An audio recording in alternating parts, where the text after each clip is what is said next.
Yo, it's your boy. It's me. It's your boy. Hey, everybody. It's Tyler from Valve News Network. How you guys doing today? Guess who learned how to use microphone compressors? Me. I don't know if you could see, but I put up a video this morning about playing Half-Life Alyx without VR. And although Valve accidentally leaked the right people the tools in order to be able to do that in the first place, it is not worth doing in the first place. So, in that video I actually experimented around with compressors until I found a sound that I liked, and then I replicated that sound in OBS. So that's, you know, if I get really loud, it won't burn your ears out, I don't think. New subscription, thank you. Remember, Twitch Prime's free. Appreciate it if you can do it.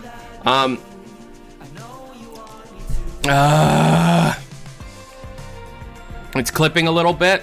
Alright, fuck you, I'll do it after stream. Anyways, new video's doing really well. Best performing video in like months. But to be completely honest, I feel like we expected that.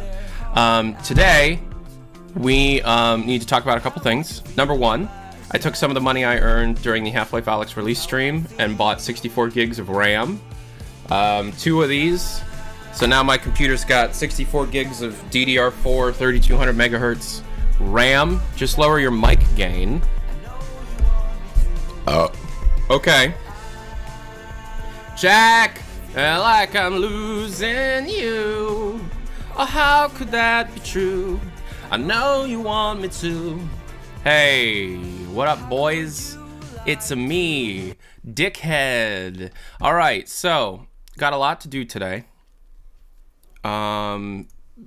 First order of business, people think they have found a possible Half-Life Alyx ARG, alternate reality game, through the number stations that can be heard in radios throughout the game. Thing about that is I'm not entirely sold on that yet. I'm asking around. I'm waiting for people to tell me one way or another if it's real. As it currently stands, I'm not gonna fall for another ARG, especially for a game that just released. I don't see what they would need to have an ARG for in the first place. That said, Valve is hard at work on more stuff. As I've learned, I need to keep my mouth shut when it comes to interesting and important news. Because if I don't, someone else will pick up the story, and you don't get money from Twitch clips. So there was a live stream I did a couple days ago where I showed off the data mine. We were doing the data mine. A clip from the data mine has 430,000 views. A clip of me explaining that Source 2 will be coming to get Counter-Strike has 25,000, but yeah, wow. You don't make money on Twitch clips. You don't make money on Twitch clips. Anyways, yeah, so that happens. I made the video about it. It's doing really well. A lot of stuff has happened in regards to the non-VR Half-Life Alyx stuff. However, I do want... Yeah, it was on PC Gamer. I saw that. I do want to talk about something. We were having problems in the last live stream, the data mining live stream. We were having problems trying to get the Source 2 tools to read Half-Life Alyx files. Ever since I have been working fucking tirelessly to try and figure out a way to get it to work. And, well, we got it to work. So now we have Source 2 tools reading all of Half-Life Alyx's assets. I'm not going to bore you with this because this is going to take multiple days to get through. But we do have the ability now to look at each individual asset, including a lot of assets that did not make it into the final game that still exist within the files, because the version of the game that I'm currently using in the tools is the version that accidentally leaked on the depot that I talked about in the video this morning, which does have some content differences. So my favorite file that I have found so far are these temporary messages that were supposedly written by Vortigaunt's on the walls, but you can tell these are just like temp shit. This says Azian Vance and her sacrifice. Azian Vance is Alyx's mother, who has never had an official spot in any of the Half-Life games, but instead Ramchop with the 5 gift subs. Thanks, bud. But Azian Vance having a reference here. Your journey has begun. The child from Black Mesa. Our purpose is mutual. We seek the same end. Azian Vance and her sacrifice. The weapon will enslave us all. We have escaped. We seek you. Alyx Vance is the key. So, there's a lot to unpack. I've been working a lot on stuff. Yesterday pretty much was spent working on the non-VR video and, you know, getting the Half-Life 2 weapons to work, which is very hard because in actuality the build that we have doesn't have the weapons pre-installed, but it has support for it. However, it's very obvious. Hello from Youngstown. Hello from Trumbull County, Ohio. It's obvious that the previous version of the build that isn't part of the manifest did include the Half-Life 2 weapons, and I've talked to a couple people that had access to it that said, yeah, there were Half-Life 2 weapons included. But as it turns out, those are actually Half-Life 3 weapons, but we're using Half-Life 2 models. If you pay attention to the scripts, the animations and sounds that they call for, and the statistics of those weapons don't exist. We're learning a lot about, so I'll show you here. I'm deep in the thick of it all. I opened a new Discord server called the Half-Life Alyx Data Mine Group, and here is just a few of the people that are helping me out with the data mine, and I got like a logo made, and we're like going through everything and organizing it based on if it's part of the rewrite, which is the released version of Half-Life Alyx, if it's part of the what I call the pre-write, which thank God, I've been saying this for like a year now. It's interesting that I've been saying this for like a year, and they finally came out and said it, thank you for the cheer, that there was a version of the game that they pretty much completely scrapped, and then rewrote the story, and then stuff from Half-Life 3, and then stuff from like the Half-Life RPG, maybe Half-Life Barney, that kind of stuff. There's a lot, and I haven't really had time to go through all of this just yet because, like I said, I've been working on the Half-Life Alyx non-VR stuff.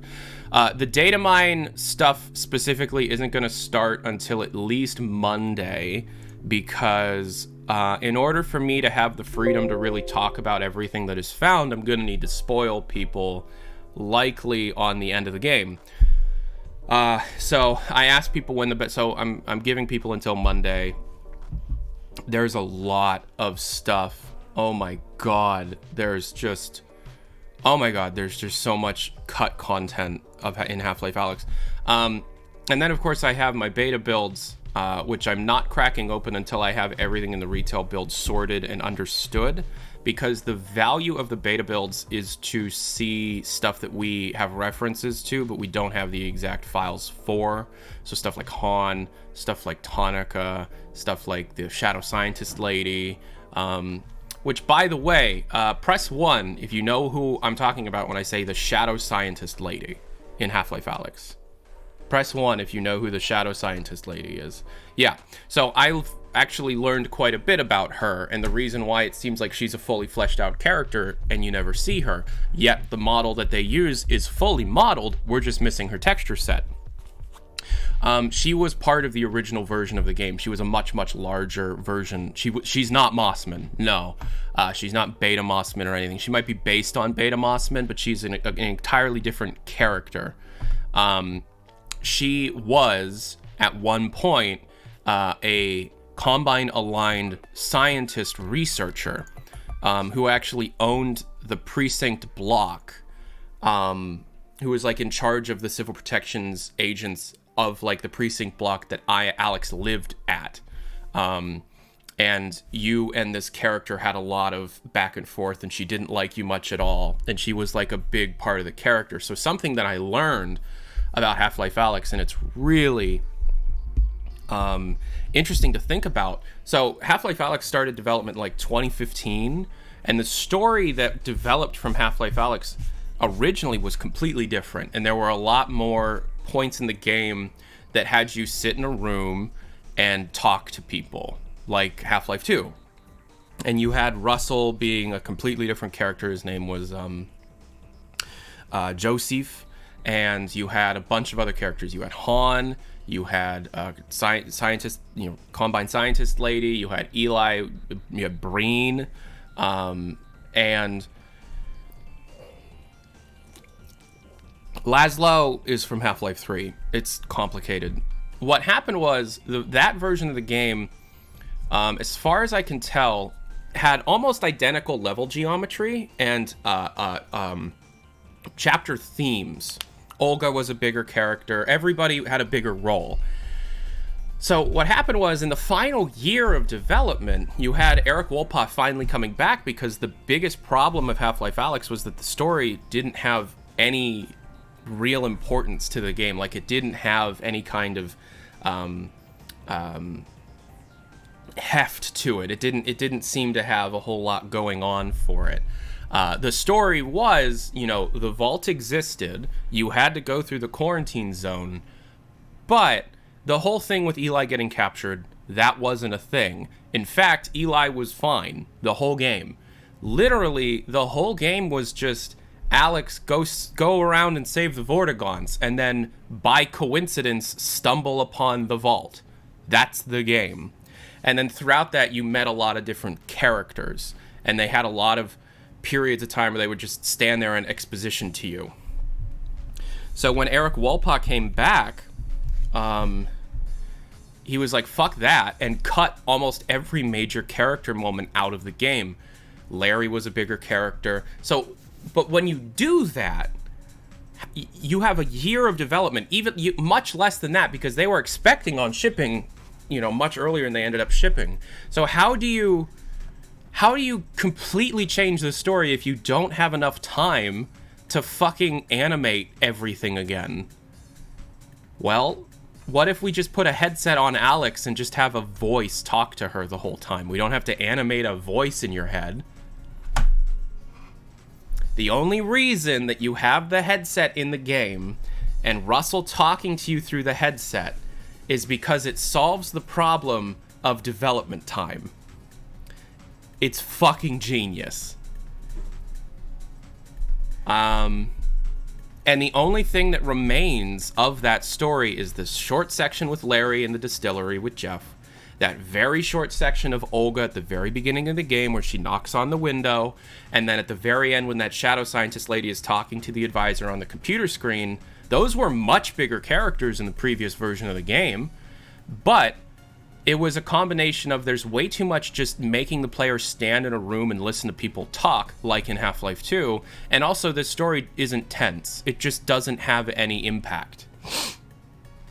So you know, let's completely rewrite the story, but now we don't have enough time to animate a bunch of characters. But that seemed to work really well in the game's favor, because now in Half-Life Alyx, yeah, you're going to be hearing Russell and Alyx talk a lot, and even if it's like your third or fourth playthrough, you haven't heard it. You've heard it like a bunch of times, but there isn't a whole lot of standing around and waiting, which is why, you know, I was a little nervous that Half-Life Alyx wouldn't have a significant amount of replayability, right? But now I'm on my third playthrough, and it's like, yeah, I've heard this stuff over and over again now. But I can play the game at the speed I want to play it in, because it's like, it's just happening in this headset.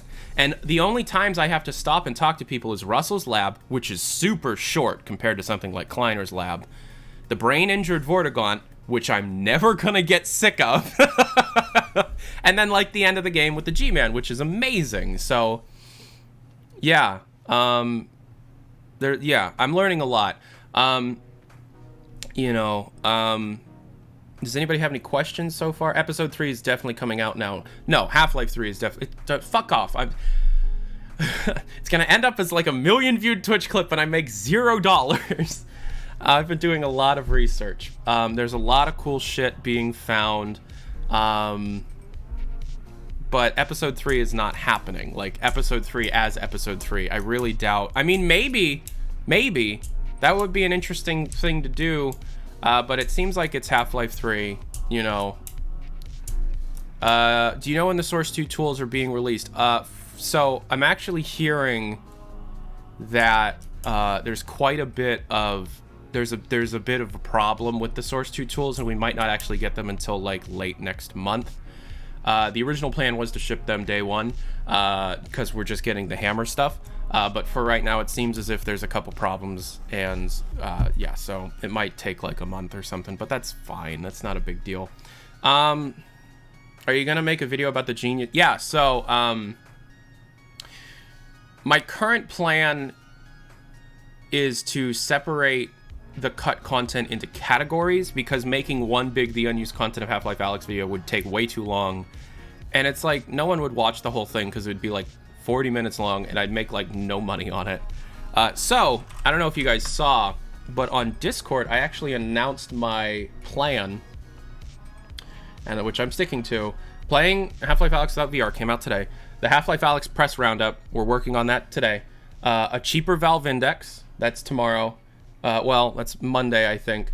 And then you have the Half-Life Alyx's secret alternate ending, which I'm not going to talk about. Half-Life 3 information from Half-Life Alyx, that's a roundup of all the reused content from Half-Life 3, that kind of stuff. The things I liked and disliked about Half-Life Alyx, that's my review of the game.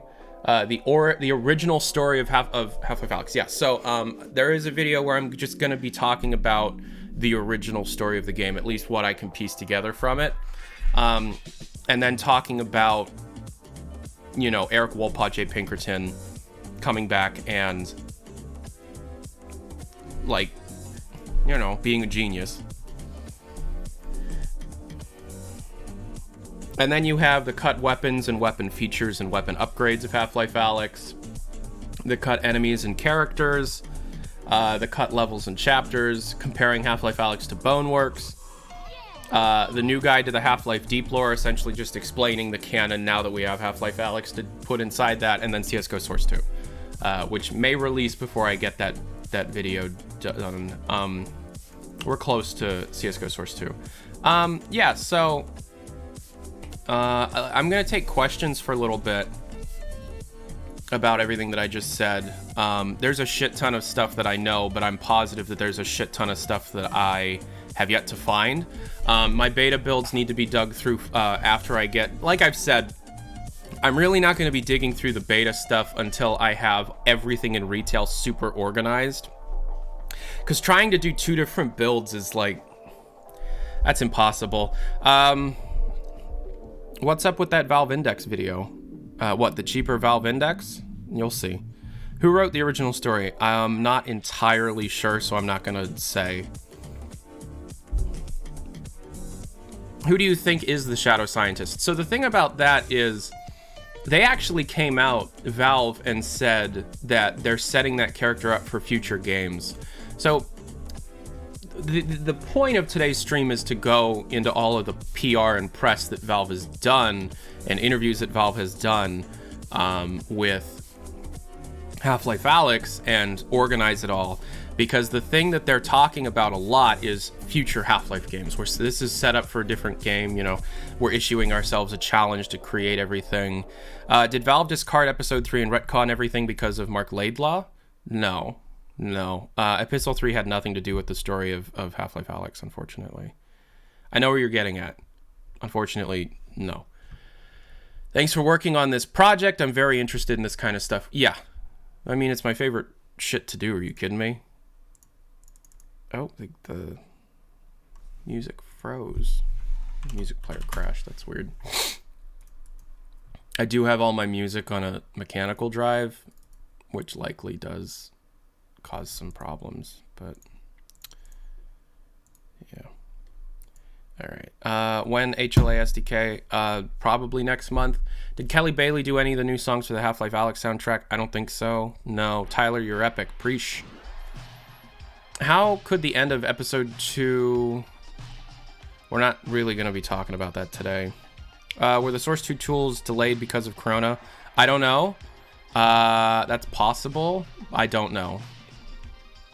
I just want to say that Alyx sets up both Half-Life 3 and the gameplay and the story. I love it so much. So, there seemed to be... So, okay. See, I don't know how to format this information into a video. But I've been doing a lot of research for months, obviously, on the topic of Valve's single-player content development team. So, at Valve, you have different teams, and these teams kind of act as indie game studios individually. So, like the Underlords team, the Artifact 2.0 team, the Counter-Strike team, Dota 2 team, the Steam Biz Dev team, the Steam Dev team, and then you have this single-player development content team, which is the Half-Life Alyx team, which, even though Half-Life Alyx is out, already has plans for years down the road, and many of the people that are working on it are the same people that were working on the shelved things that never came out. Half-Life Alyx really is the evolution of many shelved products over the course of many years. And so now that you have this massive success in Half-Life Alyx, both critically and financially, well, not as much as a VR title can. The point of releasing a big AAA VR title in this situation is to sell hardware, and it's done its job, and obviously critically the game is fucking amazing. So you have this team of like 80 to 100 people who are just really raring to go and keep making cool stuff, which is great. We all need to support that. And you know, I've talked about in the past how following the trailer, they kind of all got super excited because it turns out they were doing what the community wanted, and so they started drawing up plans for the future. And that's where you got like Half-Life Barney and stuff. So, I'm hearing a couple things. I'm hearing that Half-Life 3 is not going to be virtual reality only. It's just not. That's been stated a couple times recently. However, that doesn't stop the fact that their main priority right now is definitely to focus on the VR stuff for a while. And you have the base of the engine created. For an individual game that needs new mechanics, you only need to do like 10% of the abstractions that you did for Half-Life Alyx. Plus, you have a lot of cut content that could work in another game. Like Half-Life Barney could really use the spy grenade stuff that was cut. You could do a Half-Life 1 remake and use a lot of the upgrades that were cut. You could do the asymmetrical multiplayer cooperative Half-Life thing. You know, Citadel's kind of like from what I understand, Citadel's like a stealthy tower defense thing. I don't know. But the point is, it looks like there seems to be, you have this really, really, really big team of like 100 people that worked on Half-Life Alyx. And you don't need 100 people to make a Half-Life Barney, because those 100 people were very hard working on just the mirror shine polish of the first outing of this type. But now that you have a lot of the groundwork laid, you don't need all of those people working on one project anymore. You could have those 80 to 100 people split off into two different teams and have like 40, 50 people working on something very comfortably. That's like the size of Half-Life 2's team. Is everybody following what I'm saying, by the way? And I'm not saying episodic content, no. But I am saying that there are discussions being said of one team continues to be the virtual reality team while the other team maybe starts working on pancake titles again, 2D non-VR titles again. There is interest that has been expressed to me to create a Half-Life game outside of VR. However, that is a completely different beast. You are totally going to see another VR Half-Life game before you ever see a pancake Half-Life game. And that pancake Half-Life game may never happen. Because you have to remember that like Half-Life works best when you're trying to solve a technological problem. And there isn't much in terms of problems that exist within the 2D single-player story-driven first-person shooter area. Whereas there are thousands of problems that exist within Half-Life Alyx right now in the VR space. So, you know, right now we're in this really weird we are in the same kind of boat that we were in following the release of the Orange Box. Portal came out, was this enormous success that Valve did not predict until the very, very end of development. And so they were like, okay, what do we do next? And they just started throwing stuff at the wall. And that's where you got F-Stop, 2 Bots, 1 Wrench, Margarita, Time, you know, that kind of stuff. And so, you know, more than likely what they're going to do is another science fair. This is complete speculation, but it would make sense for them to now go, okay, so we have all these assets, we have all these entities, we have this really, really well-developed engine. Where do we go from here? Half-Life Alyx has been in development since late 2015, maybe even earlier, but late 2015 is where my information begins. Yeah, but so, however, all of that is negated by the fact that Valve set themselves up to make a Half-Life 3. They did. They just did. They literally just set themselves up to make a Half-Life 3. So, you know, like, so what do they do? I don't know. What I can say is you have Half-Life Alyx, Underlords, Artifact, Counter-Strike, Dota 2, and Steam VR Home, all actively being worked on Source 2 for me to be able to data mine from. So once something gets into legitimate development, oh, I'm gonna know. Right? So in the same way that I was able to predict Half-Life Alyx years ahead of time, I'm gonna be able to predict whatever they end up working on very far ahead of time. So, you know.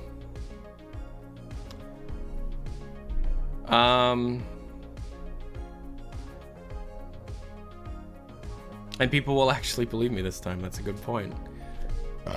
All right, so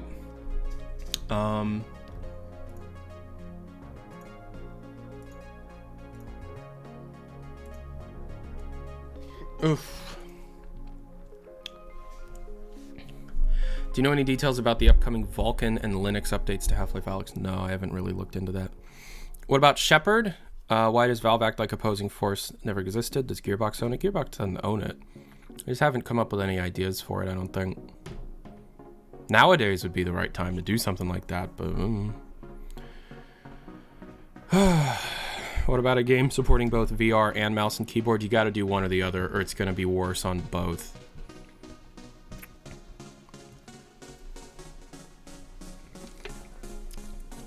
Do you think DLC or an expansion will be made for Half-Life Alyx? DLC in the traditional sense, no.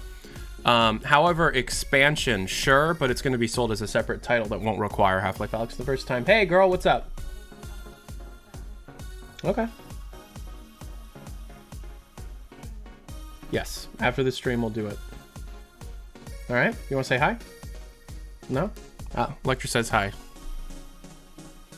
Love you. What's up? Okay. She wants to show off the cat. In terms of CS Source 2, apart from renderer, what can you be expected to change? Well, as a player, nothing.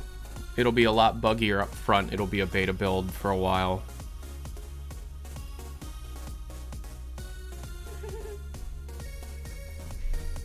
Will it be ported to PSVR? No.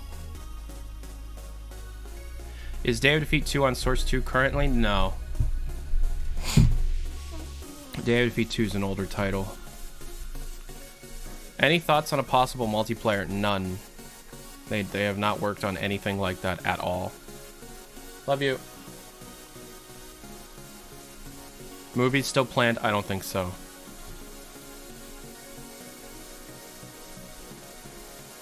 What's the drink? Ginger cola. It's for motion sickness from VR, which I just got out of playing for a couple hours. Will Half-Life Barney still have the gravity gloves? I don't know. I don't think even Valve knows. Half-Life Barney is like conceptual pre-production stage. Are you kidding me? I don't know. Are they working on AR? Yeah, apparently. But like not super, not a whole lot. Could a co-op in virtual reality be a problem fixed by future HLVR or even Portal VR? I don't know what you're asking specifically. Is Alyx's model final? Well, it's in the game, so yeah. Do they do HOL1 remake? Would they remove Black Mesa from Steam? No. Are you calling Barney as a code name, or will it really contain Barney? Could be either or. HL3 VR after the install base is bigger? Nah, that's not how that works. Will the Datamine Discord channel be viewable? No. How much would it take to make a Half-Life 3? I'm not sure what you're asking. A lot. The lady at the end is Alyx's mom calling it no. That would be interesting. She died though. She died during the Black Mesa incident. All right. So let's just look through some of these assets for a little bit, and then let's the actual point of the stream is to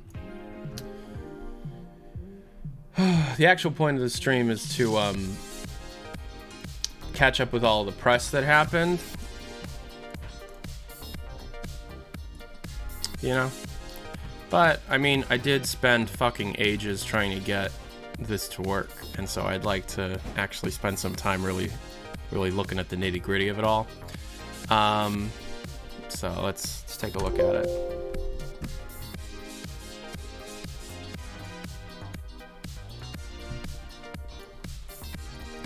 How's everybody doing? Hope everybody's doing well. All right, we're going to look at models first. Okay, so we're gonna turn off of them and then just models. The only problem we're running into now is that the lighting is fucked for some reason. I don't know why. But what's funny about this is that Valve actually tagged all their assets like a lot.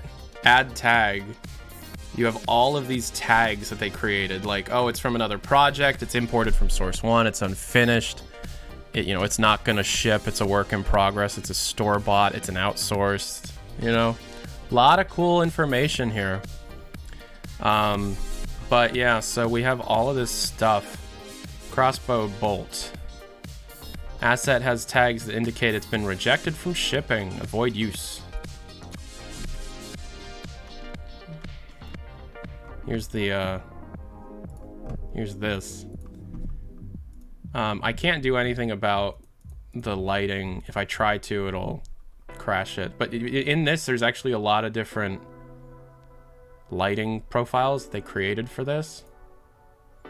Diffuse lighting, specular lighting, transmission, texture density, flexivity, roughness, ambience, shader, normal. Wow. So yeah. Elevator, dog, door, material group. We have an alternate door. Wow. We have spitball large. This is imported from Source 1. Yeah, and I mean, like, there's just so much here that it will take ages to get all of this organized in a way that I'm happy with. But I am working quite diligently on it. Here's Alyx. Look, it's Alyx. Everybody's commenting on how she looks ugly in it. I think that's kind of stupid because it misses the point. You know? We have a bunch of animations for her. And because you're only supposed to see her from behind in this, you know, she's not going to look normal. Alyx pinned. Alyx rewind.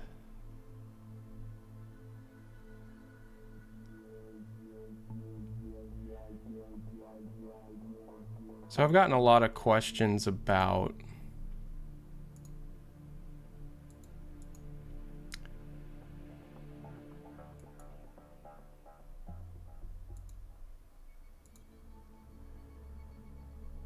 what the alternate ending is.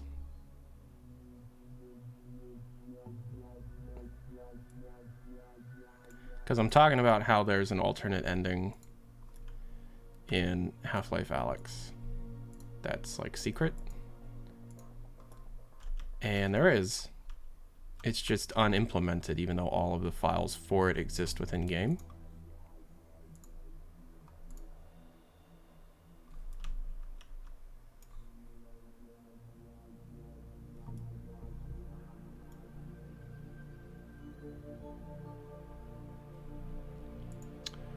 Manor finale Alyx choreo animation idle. That needs to be marked down. Give me a second. I need to mark that down. So there is a level called Eli Manor that seems to have been the finale to a Half-Life game.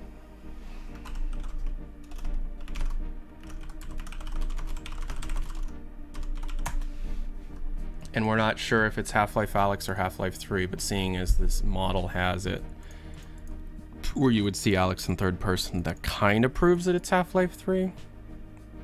The moment. It's called The Moment. So the alternate ending is you not... Spoilers. The alternate ending... all the files exist within it. It's you rejecting the G-Man's offer.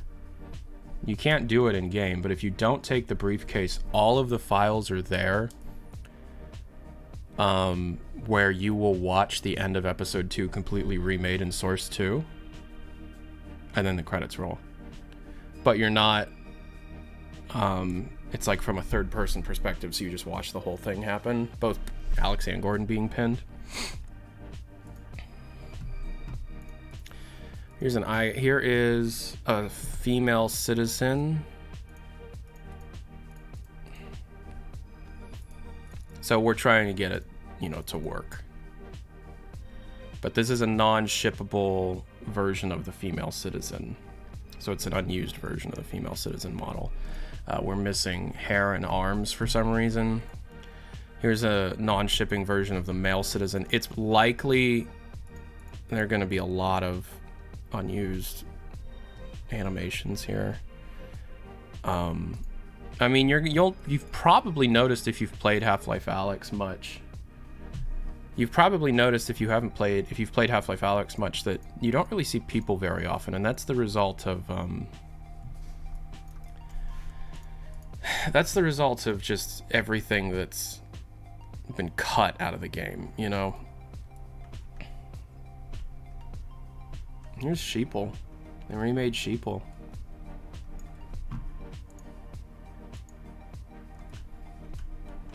This isn't actually Sheeple. This is Ghost Citizen from the end of the game. Here's female citizen. Citizen female bike ride. That animation starts so far away from from reference point that you just can't see it. Yeah, I mean, until we get the legitimate tools, there's stuff that we're not going to be able to actually see. You know? Here's Combine Grunt. This is the one in the game. We have a lot of stuff to go through here. A lot of animations. Explosions. Explosion wince. First encounter train yard entrance. Foot reposition. A lot of detail. You can tell all of the animations were done in new death. New flinch. New location death. New short hop. So they must have redone all of the animations are mocapped, but then they're like done whack-a-mole?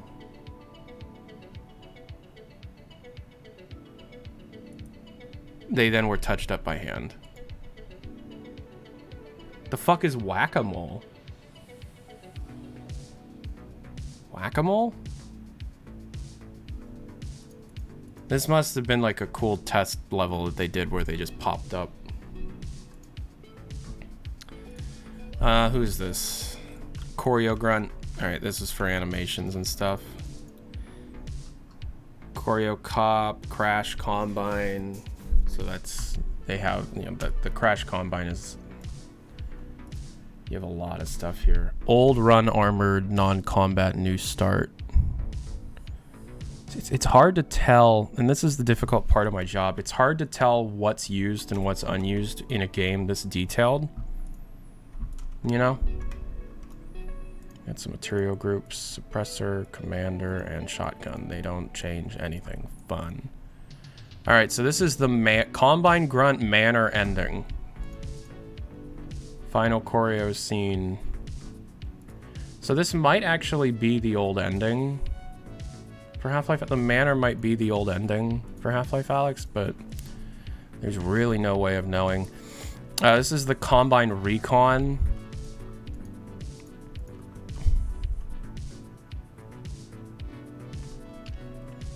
Which is like a, it's a cut version of the Combine that you don't see in Half-Life Alyx. It's like a stealthy guy.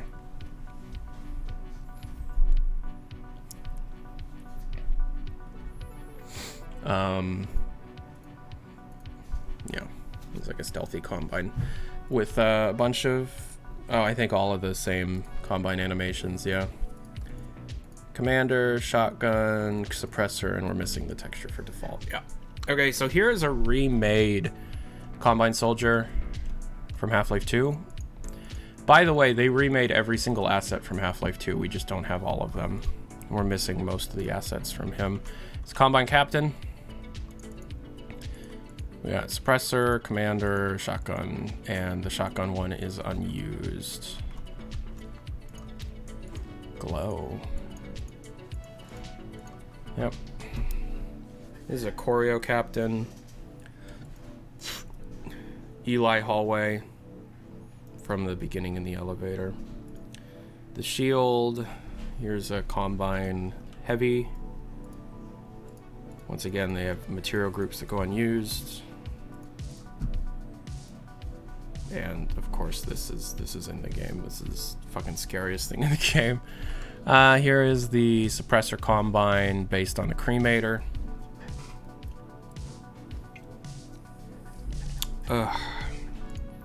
Here's Dog's model, but not the one that's used in game. I don't think, because his model's fucked up for some reason. Might just be a problem with these tools that we're using. Yeah, it's just not giving us any lighting on him. Here's Eli, young Eli from the game. Such a well-made fucking character model. And you got lots of stuff. Choreo heist.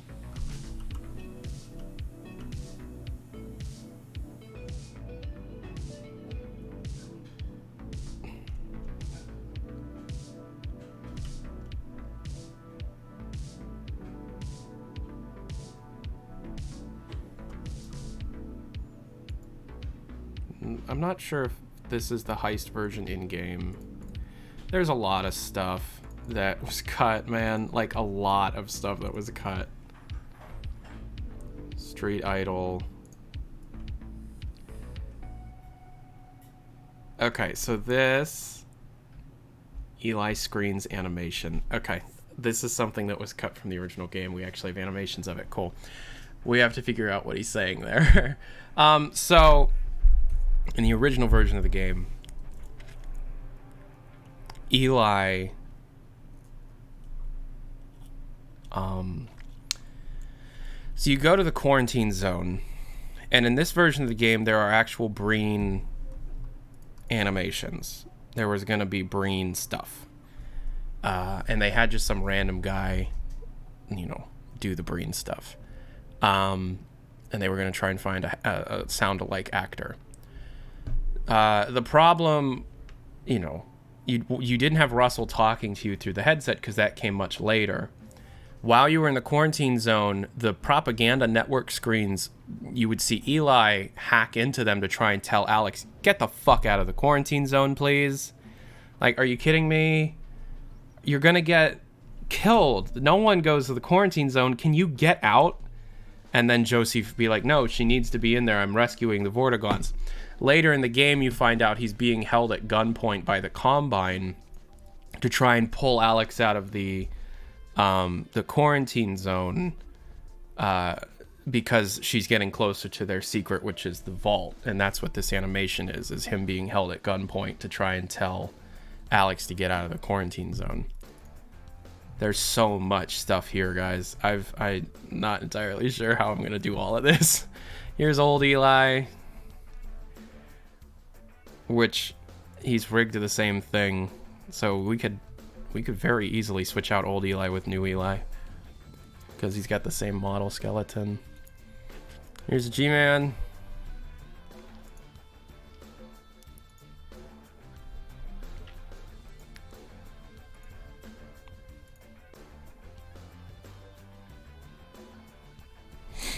And then here's other G-Man split.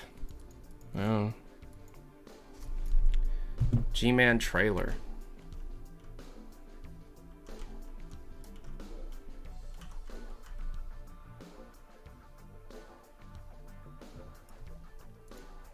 Yep. That's his animation from the trailer.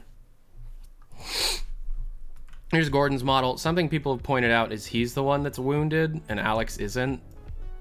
I don't know if that, you know, I don't know. Here's Hazmat Worker. He has some material groups. Here's Larry. He's not rendering properly.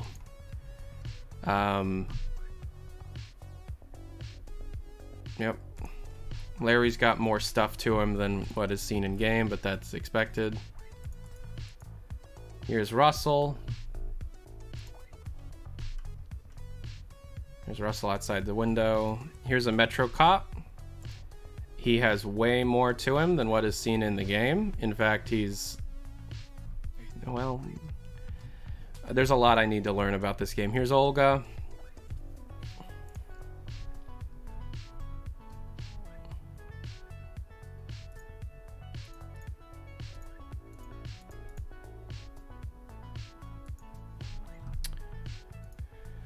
Here's a shadow scientist lady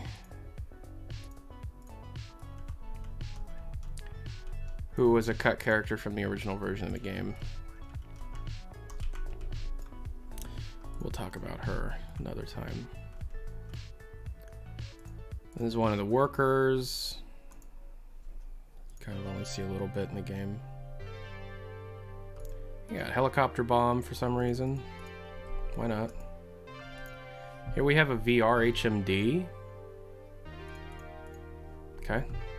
I need to figure out this lighting. Here we have an old... yeah. Dropship. Headcrab Classic, that's in the game. Headcrab Black, that's in the game. Headcrab Armored, that's in the game. But then you have the Fast Headcrab, which was cut. Headcrab Reviver, that's in the game. This guy. That guy was cut. This is the spit and smoke crab, likely. A lot of stuff was cut from the game. And to be completely honest, I'm very happy with the pacing in the game. And I really like a lot of the stuff that they cut. So this snark, people have already discovered that there are held animations for the snark. However, somebody has pointed out, and I also noticed this, these held animations are for first person. This is cut from Half-Life 3, I'm pretty sure. This was cut from a 2D game. But we'll see. We're missing quite a few files related to the snark. Combine Strider, Strider Construction, Uncombined Vortigaunt, Tunnels Vortigaunt. This is the guy that has the brain injury. He's been injured, Al. He's got a lot of cut stuff. Hideout Exit 2019, Hideout Exit Entrance. Yeah, so the scene had to be rewritten about 3 times. As you can see, you have Vort Hideout stuff, which was the original version of that scene, but then it was renamed to Vort Hideout 2019, which was reused for the door opening sequence. But then all of the stuff from that sequence was then renamed into Vort Kitchen. Right? So. There's Jeff. Blind Zombie. Blind Zombie's existed since like 2016. He's one of the oldest things they created. Background, female citizen model, low level of detail, no eyes, that kind of thing.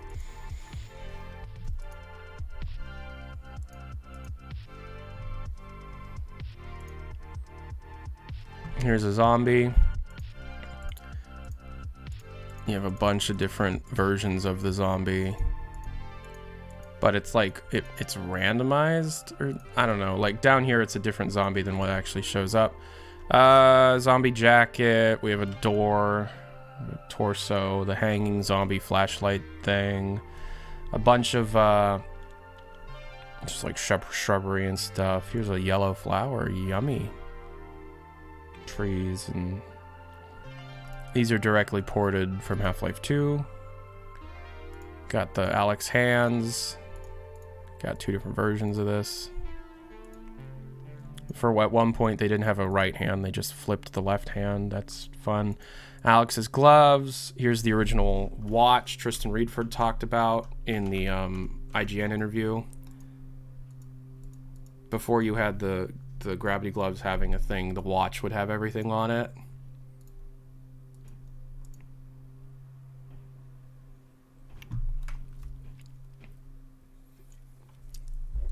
You got your flashlight. Modding in a flashlight button is probably one of my biggest priorities right now. You got VR gloves. These were the original gloves from Project Shooter that they borrowed from Counter-Strike before the Counter-Strike gloves actually came out.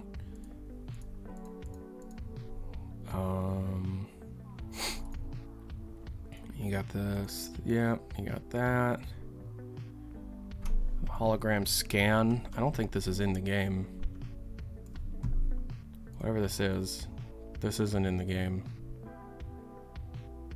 Is this in the game? I don't think so. It's in the game? Where? I don't think this one in particular is in the game.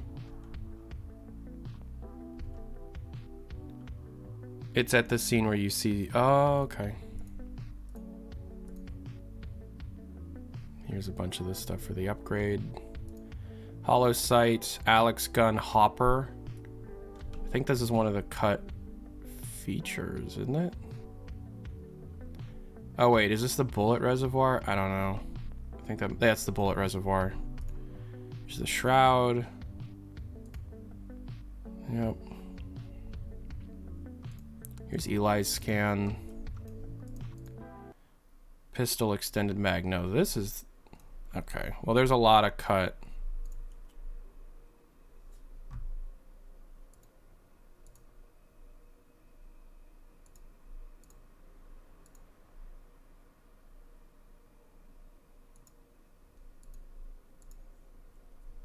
There's the intro stuff.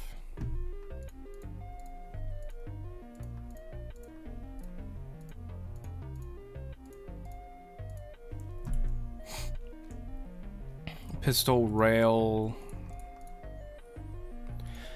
Yeah, so the SMG thing is called the eye pistol in the files, but it's also called the energy gun. They cut a lot of weapons, it seems. VR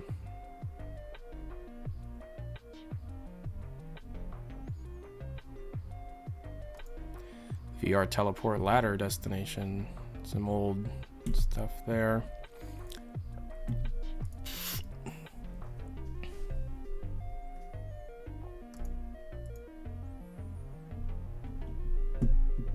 Before you had the pen, they just used this, by the way.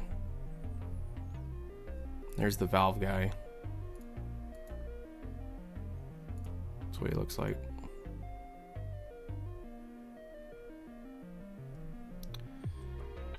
That's something, I guess. Oh my god, we're not even halfway through this. My goodness. It's gonna take so long to get through. I mean, like, not today, you know.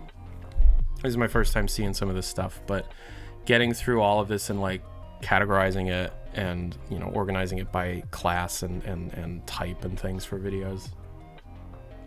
The weapon selection wheel has a crowbar in it. Really? Yeah, I don't know everything about this yet. This game just came out.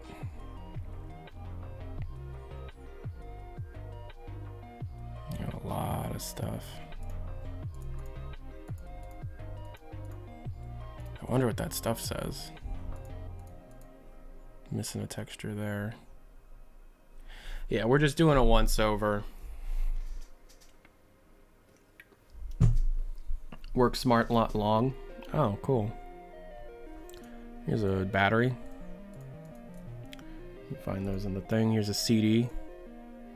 It's fun. Here's a floppy disk. It's cool. A lot of these are missing their... They're like not rendering properly, which sucks. They made a blue scout, which I think is funny. Here's the key card reader, which I don't understand why they only used this like twice in the entire game. I'm very excited for when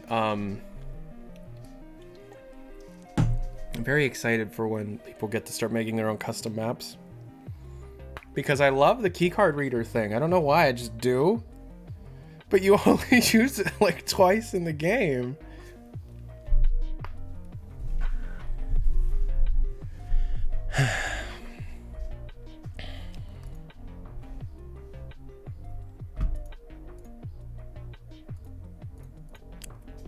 Sorry. Supply crate.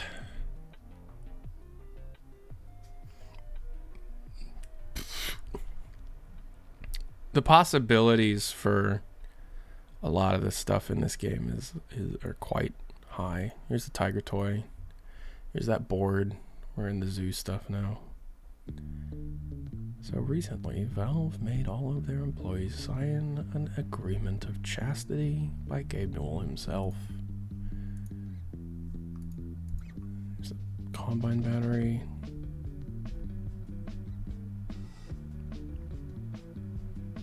A bunch of power cord things. Grub. A bunch of the animations inside of it.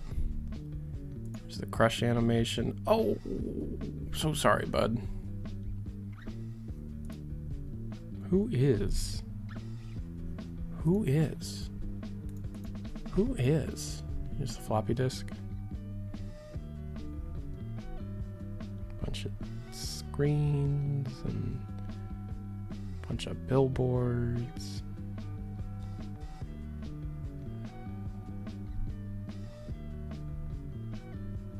Map.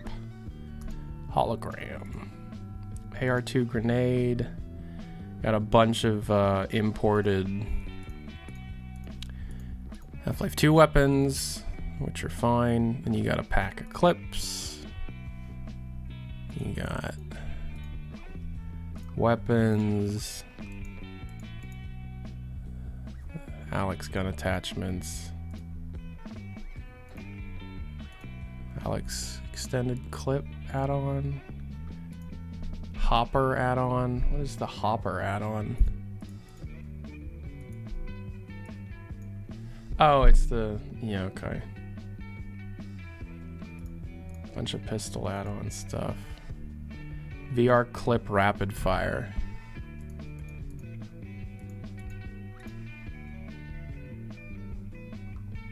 The rapid fire is a cut weapon is the thing, so I have no idea. Alyx tool.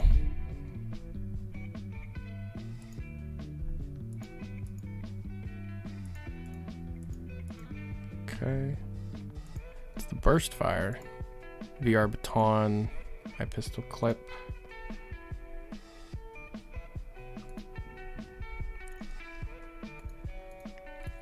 The eye pistol has the most cut stuff from it, it seems.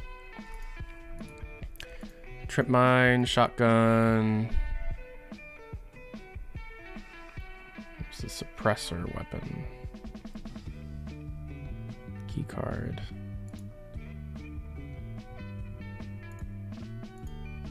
Classic zombie. We got a bunch of the wrist things. Yeah. Then you got a bunch of particles and materials. Lots of materials. These render properly. Which is fun. That's the kind of stuff I live for, you know. Doing a bunch of this. Like, I could do this literally all day. And it's my job, so I probably will. All the stuff with the X's are not good for shipping, so they weren't used. But there's probably a lot of stuff in here that's not used. Here's a real early. This is early. You can tell that's early. Is that even used?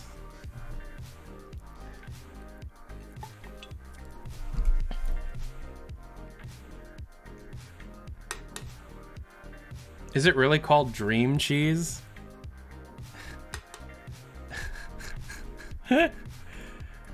Red Lion vodka.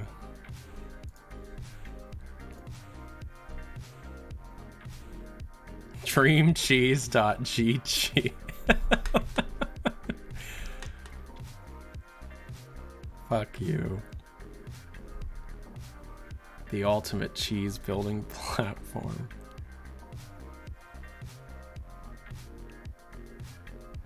Signage, Subway. Composite and dirty. Sign painting.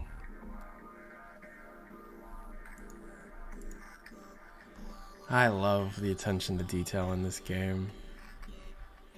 Yeah, some of these aren't rendering right. We're getting just black screens. It's because they added an extra alpha channel to these, and they're not rendering right. So, I don't know. There's just a lot of work that needs done, you know. Eli hat. Eli no hat. G-Man.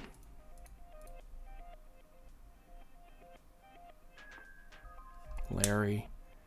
Laszlo 2. All of Russell's files are called Laszlo. Worker Bob.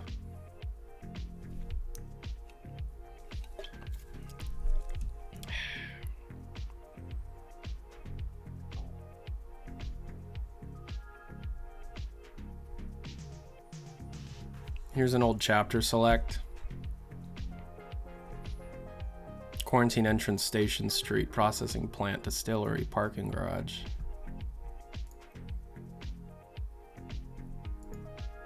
Intro world. Oh, that's very different. Yeah, that's just old code names. Black Mesa, White Lies, the occult secrets at the heart of the world's most secretive research facility. So secretive that all employees must undergo rigorous background checks. So self-sufficient that it has its own sanitation departments and hydroelectric power. This is the Black Mesa Research Facility, an innocent facility engaged in the pursuit of science, with the invocation of Babylonian prophecy, merging quantum and occult math to open an interdimensional portal between our worlds to another. Huh. I hadn't seen that one before. There's so much detail in this game. Russell's, and then like it's crossed out.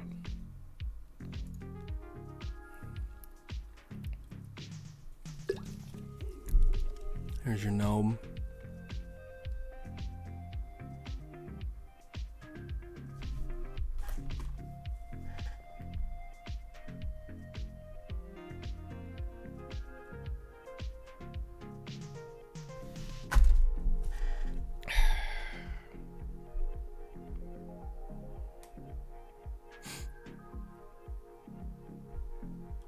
Hotel notes. Distillery notes.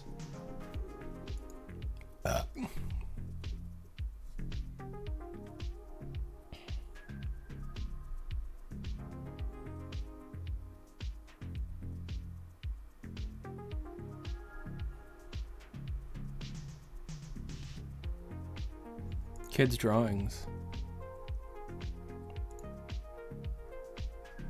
Medicine bottle.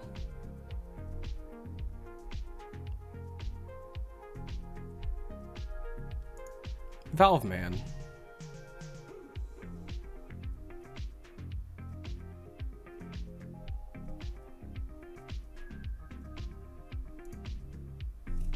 Multi-tool screen, shotgun shell case. Eye pistol flechette gun. That's not used.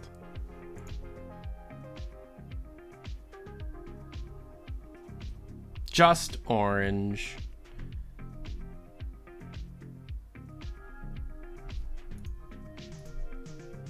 What else we got here? Sounds. What is this?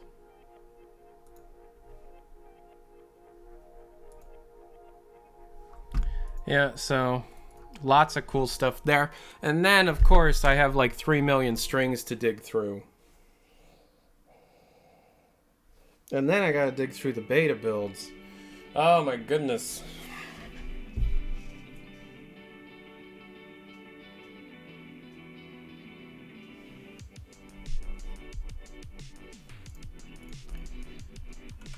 Oof. Got lots and lots and lots and lots and lots and lots of stuff to do.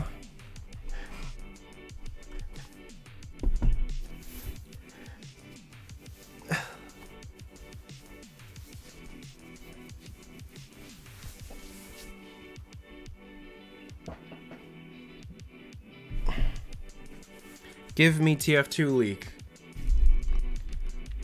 How about no? How about don't tell me what to do, dickhead? How about in the Valley of Gods? Can the alt ending be modded in? Yeah, I think so.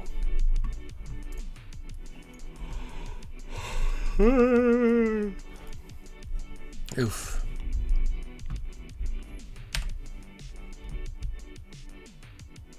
Okay. So we looked through that a little bit. So now what we gotta do is I asked everybody to send me a bunch of stuff.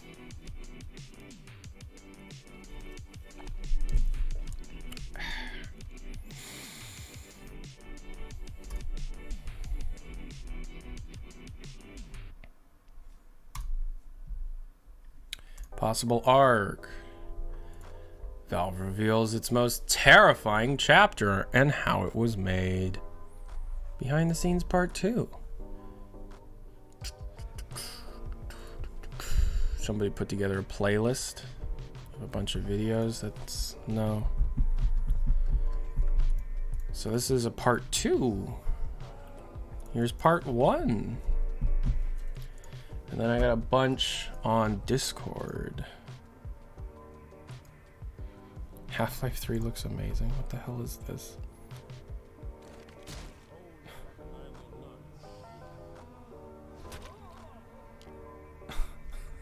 Two Marine guy crowbar Dr. Richard Keller.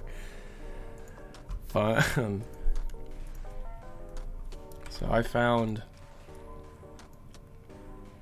I asked for a bunch of press. It's not often that an unanswered.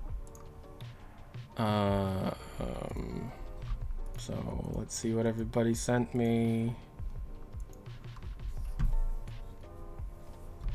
It's not often that I'm saying. It's not often. Guys, it's not often. Ah.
Sorry if this is boring. Just doing a quick once through on all this. Alright, let's see what's on the Valve news docket today. Watch Half-Life Alyx being played without VR. Oh, it's me. How fidgeting playtesters convinced Valve to drastically shorten Half-Life Alyx intro. Huh. Oh, that's interesting. Okay. By the way, I'm gonna request a bunch of interviews soon.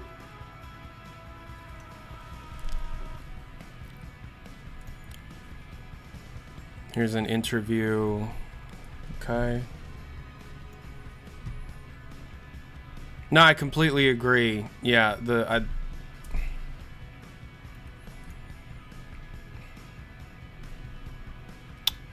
Oh, is this just, let's take one thing and make 80 articles out of it?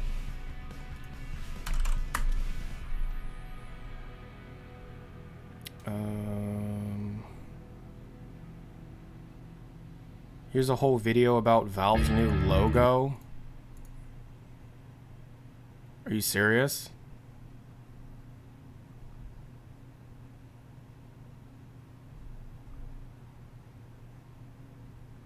Well, I'm glad people agree with me. Yeah, I need the unfiltered interview. Which I've yet to watch. I was told that a lot of the questions being asked in that interview seem to have been sourced directly from my videos.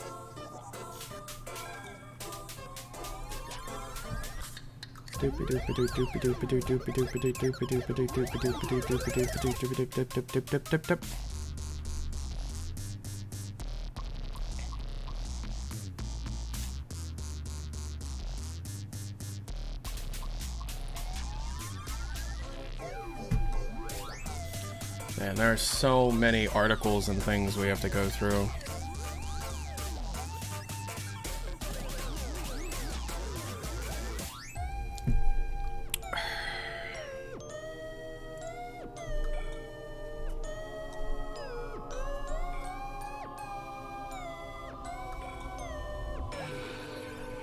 I guess I should limit it to the last week.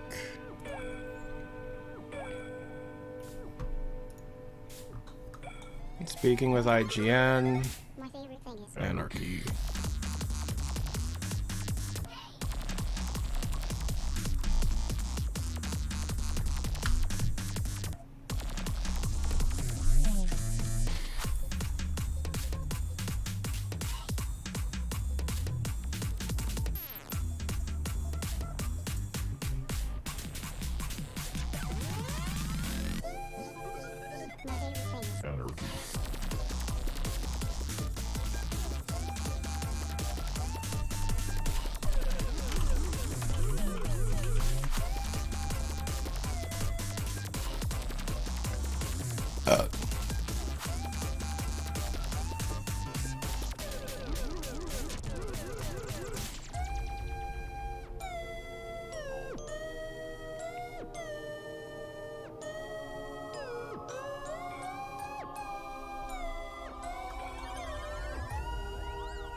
Oh, that's interesting. I should make a video like this. Because they're only showing 5 console commands.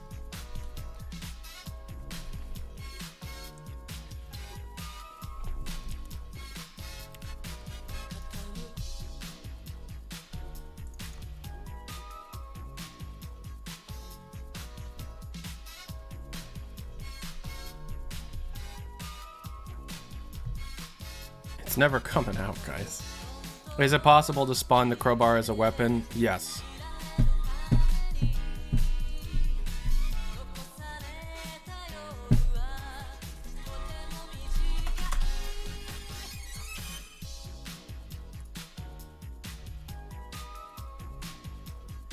Another interview, my god.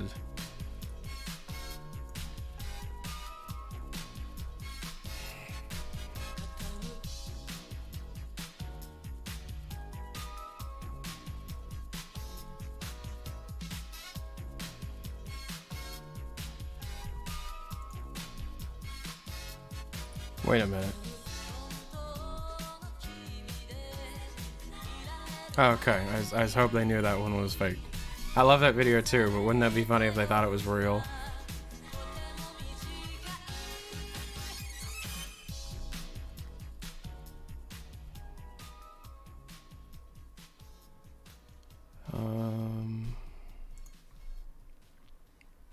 I think we're good. I think that's it. That's a lot. Alright, let's check. Where else? Reddit, yeah.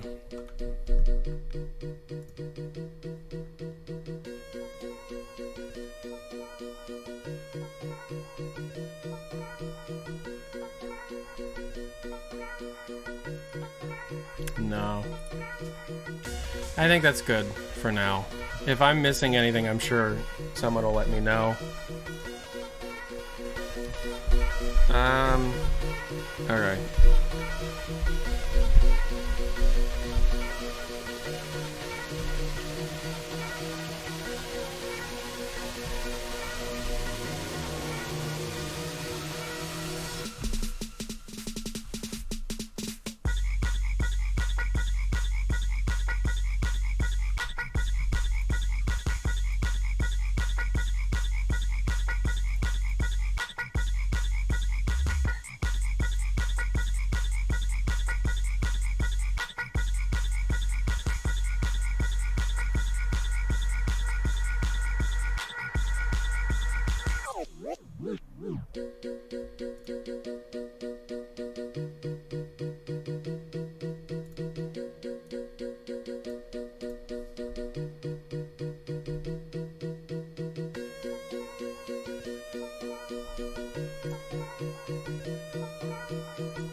Okay.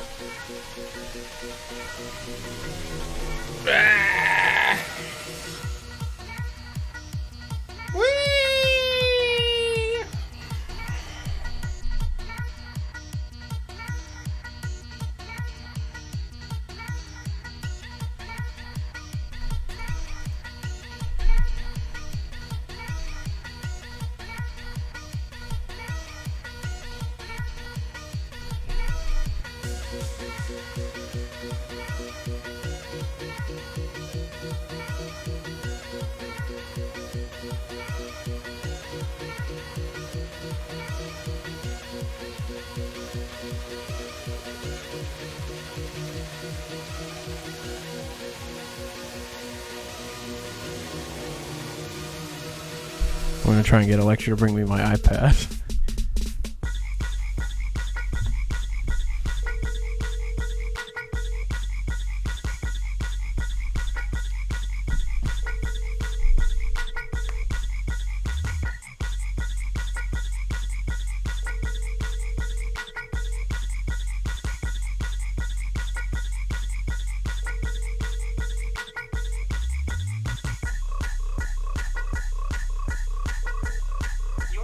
Damn it. I'm gonna go get my iPad.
Hey, it's really cool that I average 1,000 viewers now. Makes me feel like I'm like a legitimate live streamer. Electra has been using my daily driver switch to play Animal Crossing, which is annoying to me because I wanted to start Animal Crossing. I mean, it's good because it's not distracting me from work. I had my iPad, it's right here. But she's like, just play it on this. But I'm like, yeah, I'd like to play it in handheld and on the TV. So I'm not gonna start my Animal Crossing village on a Switch Lite because then I'm stuck here, you know? I don't know. You see Nintendo released a new game out of fucking nowhere called Good Job? I bought it. I want to try it out because it's like, it's a first party Nintendo title that's like super strange.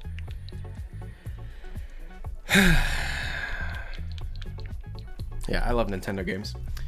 Nintendo News Network will be back once I'm all caught up with Half-Life Alyx. All right, so I got my Switch. We're gonna be, not Switch, I got my iPad fully charged.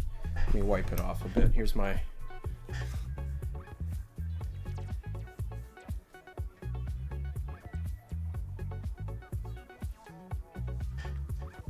Gotta wipe it off a bit. Let me just quickly...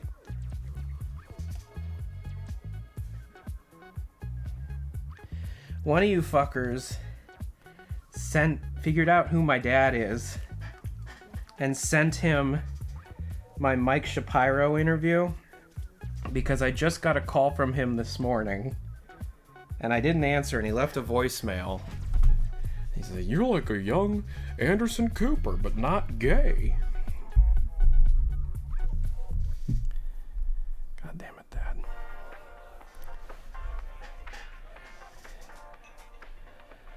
All right. All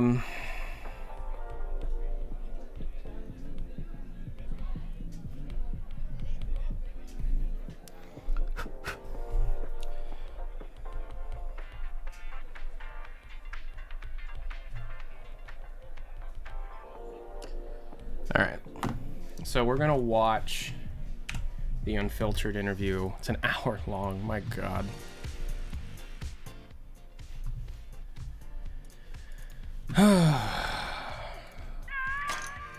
You know how I do these.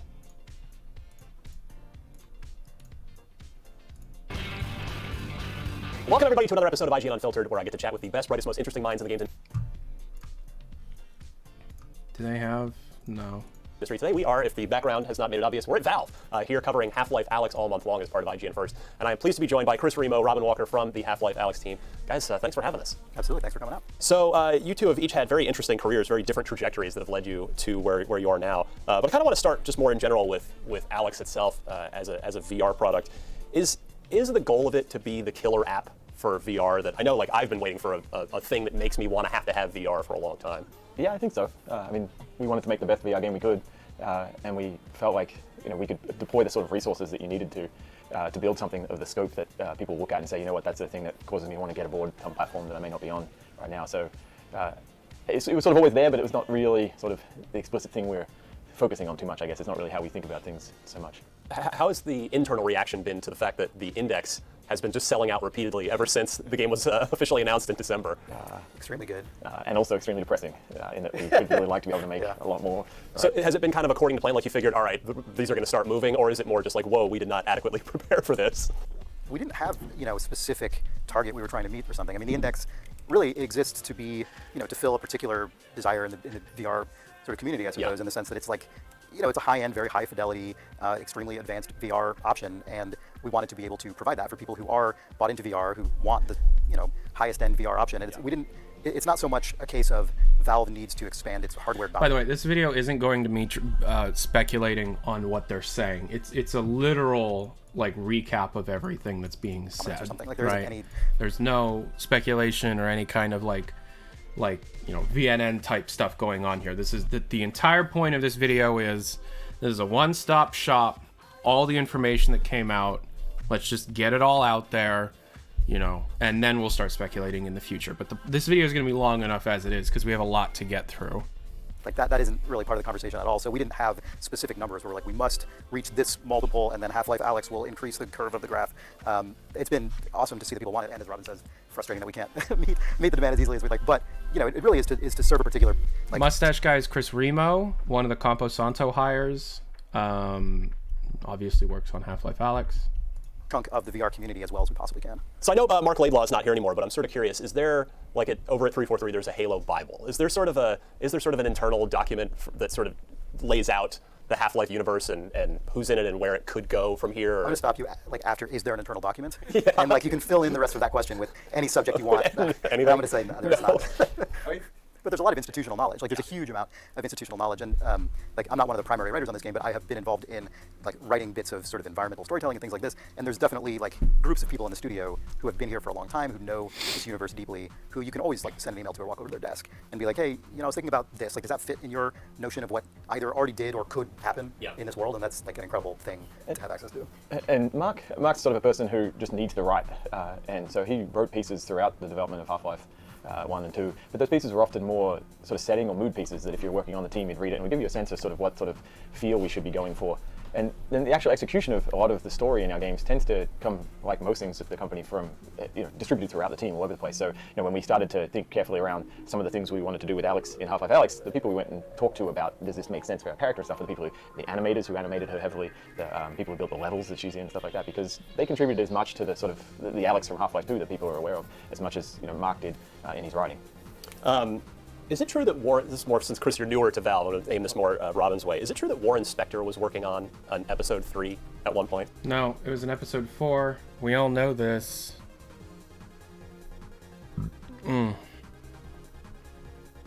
Just one second. Just let me. I haven't seen this. That is a fucking.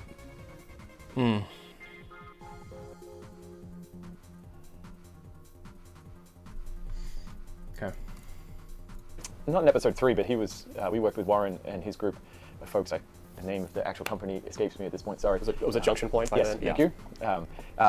On an episode of Half-Life, at that time we weren't quite sure.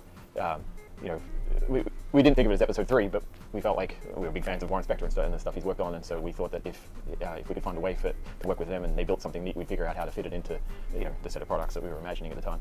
I'm curious, back in the day, was where did the idea for the orange box come from, and putting all this stuff into one spot? And did anyone try to tell that person that they were nuts for doing all of that in one $60 package? No, I mean, the orange box is interesting, and I will get probably a detail or two wrong on this, but it's a very interesting choice because it's not. I don't think it comes from the place people assume it comes from. It came from what's essentially an internal problem, which was. Up until that point, we had only ever made one game at a time.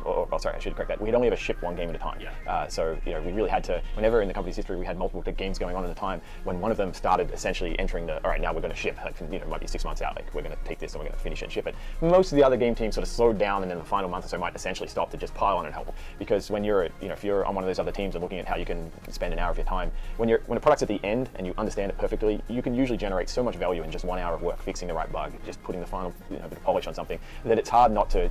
Just feel like, oh wow, I can help so much if it's just whatever help. So we've got a company full of people who are really used to doing that. And then we're working on these 3 different games, Team Fortress 2, Episode 2, and Portal, thank you. And looking at like, oh man, for the first time it looks like all these are sort of going to finish around the same time. How are we going to handle this? So that was one problem we're struggling with. Another problem we've got is the case of Portal, which is a product that we are really excited about. We think it's really interesting, but there wasn't a whole lot of first-person shooter puzzle games out there to look around at. And we were bringing people in and playtesting it as we always do, and they were really enjoying it. But we were getting not really any close to figuring out how do we talk to people about this? How do we explain it to people? And so there was this. It was also shorter than Triple. So you've got these various problems swirling around inside the studio, and one of the realizations, and we started running into a bit of problems with. Like each of these groups not quite having all the they needed to finish their product, and so because we're distributed, and so we're looking at do we try and essentially sort of stop 2 of these and finish one, and we realized like, well, what if we essentially create one product? We know that as a company we work really well when every individual sort of optimizing locally. Working on the thing they think is most valuable for the product they're on. So we thought, well, if we make one product that we're all part of, then if you happen to be working on TF2 and you realize that, Portal's struggling or vice versa, then you're not, hurting your product by jumping over and helping them. You've got to get over there because you don't ship if they're not ready to ship either. And so it was sort of a company level hack on how do we get all these people to consider themselves one big product so they ship. In the end, it caused an enormous number of problems that we just didn't anticipate. Like, just to pick a couple of ones that were interesting. Retail had no idea what to do with it at that point because we're still dealing with retail as a big channel at that point. To them, bundles of products are either old or bad games. No one ever bundles a set of new great games, so that was really confusing. We had 5 different games on one CD, and so Xbox's system of tying achievements to CDs just blew up. Like you can't have that. So I think they had to write custom code for us for that. It was building TV ads was a nightmare because you have a 30-second TV ad to explain all 3 really good games in this, and then of course just because we could, we threw in all the old games too. So there were another. So there were some people on the sort of messaging or marketing Thanks side for the Twitch here Primes, who were guys. sort of screaming at when we hit the point of trying to explain that product to people. So yeah, good times. That's a really good story. That's really good. So Chris, you were in games media. You were doing what I'm doing before for a while there. So when you jumped over to the other side and joined Irrational 2010, what was the thing that surprised you most about kind of being on the outside of development versus crossing over to the inside? That's a good question. I think I was. I mean, this. I hope this doesn't come off as in a way that makes me seem like deluded or something. But I think I was less. Did I cough? Or did somebody cough in the video? Did I cough?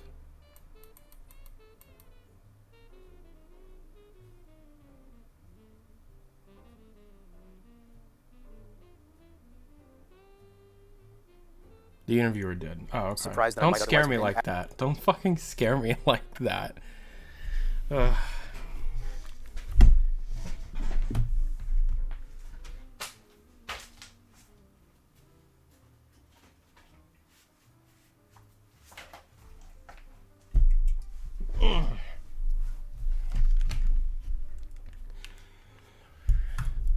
After spending, so the second half of my game journalism career was at Gama Sutra, which is an industry-facing site, and I weirdly at that point had a lot of friends who worked in game development, and I was accustomed to dealing with developers a lot. This Actually, was filmed the first game studio at which I ever interviewed January, was I Valve think. at Robin's invitation in 1998. Robin flew me up here to interview at Valve, and I was clearly not qualified to work at Valve. I don't even remember entirely why you thought that was like potentially a valuable idea, but so I feel like I was sort of That's kind a of cute surrounded by story. that world a little bit already, but it definitely.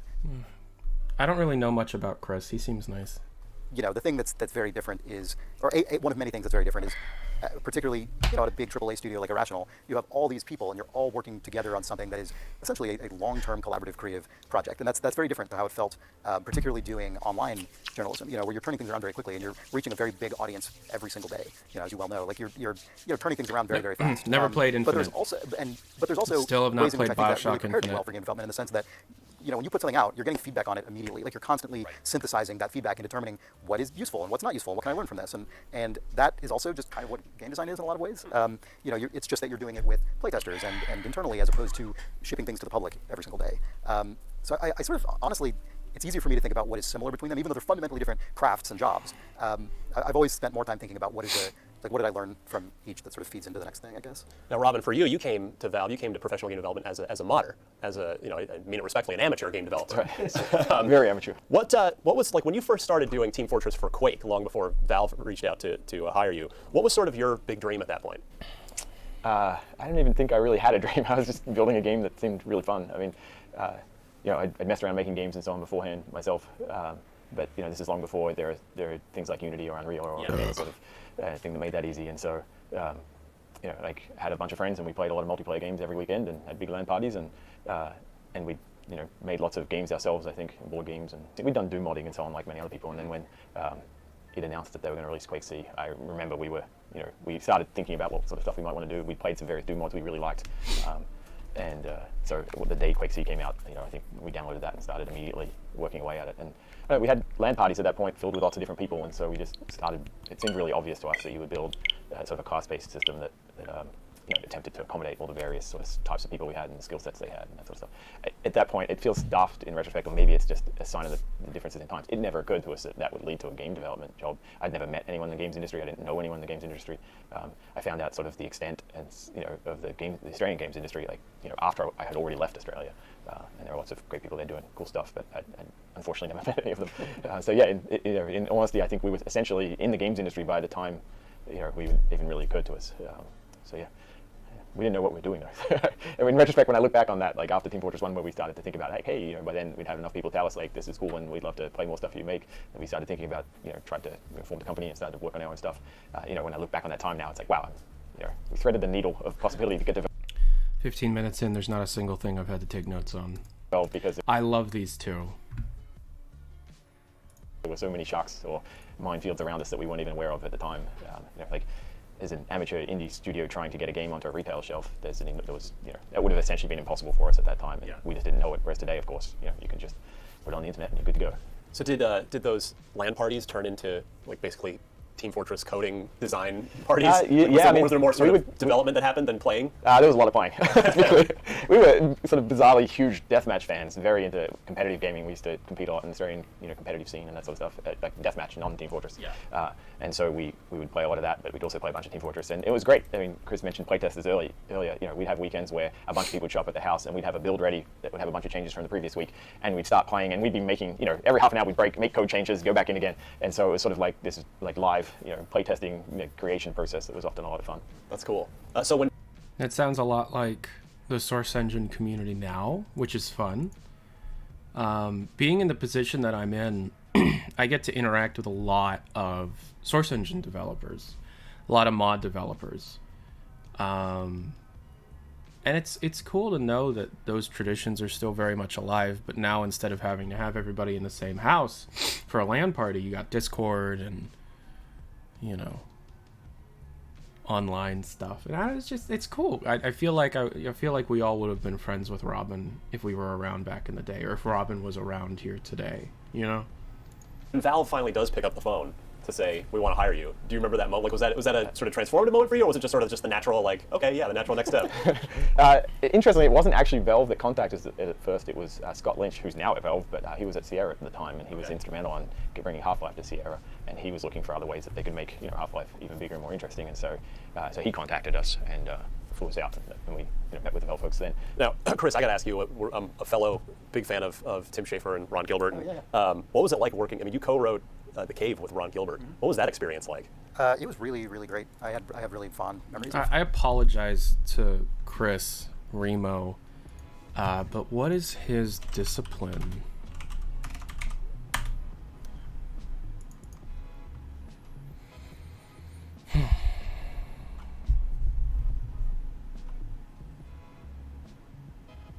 Designer, composer, podcaster, writer.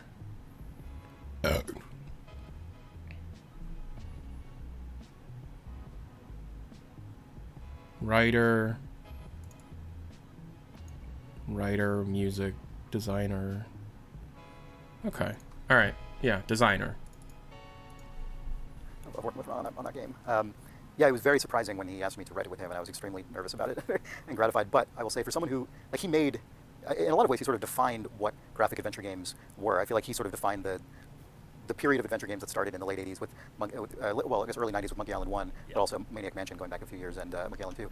And for someone who, is that important and influential on a genre that I grew up with and really loved, I found him to be an incredibly pleasant and gracious person to collaborate with. He could not have been more generous in that partnership. It was really a really enjoyable time. Yeah, he's the best. And Thimbleweed Park was so good. Thimbleweed Park was so good. I still get tweets from people like, I finally took your recommendation and played it. It's so good. It's like, play Thimbleweed Park. My wife and I played through that together, and she's not like a game person, so it was cool to have something like that she was that into as well. Yeah.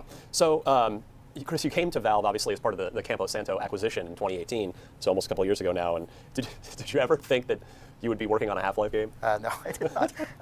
No, I feel like Robin's minefield and shark analogy is just how I feel like my entire professional life has just been sort of obliviously swimming through sharks. I feel like one of the worst parts about getting older is that your shark detectors get super real. And I'm like, oh, there's sharks everywhere, and I was much happier when I was just didn't know there were any sharks. And yeah, I never and I never, part of that is I never could have.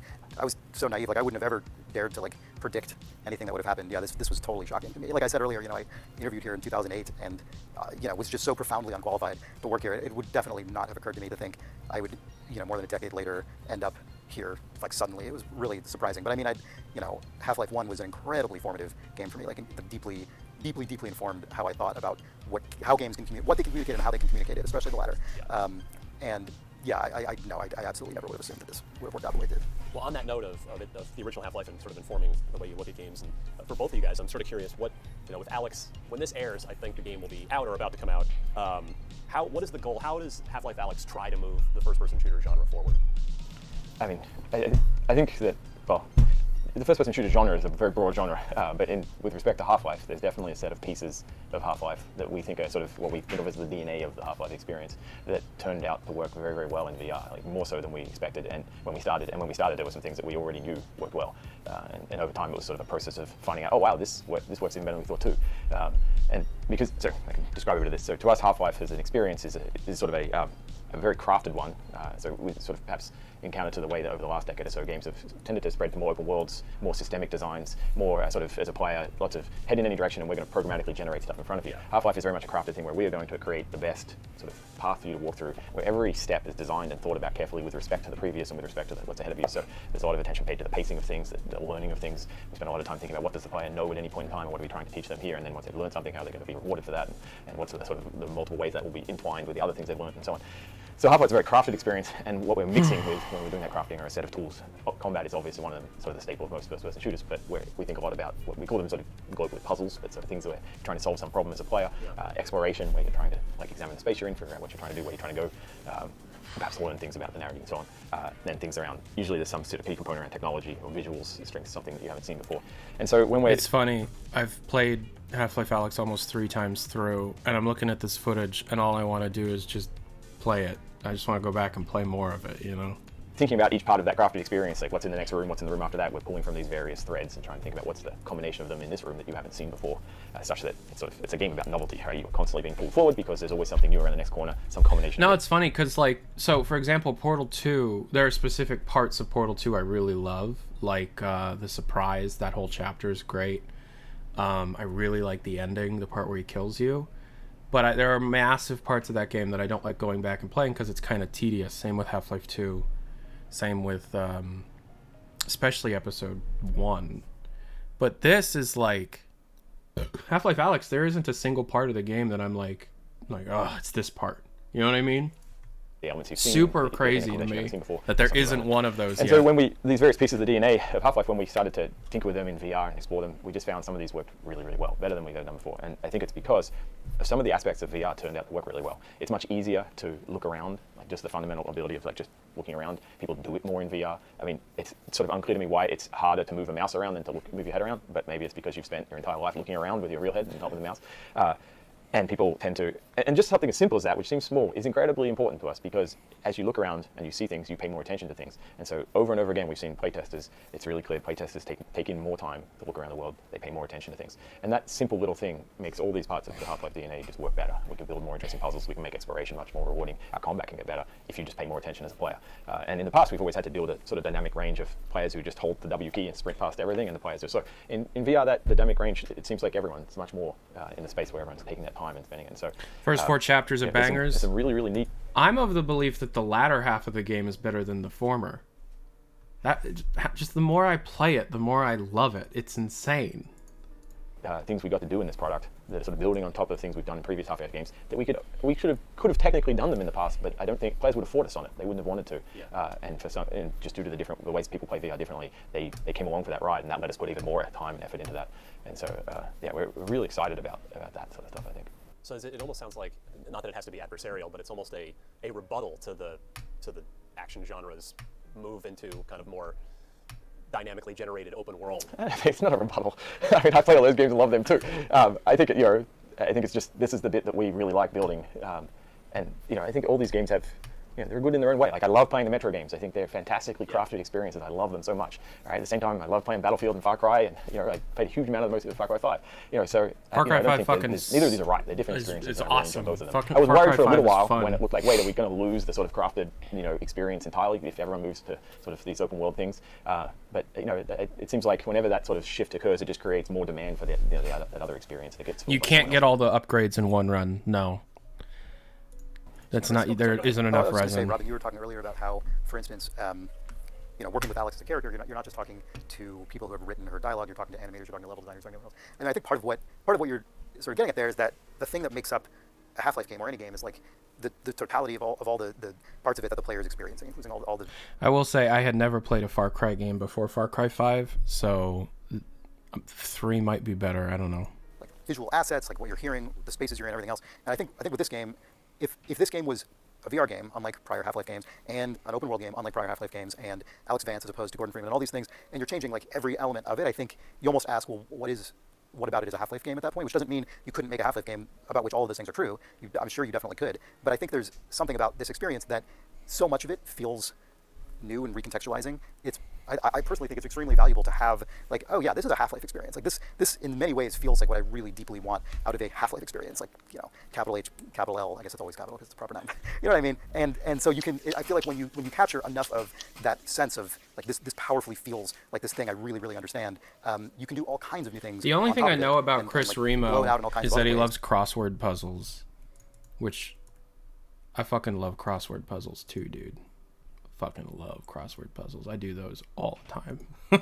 And the player gets both of that. Like, they get the familiarity, they get the sense memory, they get everything else. But that's like sort of Crossword preparing puzzles them for all kinds of fucking other things rule. that they're doing in You're totally different right. ways, like how Robin describes in VR, how you interact with the world and look around it, and how different that is than using a mouse and keyboard or a controller, and like the way you aim, even though it's combat against Combine soldiers and sort of aliens and so on. And in a lot of ways it's familiar, but in a lot of ways at a really like almost atomic level, it's very different. So you're layering all this novelty and like new processes on top of something that you understand as being very Half-Life. This isn't news. Nothing here.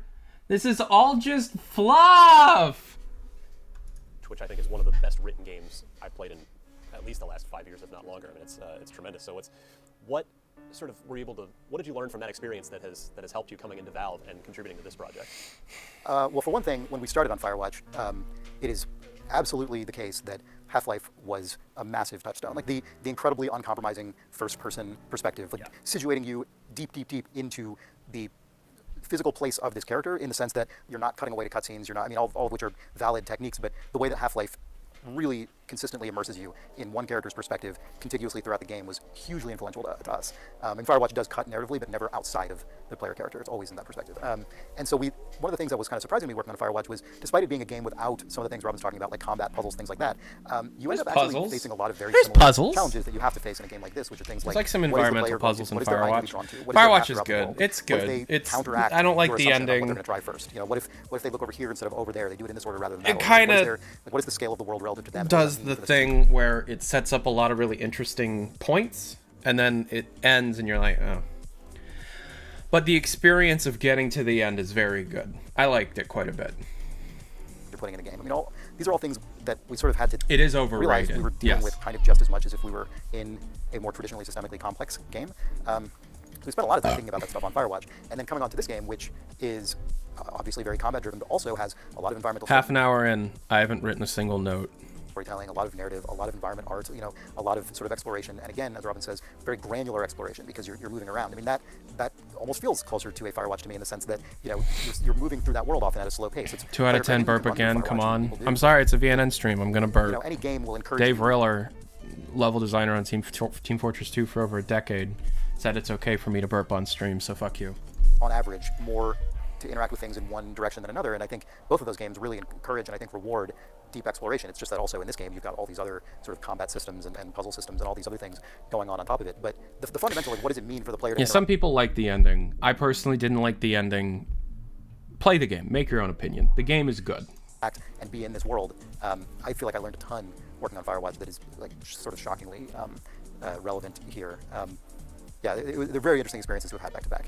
Robin, you were telling me, I'm hoping you'll tell this on camera now, you were telling me about something interesting yesterday. Time to get unfiltered. About, take the filters off. About just the sort of, you guys are both talking a lot about kind of the level of detail and bringing the players into this world, the sound work and the scripting work that goes on. Like, after you told me that story, I started to notice while I went back to play more yesterday about even if I would just kind of like lean over or crouch down, just the audio of this character that I can't even see, that if I look down is not there. But can you kind of talk about some of those insane scripting and sound things that you guys are doing? I don't actually know all of it. I keep finding out more things they're doing. It's kind of amazing.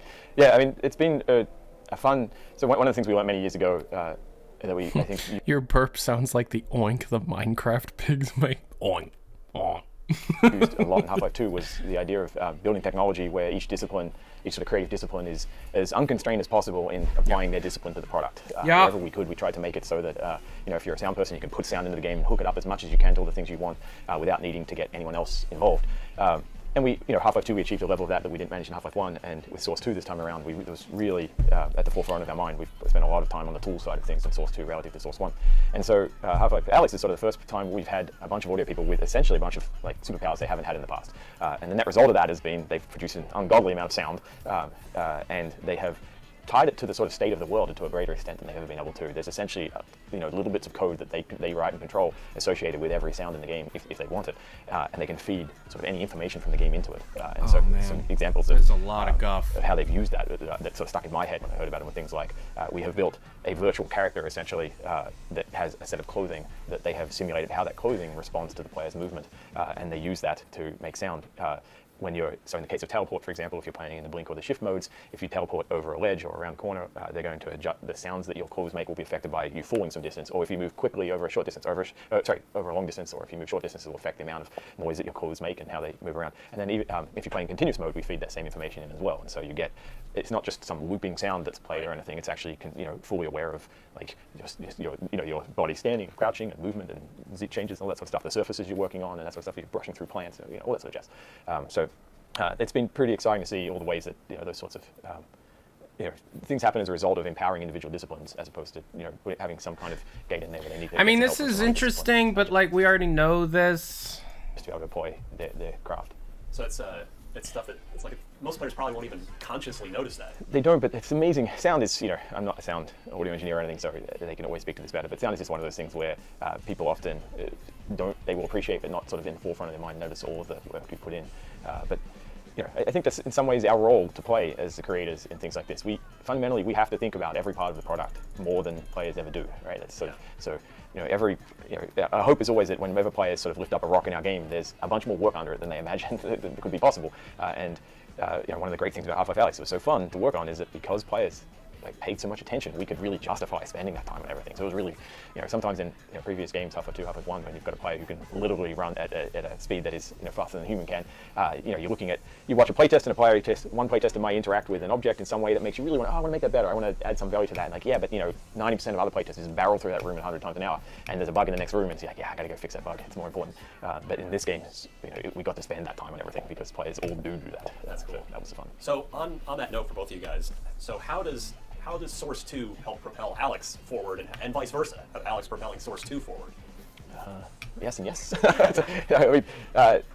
The thing I just touched on is it is actually a huge deal, but it's in this way that I think it's hard to point to a specific thing in Half-Life Alyx that is the result of some of the tool changes, but everything in Half-Life Alyx that's better is a result of the tool changes. So for example, another thing we did here that it seems like a simple thing, but had a huge impact on the product, was we significantly improved the ability for multiple people and multiple disciplines to work on the same area of the game at the same time.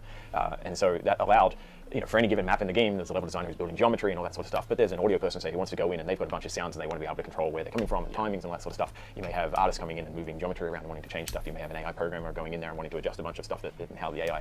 In the past, with Source 1, it was just hard enough that often we tended to push that stuff through the level designer.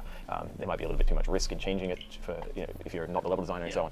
And so we did that stuff, but just to a much lesser extent, because it would get filtered through one person. And so by allowing everyone to basically just work independently in levels at the same time. I left animators out. Animators was huge. Empowering animators to be able to basically go in and customize animations somewhere in the game to their heart's content, modify geometry or whatever they needed to do that. That was huge as well. So as a result of just a simple thing like that Source 2 enabled, there's a density of content in Half-Life Alyx that is just far greater than we've done in the past. And so I can't point to hey, that is there because of this little thing. I can tell you an enormous amount of the game is impacted by just a simple thing like that. And Source 2 is essentially that writ large. Right? Our goal with Source 2 was fundamentally to focus on the tools by which we build games. We were really interested in that. We felt like that was a big constraining factor. That rendering technology, all that sort of stuff, it's advanced, it's straighthtforward in a lot of ways. The rendering programs are screaming at me right now, probably. Literally the least straightforward discipline on the planet. Whatever. Bunch of math. High-end graphics. That's right. VR did make that very interesting, so they're all happy again. Anyways, but it was tools that we felt like when we looked at what is it that we're leaving Half-Life 2 in the episodes and Source 1 games feeling like is hampering us the most creatively in terms of achieving the things we think customers really want from us. We felt it was tools that were the main thing. That seems like a really good advertisement for Source 2. I think you might get some emails from developers like, wait, a bunch of our team can work on a thing at the same time without having to re-render, redo a new build. That sounds like it's just a massive bottleneck. I'm sure most other engines do this already. We're always late to the party. Meanwhile, at Valve, I've only ever worked with Source 2, so as far as I'm concerned, I take that all for granted. That's right. It's not very impressive at all. It's time for you to go back. I've been here. Just your day-to-day life. No, it's very nice. So you guys refuted a rumor about Left 4 Dead 3 not too long ago, saying, quote, "We did briefly explore some Left 4 Dead next-gen opportunities a few years ago," and I hear the giggling already, so we're going to continue with this. We get even more unfiltered. That's right. But we are absolutely not working on anything Left 4 Dead related now, and haven't for years. So can I ask sort of what you guys were playing around with conceptually and how far that got? Trying to remember. And we used parts of Left 4 Dead. We used parts of the Left 4 Dead level as like the first bit of level geometry to start building in Source 2. Yeah. So bits of that got out. It was essentially a rendering test. And people thought that meant we were working on Left 4 Dead, and so some of that we're wanting to do is that. Later on, we built some stuff. There was, Source 2. We built a number of different things over the years. Like technology, you could write a whole book. In fact, I think someone should go, and some gaming historian should go write a whole book about how engines are like one of the most interesting problems when it comes to game development, and probably the source of more like collapse of game studios than perhaps any other thing. And that building technology is an incredibly hard thing to do because if you don't know what your game is, you don't know what technology to build. But until you build some technology, you don't know what game you can build. And so you're constantly going back and forth, and having the wrong technology for the game you're trying to build can be catastrophic for you. And once you've built an engine in a game, there's this feeling that like we've solved it, right? Like we built Half-Life 1, we built Source 1, we figured it out. But the problem is you might be able to build that same game once, maybe twice more before customers say, that's great, I want something new, and now you've got to build new technology again, and you're back in the high risk part again. So we built lots of different things as part of building technology in Source 2, there's constantly, technology people saying, okay, but what are we going to do with this? I need to know what kind of constraints I have, what kind of requirements I have, and so we're always, there were groups here who would generate a sort of a product in mind that would attempt to be a target for Source 2, and so those things, a couple of those were Left 4 Dead related things, but none of them sort of reached the point where we're like, oh, now this is a product team that we're going to build a big product around it. There were more tools for moving Source 2 forward, and they didn't sort of get past that point, I think. Does that apply to Portal as well? I know you told Jeff Keighley when he was here shooting the first of his series about, I guess you Okay. I'm not gonna speculate on it. I'm not gonna do much. He's not lying. No. But he's saying that more than just... that is a refutal. That is a refute of what Doug said. Moving on. You played with it in VR, but we're worried about motion sickness with the launching of the people. Yeah, we looked at our various IPs, when we started looking at, before we selected Half-Life, we were just looking at our various IPs, which is a really standard thing for us to do. When you're trying to explore something new, of course you start with, well, what are all the tools we've got from the past that could help us rapidly learn here? And so we looked at various IPs, and Portal was one of them. We didn't get very far in that. It was pretty clear when we looked at Portal as a whole, like, oh wow, if we can't do player movement, not as a result of their choice, but by launching them, momentum, all that sort of stuff, standing on a thing and launching them, then a whole swath of Portals, puzzles, the back half of Portal or more goes away, and would need some alternative thing. And the whole point of using existing IPs is to, get a head start on trying to understand and learn. And if we start by taking away one of the most interesting things from the IP we're looking at, then it doesn't seem like we're making a good choice there. That's because, Chris, you Firewatch, one of the, I think, best written games. You must daydream about writing for a Portal game now that you're here. Oh God, that would be a lot of fun. Yeah, I actually weirdly haven't specifically thought about that a ton, just like individually, but not because I don't think that would be fun, but I guess because Portal feels so... I don't know that I've been here long enough to feel like I'm part of the people who made Portal, because I didn't touch it at all, obviously. And that game, those two games, but particularly I remember how I felt playing Portal 1 for the first time, actually here at the Valve office, or not in this building, but Valve's office at the time. I remember just being so totally struck dumb by it, like what an unbelievably brilliant marriage of narrative and gameplay, like just so incredible that I feel like my brain would stop me from idly daydreaming about being someone who would make that, because it's like, no, that's like really good. It's like extremely good. Like I wouldn't like self-insert into that like fantasy, but obviously if it happened, I would love to work on it, but I mean, who knows. Robin, on the Team Fortress side, how do you feel about kind of the current state of the industry with regard to microtransactions and where things are going? Because you've changed Team Fortress 2 a lot from the monetization perspective. Yeah, I mean, Team Fortress was sort of in a lot of ways our learning tool. We felt like there was a bunch of things we needed to understand, because on sort of the face of it, we couldn't understand. It seemed like microtransactions should be a customer positive thing. That it should be something people should be, at the end of the day, if we're saying, how about instead if you give us some money up front before you know the game's any good, how about you play it, and then if you like it, you can give us some money. And we were also hitting a point in Team Fortress where bizarrely we would get emails from fans saying, I've been playing this game for like 4 years or something, do you guys have a donation tip jar or something? Like, at the point where fans are mailing our corporation asking if we have a donation tip jar because they want to give us extra money was a strange thing. And that certainly fit the model we had in our heads, which was that at the end of the day, it's not, I think people have this really weirdly adversarial relationship with customers where they think customers fundamentally don't want to spend money. They just want everything for free. Whereas we always think of it as people just want to spend the money on the things they like. They really just want to like, I personally really enjoy spending money on the bands and the artists and movie makers and so on who build things that I love. Yeah. I wish I could, give them more if it meant they'd make more. And so, so to us, the Team Fortress 2 was really the place where we tried to figure out how to do that. We're like, we know we've got a bunch of people who are enjoying this and they're mailing us and telling us that they're enjoying it, and that if there was some other way they would prefer, it seems like they would prefer to spend their money on this than another game. And so we were trying to figure out, what is it that they like? What would they want?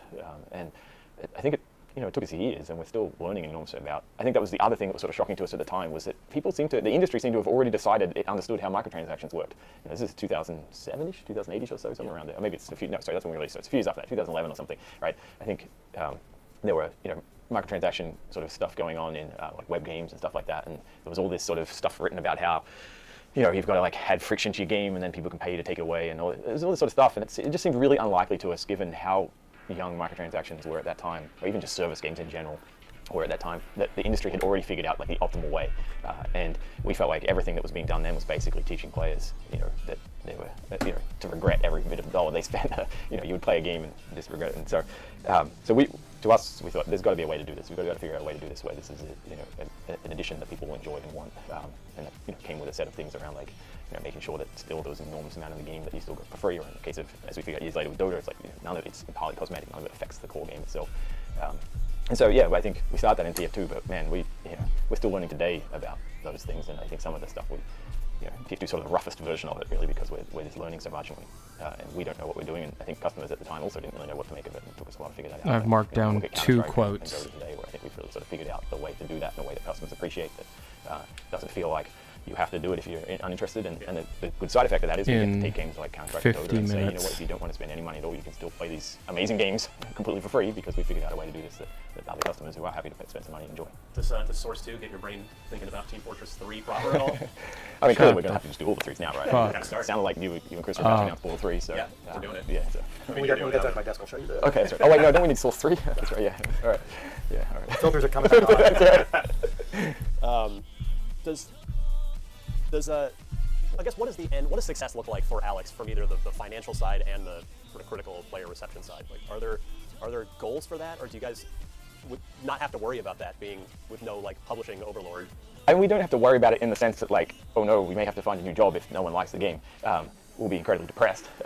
But no, I think on the financial side, what matters is that we can continue to drive VR forward in a way where a lot of other studios who aren't perhaps in the position we're in are able to build viable business.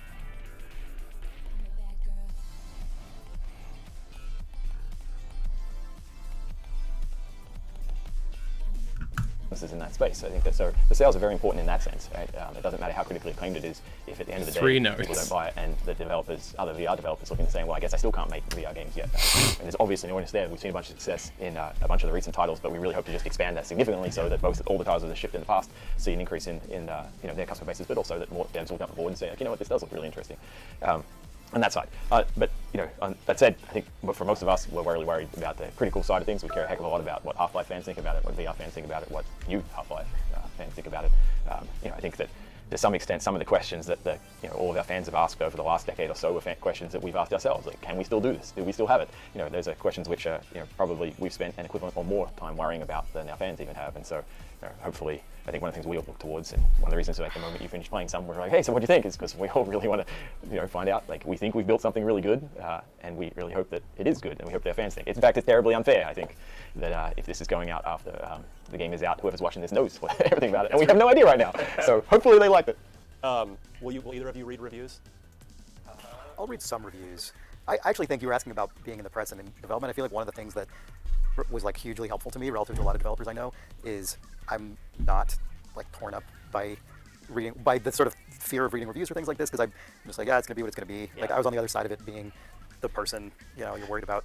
I think the reaction we've got to this game has been pretty positive so far, which has been nice. There's been an unusual thing about it that is very different to anything I've worked on, which is that we announced it like 4 months before it's coming out. So I can only imagine what it was like for you guys, because I've only been here for like 2 years, but you were working on it for what, almost 5? 4 years. It's like 4 years as always. Yeah, so you spent so much longer than I did not having any public reaction to this thing. Yeah, but I mean, the way we handle that is, as always, we started playtesting this a long time ago. In fact, it's sort of amazing to us that we managed to playtest some of it as early as we did, and yet it's still like, I mean, there was sort of rumors, but no real confirmation or anything for so long.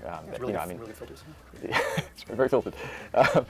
Yeah, I mean, I can't remember when it would have been in that first year, I think. We had 5-10 minutes of gameplay there that someone, I'm sure, we showed to someone outside the game, outside the company in that first year. So I don't know how many playtests we've seen play through the game now, but it'd be over 100 would be my guess. And so, yeah, we're very happy with their reaction, and so we're as confident as you can ever be, I guess. But there's always that feeling of, you've built. Right, I mean, game development is about building decisions on top of decisions on top of decisions. And one of the things we loved so much when we sort of spent a decade essentially focused on service games, I remember that transition. It was just wonderful to go from like that level of fear you feel at the end of like a 5-year project like Half-Life 2, where you're pressing on CDs and putting in boxes and sending to stores, and then you find out if everyone hates it or not. You find out it's the combination of both the level the weight of that is terrifying, but also it's just a crappy way to learn. It is just a terrible way to try and figure out how to get good at something if you get told every 5 years if you're any good at it, and then try and figure out from the reaction you've got what of the decisions in the 5 years you made were good and which ones were bad. It's really hard to get better at game making like that, or anything. And the world is also very different at the end of those 5 years. Yeah. Like, you're releasing everything is different universe. Yeah, it's a terrible way. And so playtesting was at least a proxy for that, right? You could work for a week and bring a playtester in, and so you get a sense of how you were doing from week to week with playtesters, but that still didn't tell, maybe you were just always making small changes, and then when you took the totality of it all and gave it to people, it was terrible, you didn't know. So moving to service games, it was wonderful because, like, wow, we can really learn faster here. We get to release constantly, sort of like the journalism sort of space you were talking about earlier. It is kind of like that in some games, yeah. And so I remember it was an incredible relief. We all love that. And it's funny coming back to this where there's a level of like excitement now around this that I've missed as well. Like if service game development is sort of like this, big box sort of things like this are like this. And and we're all older and I think a little less less wound up around like how we, you know, like there's, I think we all think, okay, I think we're okay at this game development thing. Like if people don't like it, it's not like we're going to suddenly decide we're all terrible overnight or anything. It'll be interesting things to learn from it, and you know, Well, I feel like being in any creative field, you have to just accept that not everyone can like everything. Yeah. I mean, you have to make something that you like and that hopefully enough other people like. But you know, I feel like a really important part of the job is accepting, like, tastes are different, but that's also the thing that makes the thing that you are making particularly valuable to the people who do like it, is that not everything appeals to them or to the other person or whatever. So when people find the thing that does appeal to them, it's like really, really affirming and powerful. So hopefully we're on the right side of that. I sort of agree with that. Oh, I do agree with that. But at the same time, I've always thought the really fun bit about game development, or the interesting challenge, is to really just try and make something that works for as many people as possible. I think I think some people think of that as like a process of watering down, whereas I find it much more of a really interesting game challenge. It's like playing the best game is like the puzzle solving problem. Like, all right, so I know these people like this, these people didn't like that.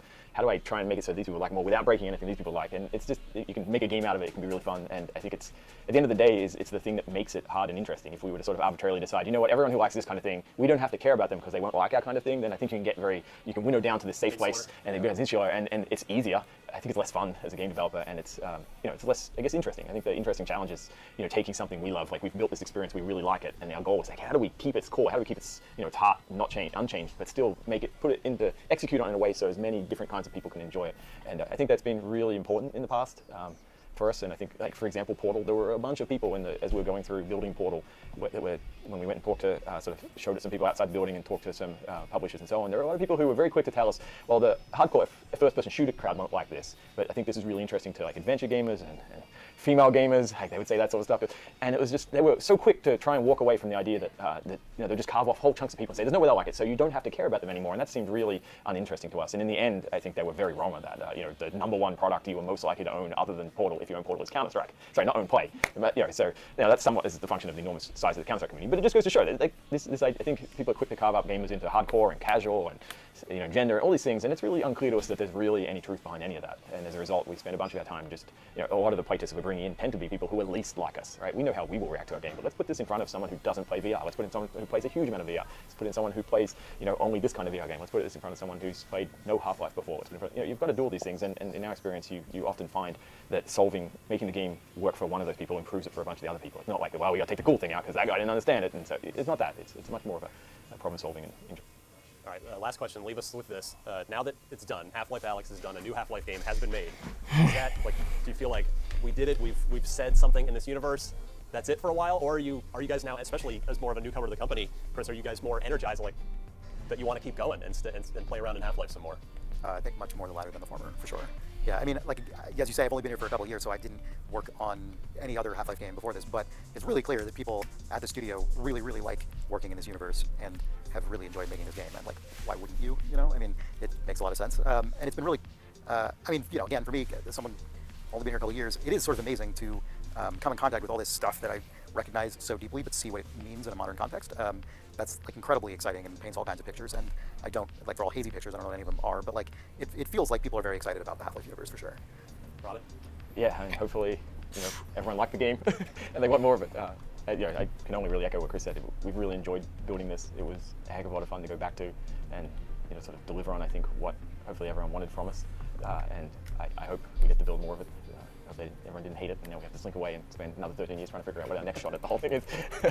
So yes, I hope you see more from us a lot sooner than last time. Half-Life reconfirmed. We did it.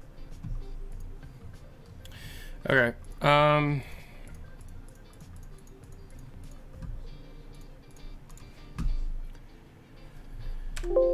Oh my goodness. Let's take a little break and play some Half-Life. Let's play a little bit of the game.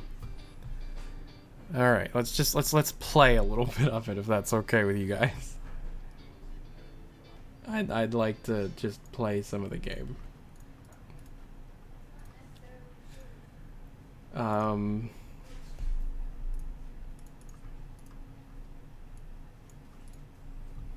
Okay.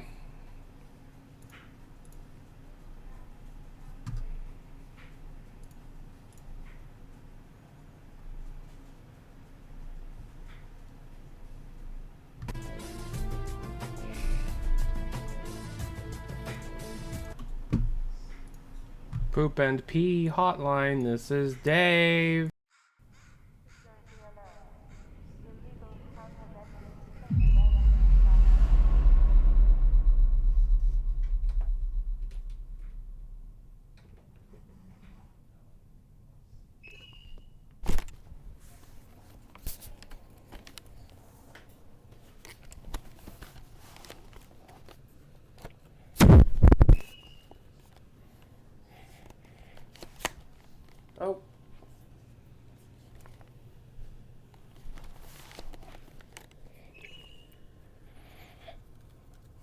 Okay.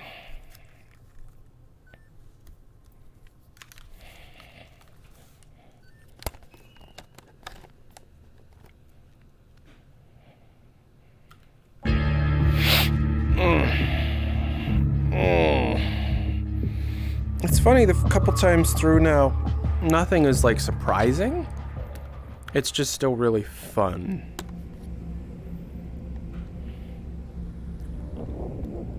Half-Life. Alyx.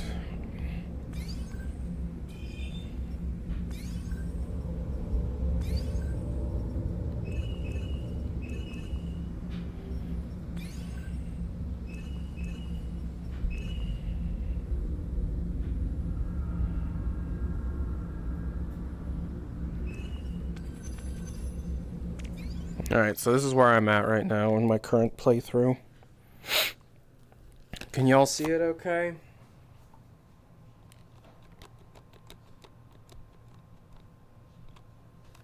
Okay, cool. Oh, whoops.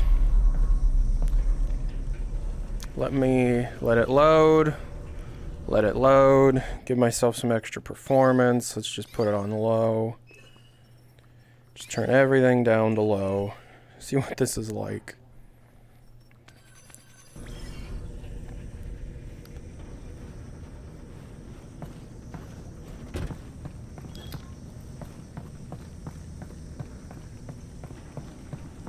I'm out. Oh, you're out? Oh, that's too bad.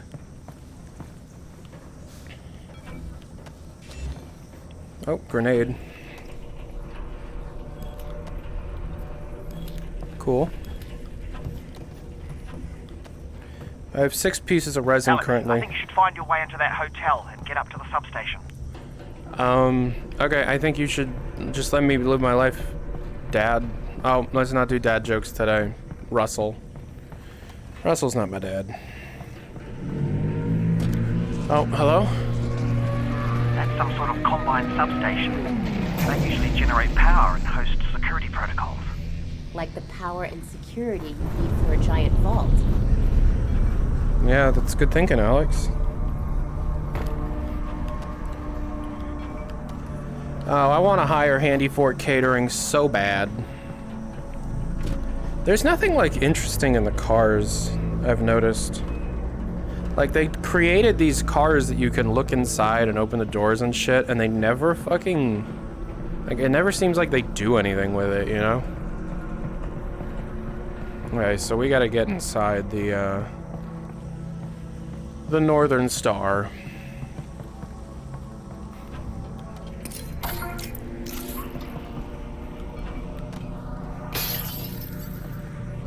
See, I'm the kind of person that wants to have found everything before moving on. So when I play it by myself off stream, I will honestly just like spend way too much fucking time looking around for resin and stuff. Man, even with the graphics turned all the way down, this doesn't look that bad. Oh, loading screen.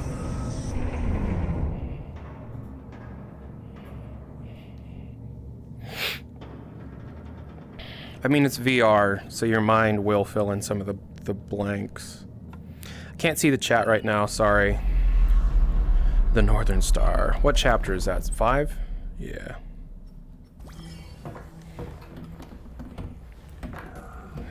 I don't think there's any resin in this room, to be honest. Is there?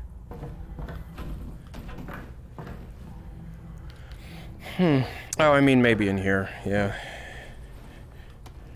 Yep, there's a piece. Hello. Man, those doors. Oh, Alyx, let's go one down.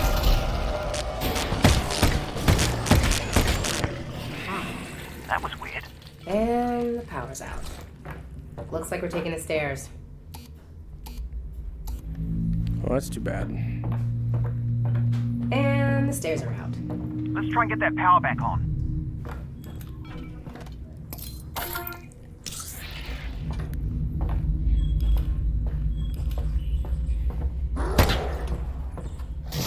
Hey guys.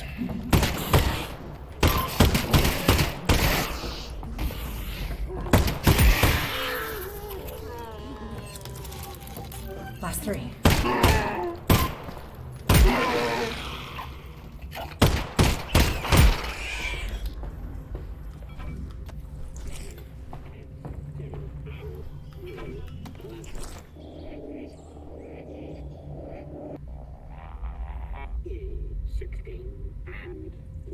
So this is what people think the ARG is about.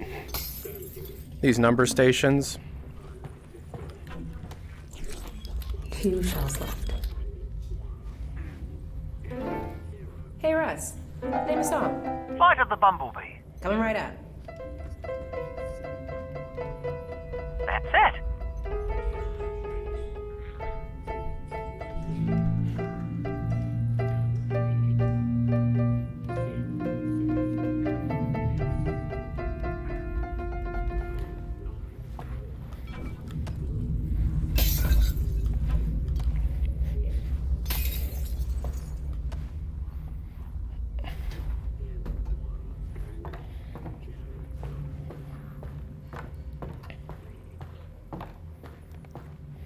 Ooh.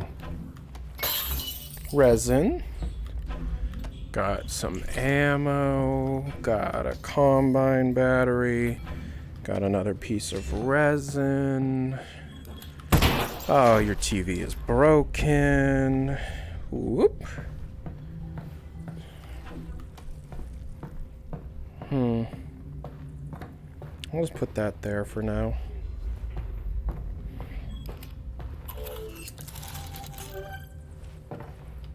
Anything look like a breaker box in there? Here we go. Breaker boxes.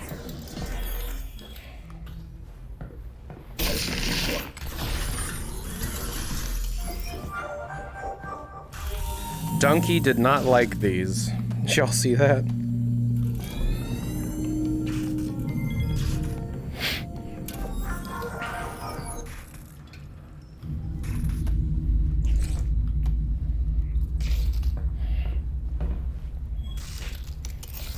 Here we go. This hotel's ancient. The wiring's gonna be a real rat's nest.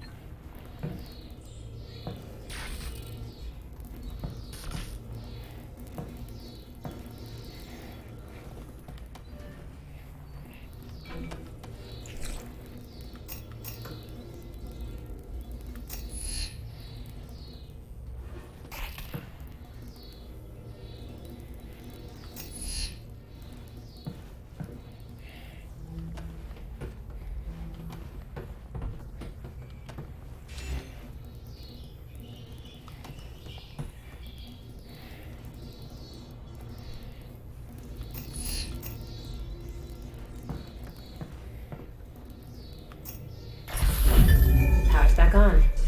Let's check the elevator. Oh, another one of those.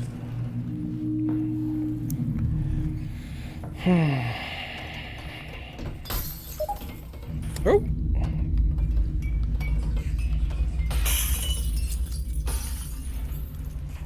No, I need that.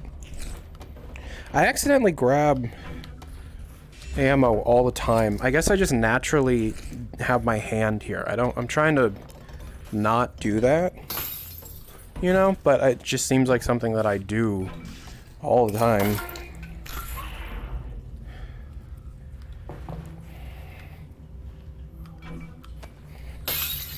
Cool. I might make a video about the ARG. I don't know. It's definitely interesting. I hope it's real. I mean, obviously, I hope a Half-Life ARG is going on because, I mean, it seems like they're already working on another game, but I don't want to call that just yet. You know? I like the wiring puzzles. I don't like all the puzzles in the game, but I really, really, really like the wiring puzzles, and I wish there were more. I just want more. That's all I want. I just want more. Oof. All right. Okay. Oh, I need that. Doy. I forgot. My Knuckles controller's thumbstick's got a problem of stick drift. It's driving me nuts. I had to turn the dead zone up to 50%, and it helped, but I still have problems with it. Boom. Power back on. And up we...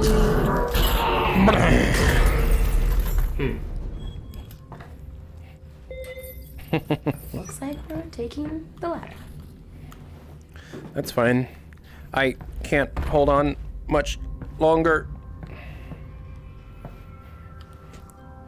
See? See how I'll sometimes just keep moving when I'm trying to do something? Like right there, I'm not touching the stick. It just does that. I wish there was a way of fixing that because it's really annoying.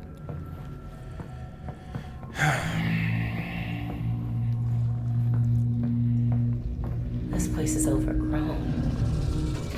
How dangerous do we keep this stuff in the nest? Well, it is spores from another dimension, so probably, yeah, extremely. But a rare opportunity to examine alien flora up close. It's the purest sample we've seen yet.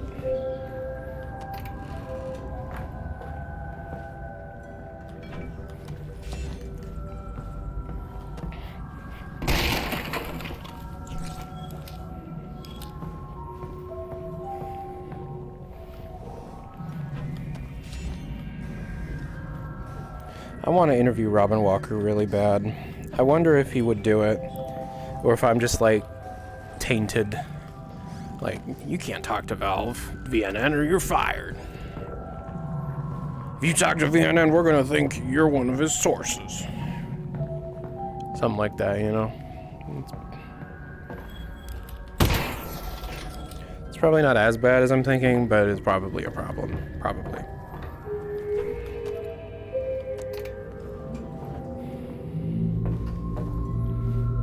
Yeah, I'll get that later. Oh, thank you. Okie doke. It's funny how I forget where all the stuff is. I wish it would randomize a little bit, like where to find things, but everything was hand placed. Like it's in the map data where the entities for like loot and things are found. I hope, like, people are already working on injecting. Oh, careful of those pustules. People are already working on injecting code into the DLLs to, like, try and make, like, small quality of life mods, like a flashlight button. But I want, like, a resin and ammo, like, increase mod. Especially with shotgun shells. There's just not enough shotgun shells. You know what I mean? I don't know if anybody agrees with me on that, but there are not enough shotgun shells.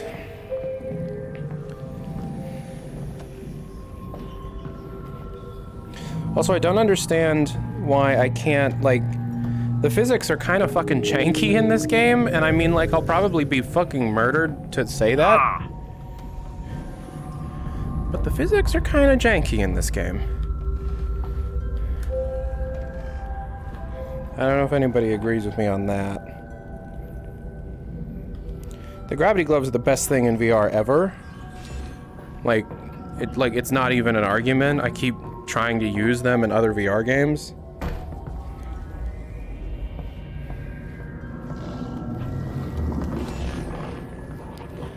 However, Ugh.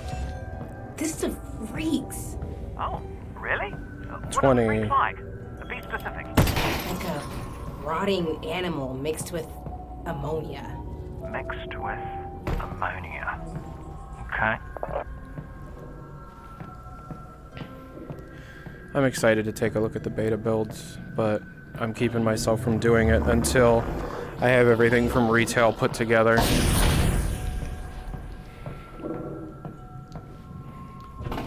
Oh, hello. Give me that. Gotcha. Whoop.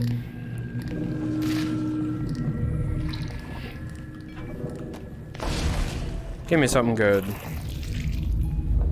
Yeah, it...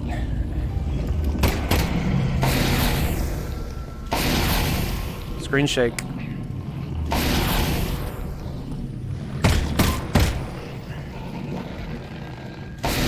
Okay.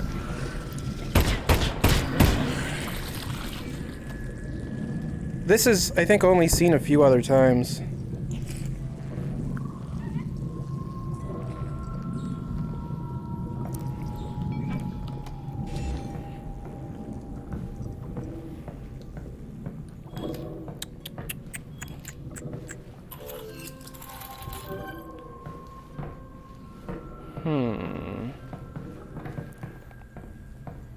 I don't know for how long I'm gonna play. I know that's not the point of this stream. Oh, that's not good. Oh, that's not good. No, Alyx. No, it is not.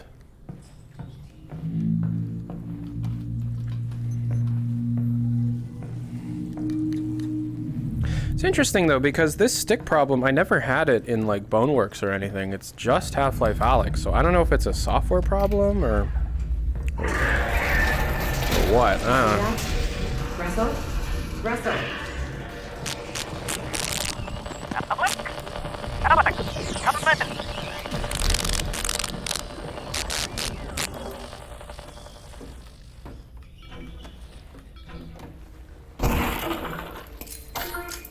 Oh, my health's kind of low. I didn't even notice.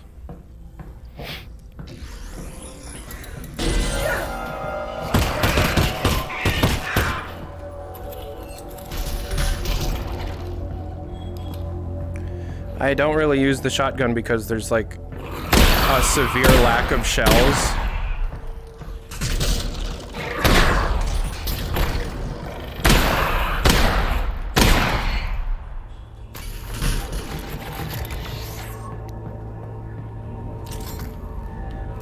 Down to 2. Where'd you go, bud?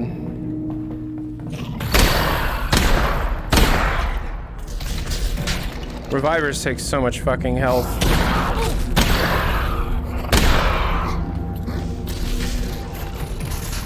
So for example, just trying to kill this one fucking reviver head crab, it's like...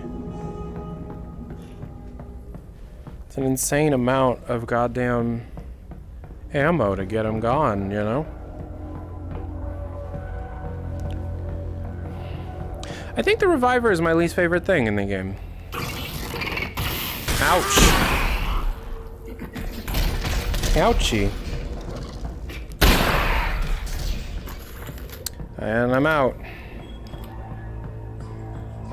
Cool.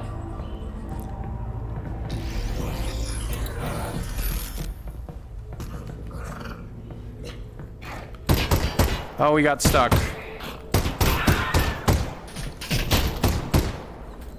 Did you see him get stuck in the wall? That's been happening to me a lot with enemies. It's kind of strange. Like I said, the physics in HLA are kind of janky. Finally, my god.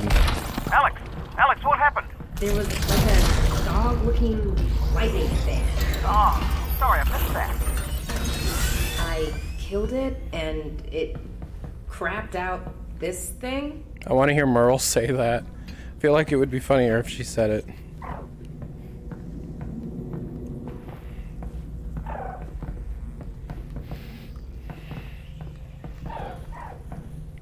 Boop, boop, boop.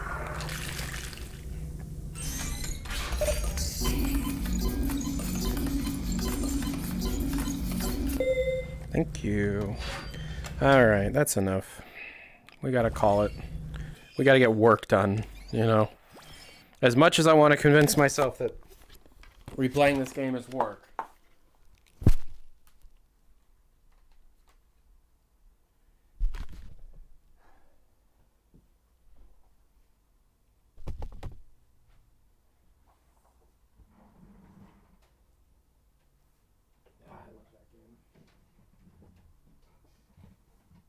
It is work when my main focus becomes my review, but right now, it's not my main focus. The review isn't. It's the press roundup. So let's get the press roundup done. That's our goal for today.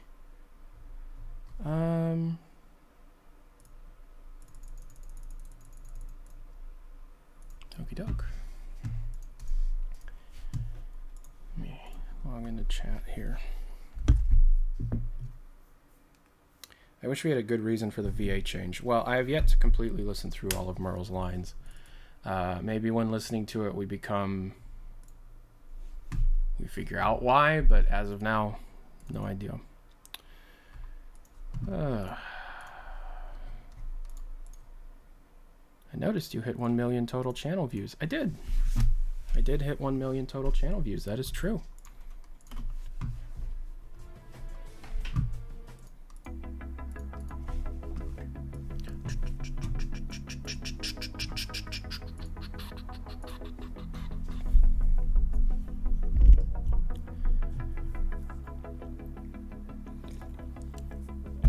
I don't mind the change, but I mean, listen to Merle and then it's like, oh, that's Alyx Vance.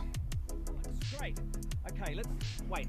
My drone's okay, right? No, it exploded. I'm okay though. Right. Good. Well, that's the main. Now look, you've got to see this. What is it? It's a holding facility. Whatever thing they've got in there needs more energy than I've ever seen. See those conduits? Each one has an energy capacity of 4, maybe 5,000 terawatts. But you don't know what's inside. I don't, but I think your father does. So the Combine have some mysterious God knows what, and they have my dad, and we have... My plan to get him back. Well, great. Let's hear it. Now, pretty soon they're going to realize that your dad is not going to talk, and when that happens, he's off to have his brain sucked out. Russell. Potentially. Maybe not, though. I mean, they could just drill into his... Stop. Yeah, so... We don't shoot our friends, not unless they do something unfriendly. Save your enthusiasm for the inspection in Brassbound. That's Han, who's a cut character from the original version of Half-Life Alyx. Hello. And then here's somebody at Valve pretending to be Breen. Why would you want to fight against equality? In all my communications with the Combine, from negotiating our surrender to listening to their plans for the future, they've been nothing but rational. Let's not forget, they mastered interdimensional travel, they've all but wiped out the Vortigaunt menace that we brought upon ourselves, and they're in the process of cleaning up the quarantine zone for us. Why would you want to fight against equality? Yeah. And like I said, I'm going to be talking a lot about the old version of the game soon. Okay, we have a lot of stuff to read through. There's been a lot of very good coverage from a lot of different places. So we gotta take notes and figure it all out, get it done. I have to pee. We'll be right back.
Okie doke. Hello? Hey. Alright, we're gonna start with US gamers are... Well, actually, let's get the fucking IGN shit out of the way. Okay, because I already have it marked down here. So IGN Unfiltered, mark here, and then articles. This one is Jeff. Shoutouts to my high school biology teacher for teaching me how to take notes in the format that I do. Shoutouts to Mr. Burkhouse. You the best. Okay, so this is me reading a Valve in Valve News Network speak. So we're gonna put on the Valve News Network music. All right, then turn shuffle off. When I first played Chapter 7 of Half-Life at Valve's office last month, it was titled Silent Partner, a foreboding and eerie tease of what awaits you in the infected distillery. Okay. Jeff was named Silent Partner. Who wrote this article? Tom Marks. Isn't he editor-in-chief? Yep, okay. Playing it again this week, now in a more finalized version for launch, the chapter was just called Jeff. And that might scare me more. Chapter 7's distillery level is one of the best in Alyx, or at least one of its scariest. As part of our IGN blah, I sat down with the team who spent years designing, building, and reworking Chapter 7 and its terrifying namesake Jeff to discuss how it evolved, how it stayed the same, and how Jeff used to be a Combine robot. Now, this is what I love. All right. Valve tells me Half-Life Alyx was in development for roughly 4 years, and Charlie Brown says that they were working on Chapter 7 on and off at least for 3 of that. The germ of the idea came very early on. Early idea about 1 year in. The germ of the idea, saying that they initially stumbled upon the idea of a blind, unkillable enemy you have to avoid while progressing when they are still experimenting with VR could do generally.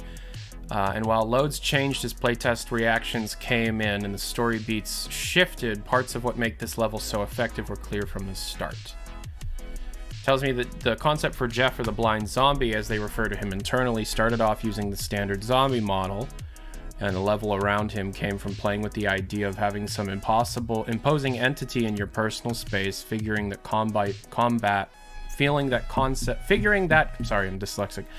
feels more interesting and heightened in VR versus 2D. Brown says the biggest positive takeaway from early experiments were the tension of being in the room and having to get close to this thing that people didn't really want to be close to.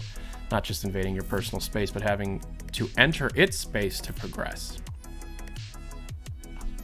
Yeah, that's where Blind Zombie Sniff came from. One of the earliest tests around this concept was a prototype version of Chapter 7's tense elevator scene. The initial versions were just a large empty box that Jeff would wander around while you avoided him, but it was an immediate hit in a company-wide playtest. Those early iterations were in part aimed at just seeing how players would respond to being locked in a room with him in a confined space. Tate explains people were still calling that out as one of the high points of the level and in the game. To amp up the uncomfortable tension, Jeff got much bigger. You can check out the gallery below to see concept art ranging from a hulking monster to a dude with a big old wrench. But Tate says Jeff eventually settled on a large Combine robot. It had pieces of debris shoved in its face, which you can see in the gallery, to make clear that it was blind. Dope ass.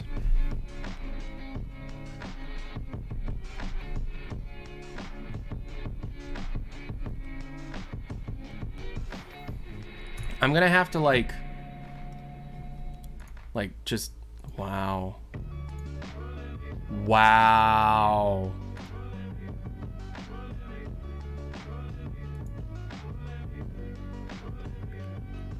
Wow. Holy shit. Wow. Okay, I'm gonna just like gloss over this because this is much better to be explained in detail in one of the unused content videos. In fact, Chapter 7 as a whole used to have a much larger Combine presence. While now you can essentially leave your gun in its holster the whole time, players previously had to juggle firefights along with avoiding Jeff. Wow. Those moments were meant to give him opportunities to demonstrate how powerful he is on something that wasn't you, but that combat was ultimately removed. The display of power replaced with how he mutilates head crabs because it killed the otherwise scary tension for many people. Okay. Chapter 7 was originally Combine focused.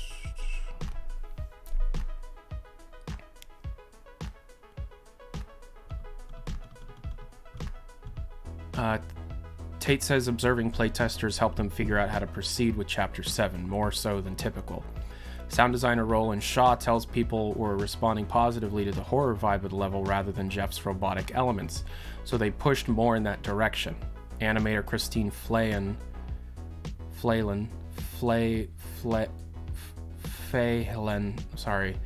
also explains that they really wanted to pull him away from feeling like another Combine entity, providing room for the player to form a different relationship with Jeff that wasn't just simply shoot on sight.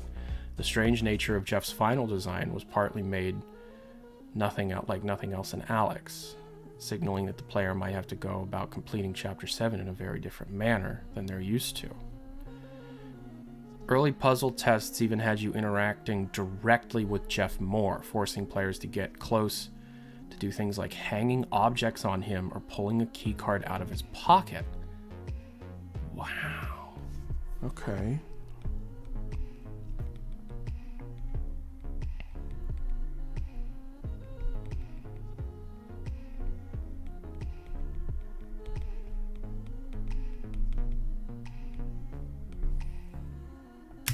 Okay. And it almost without fail, playtesters either curse our names or get very upset when they realize they have to let him back out. Oh. Instead, just being near him was enough, and Brown says some of their favorite moments revolved around forcing the players to do things they really didn't want to but knew they had to, and finding ways to keep that feeling enjoyable. The best example, the freezer puzzle. Fuck yes. Oh my god, I love this. Brown says that with a devious smile. He explains that the freezer puzzle, having to lock Jeff away, only to realize later that you need to let him back out. Oh, they're so smart. Has been in the level since the very beginning. It was so effective, in fact, that they essentially used it as the example they needed to replicate as they made more areas. Wow.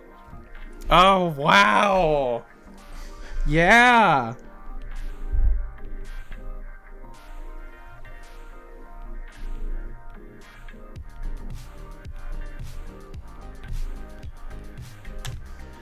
Wow. What testers did like, however, was But while that tension was exciting and fun for playtesters, there was a catch. Too much of it and players would burn out on Jeff altogether. We iterated a ton on the minute details of the interactions between players and the blind zombies at the point where you screw up and you were going to die. Too many deaths or too much constant threat, and players would become fatigued with the whole idea of Jeff. Tate explains that players would become a little numb to the blind zombie, a little frustrated and tired of having him around if the majority of their close calls just result in death. What testers did like, however, was almost dying, as with most great horror, the close calls were much more exciting than the actual catches. So the team iterated extensively on making sure things always felt scary, but with a hope of getting away. A simple example of this was the crank puzzle in the latter half of Chapter 7. That puzzle for the longest time was a source of frustration for players, because if they screwed up pulling the crank into the wall, they would die because the blind zombie would just come in and crush them like a trash compactor.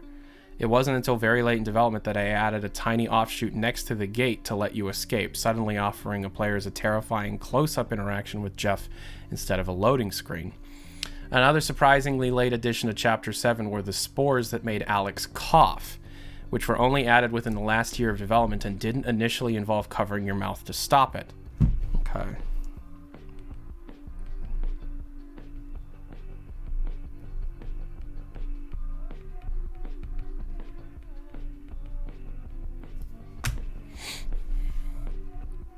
While the spores were supposed to force the players to think more carefully about the environment instead of only focusing on Jeff, developers both remember playtesters instinctively covering their mouth to try and stop it. So, striving to make as many natural VR interactions work as testers expected, the team made covering your mouth an actual thing as a quick experiment, almost intended to be an Easter egg.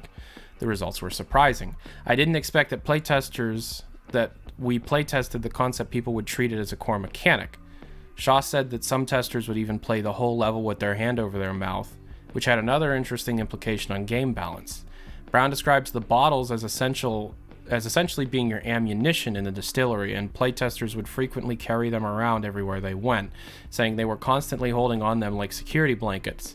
Now you might need a hand ready to cover your mouth, and suddenly an interesting resource trade-off was introduced. Holy shit. Strangely enough, the overabundance on bottles actually became Chapter 7's distillery theme. The overabundance on bottles actually came before Chapter 7's distillery theme. Wow.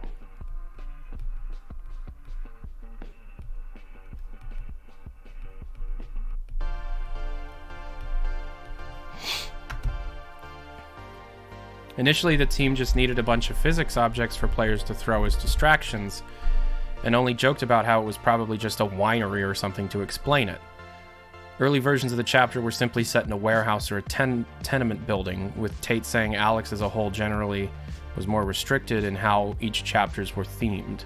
It wasn't until Valve decided areas needed to have unique personalities that the distilleries went from a joke to the reality. They're talking about the pre-write. A lot of the areas were just empty warehouses, apartment buildings, and sewers over and over and over and over again. Okay.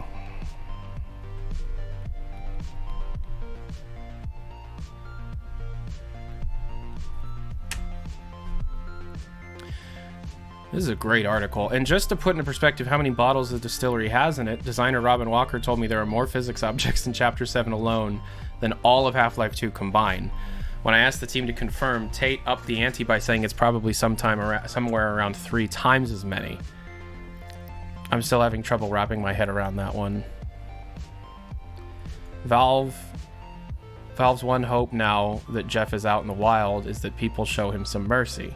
I just hope more people are out there we expect decide to not kill the blind zombie. I didn't kill him. Apparently you can lock him into a trash compactor and just let him stay trapped without pressing the death button, which is what I did. Makes you feel any better? You are all the people.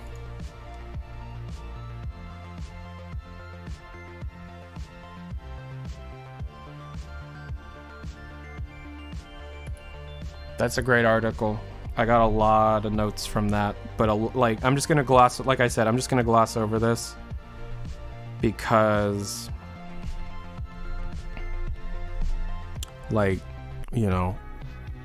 that's way better. Is like the cut chapters of Half-Life Alyx, I think. Yeah, or the cut enemies or the cut characters or something. Valve explains why Half-Life 2 Episode 3 was never made. It's not often that an unanswered cliffhanger in a story becomes echoed so perfectly by one in real life, but the legendary lingering ending of Half-Life 2 Episode 2 and the real-world silence that followed is anything but ordinary. 13 years after release, its heart-wrenching finale is still unresolved, and the one feverish Half-Life 3 confirmed memes have mostly lost steam. Yep. But now, after more than a decade, we're finally getting a new Half-Life game as well as some answers. Ahead of the release of Half-Life Alyx... Oh, by the way, this is probably going to have spoilers. Ahead of the release of Half-Life Alyx, I spoke with Dario Casali, a Valve veteran who's been with the studio since '96, and also made fucking Plutonia in, '95?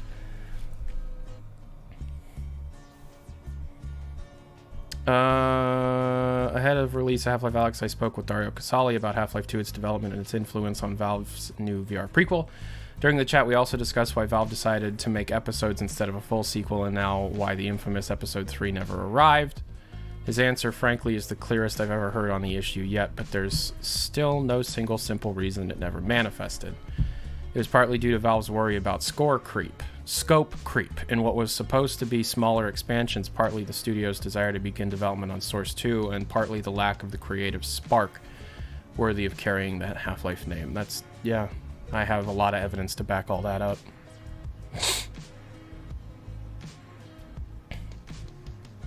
I'm not gonna watch the video. Wait, are there It's not all months, and we're developing the Source engine alongside the game design itself. Casali tells me that resulted in a lot of wasted or thrown out work as Valve experimented with what Source could do, played around with the now iconic, resulted in a lot. I've never seen this art before. Where's this art from? Have we seen this art before? This one?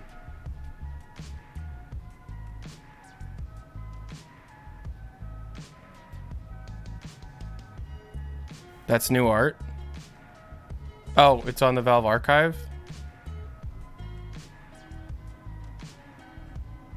Wait, that's Bioshock? Fuck off. Okay.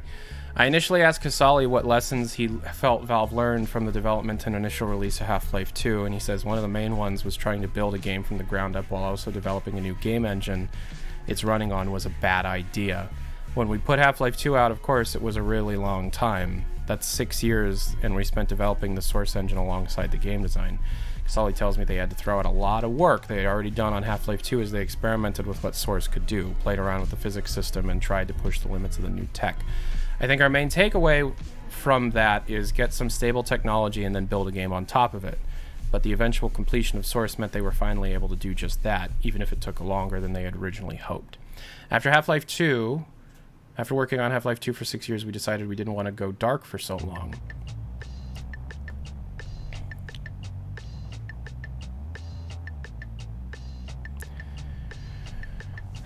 Don't trust horses.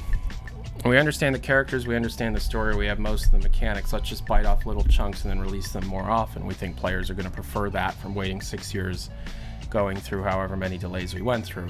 Of course, I pointed out the irony of him saying that Valve disliked going dark for 6 years when the gap between Episode 2 and Alyx ended up being more than double that, to which Casali jokingly replied, yeah, it was like we adjusted to an extreme after they moved away from the quicker episodic format. But regardless of how it ended, a plan to set up and develop the release each episode in a year, designing them as shorter additions to the story to keep players satisfied more frequently.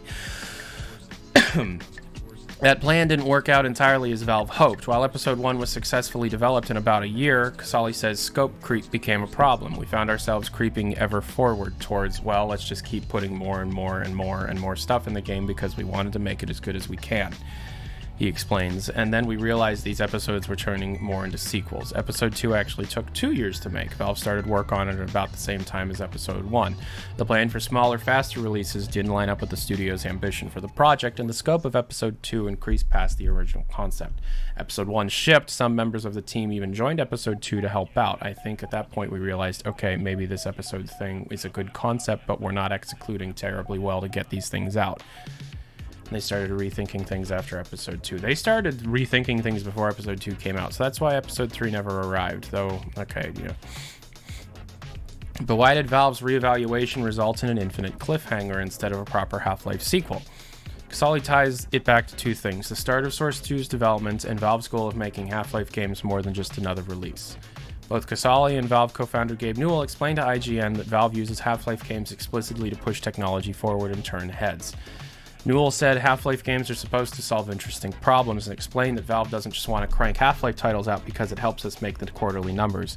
Casali similarly says that they were looking for what is going to make the next big impact after Episode 2.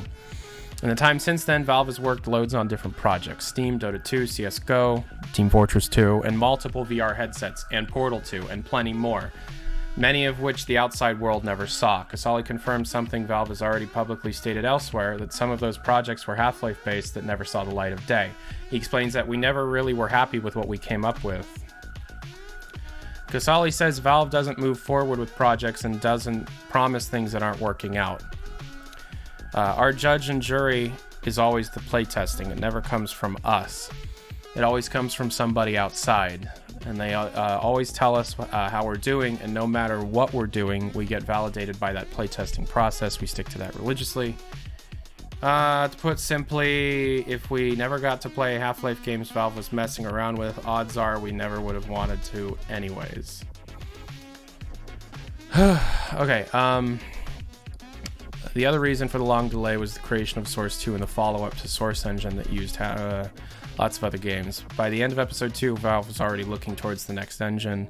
already learned the hard lesson not to develop both Half-Life games and the engines at the same time. We didn't want to make the same Half-Life 2 mistake again of working on Source 2 and the next Half-Life game at the same time, because that created a lot of pain the first time we tried to do that. To break the timeline down for you, Half-Life 2 was developed in 6 years, starting after Half-Life's release in 98 and ending in 04. Episode 1 followed roughly a year and a half in 2006, Episode 2 by the end of 07. At that point, Valve knew they wanted to make Source 2 and didn't want to start on another Half-Life game using it before it was ready, and knew they wanted that follow-up to make an impact. 7 years later, Source 2 was made available in Dota 2's workshop tools in 2014 before the entire game was ported to the engine in 2015. Meanwhile, Valve tells Half-Life Alyx has been in development for roughly 4 years, allowing the studio to start working around 2016. It was before that. Looking at the timeline and considering the extensive amount of time before the engine, Valve coupled development actually is almost a new matter. So while it's yet to see 3, Casali says he hopes Alyx meant they've turned a corner in terms of long waits. Newell described the release as a really powerful moment for us because this is as good as we get. Casali also points out the demanding nature of high-fidelity VR like Alyx means they've only scratched the surface of what Source 2 is capable of. Yep. Okay, what can be summarized here? I literally knew all of this. And this more ties into a much larger story. I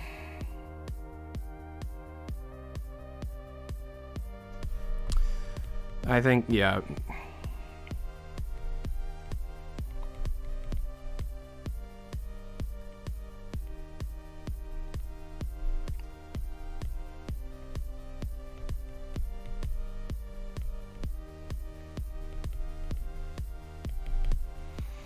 Okay, so that's IGN stuff out of the way.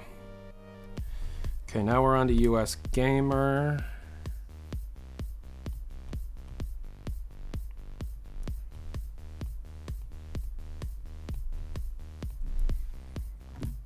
Okay.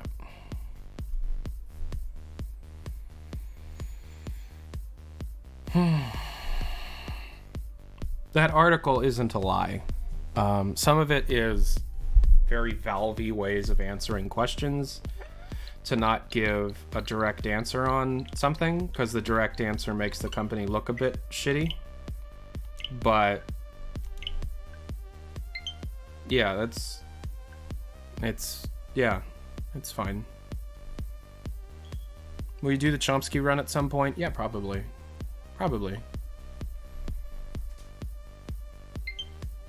Yeah, I've turned my Switch on. Somebody said they wanted to add me on Nintendo Online, so I'm getting the information for you guys. Here you go. Can you see that? Oh, $2 pledge on Patreon. Thank you very much. I don't think you can see that. I don't know. Oh man, focus. Okay, hold on.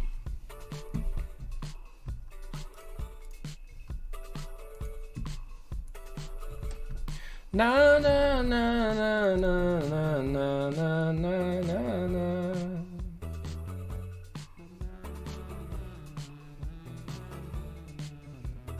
There you go.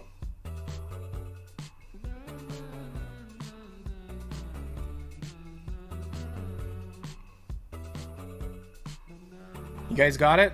That's my friend code. So, yeah, feel free to add me. Oh, friend request received. Dope. Oh, 2 of them. Daniel and Verbex. I'll check those later. Thank you very much. All right, US Gamer. Half-Life Alyx Behind the Scenes Part 1. How Valve found its new art, Alyx. Okay.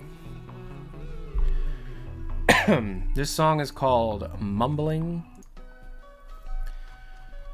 Alright. Today marks the release of Half-Life Alyx, a virtual reality exclusive title in the series' first installment in over 12 years. This being Valve's first full-length single-player game in close to a decade, on top of being a Half-Life title, means this is the first time that some relatively recent hires have had the chance to make their mark. So it's a chance for some longtime Valve employees to take on a more significant role in Half-Life. Half-Life Alyx was in development for about 4 years, during which Eric Wolpaw and Chris Remo were only around for about half that time. Wolpaw, who joined Valve as a writer in mid-2000s, left the company shortly after its earliest VR experiments that led to Half-Life's return got underway. Remo and his comrades from Campo Santo, the developers of Firewatch, all joined Valve in 2018 when Alyx was well into production. Wolpaw then came back to Valve as a contractor later that year. It was late in 2018, yeah. Remo, a designer and programmer on Alyx, remembers playing the original Half-Life games as a fan. Wolpaw helped out on the Half-Life 2 episodes, but those were mainly still the domain of the original writer Laidlaw. Wolpaw, of course, wrote for Portal and Left 4 Dead. Wolpaw is like the only writer for Portal 1, and he wrote Left 4 Dead with Falisac as well as Portal 2, but Portal 2 also had J. Pinkerton. Half-Life Alyx is Remo's first Half-Life game as a developer, and it's the first time a team is taken over from Laidlaw, who announced his retirement from Valve in 2016. Wolpaw, Pinkerton, and Campo Santo's Sean Vanaman worked out Alyx's story together. In the past, Remo says Half-Life Alyx has become almost a whole new game. US Gamer had the opportunity to chat with Remo and Wolpaw ahead of its Alyx release. In this installment, we talk broadly about coming back to Half-Life, designing for VR, and the fate of other projects like Double Fine's Psychonaut 2, which Wolpaw wrote for, and Campo Santo's On Hiatus in the Valley of Gods. Damn, this is a good article. Okay, well written as fuck. Wolpaw came back to help Valve give Half-Life Alyx a story to fit the rough progression of levels Valve had worked out, but he's still a contractor who mostly works from home. On Skype, Wolpaw... Okay. Wolpaw works from home in Cleveland. Holy shit. If he liked me, I could go meet him. That's like an hour away. That's an hour drive for me. Wolpaw, let's meet at the Whole Foods cafeteria and let me interview you. You want to go to the Melt? Wolpaw, you want to go to the Melt?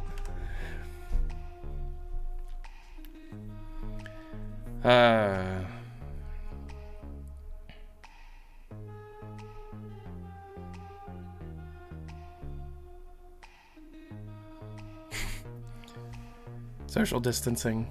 Does Wolpaw not? I have no idea Wolpaw's opinion of me. None. No idea. Wolpaw works from home in Cleveland. I've been working on Alyx. It's basically full-time. I come down to Valve every 5 weeks or so for 10 days or 2 weeks, but not in the last few weeks because of the apocalypse or whatnot. The video call is actually a workaround, as US Gamer and other websites were initially invited to send staff out to Valve's offices for a review event and interview opportunities. The coronavirus had a change of plans. Oh. A review event was canceled. Good, because I wasn't invited. For Wolpaw, though, working from home is sort of the norm. A few days prior to the call, he tweeted about completing a playthrough of Alyx. In the lead up to release, most of the Alyx team and other Valve employees were playing through the game, trying to catch up on any game-breaking bugs.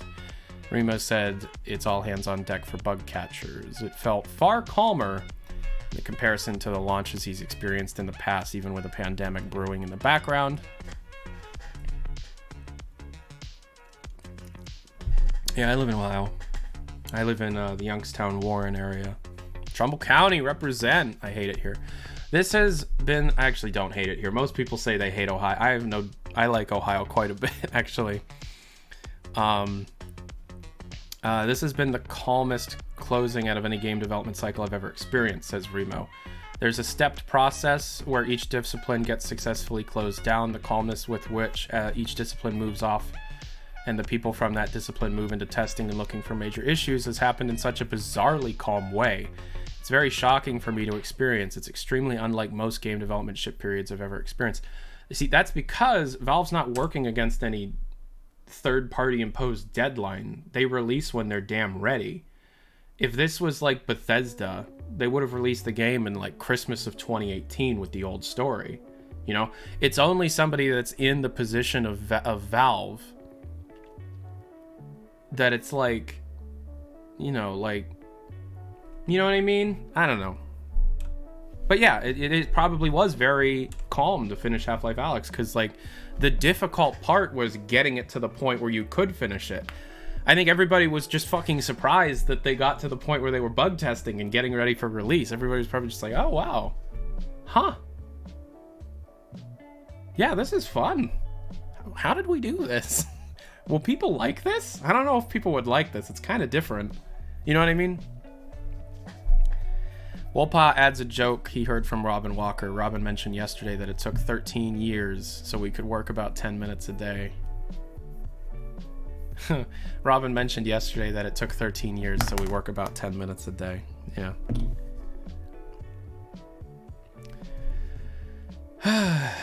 Bringing back Half-Life without playing Freebird every night. That sounds like an Eric quote. Oh, we hit 1,300 subscribers. Thank you very much. In the reveal trailer of Half-Life Alyx, released last year, features the game's two main characters, Alyx Vance and Russell, her scientist ally and over-the-radio companion voiced by Flight of the Conchords' Rhys Darby. While players first met Alyx in 2004, making it a prequel while introducing a new character in Russell struck some fans as an odd move, especially considering Half-Life 2's Episode 2's big cliffhanger. Wolpa says, prequel or not, the team sees this as a chance to expand the Half-Life world, especially with a new character.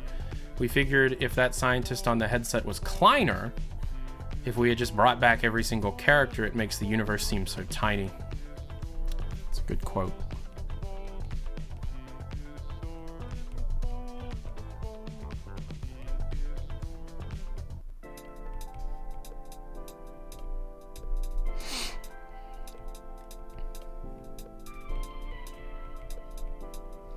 I think the best way of expanding the universe is making small spin-off games like, oh, here's Barney and his world. Oh, here's Kleiner and his world. You know what I mean? You couldn't make a Kleiner game unless it was a completely different genre, but you know what I mean. Like if you made a spin-off that was just the hacking puzzles and you were Kleiner trying to solve things, there you go. But,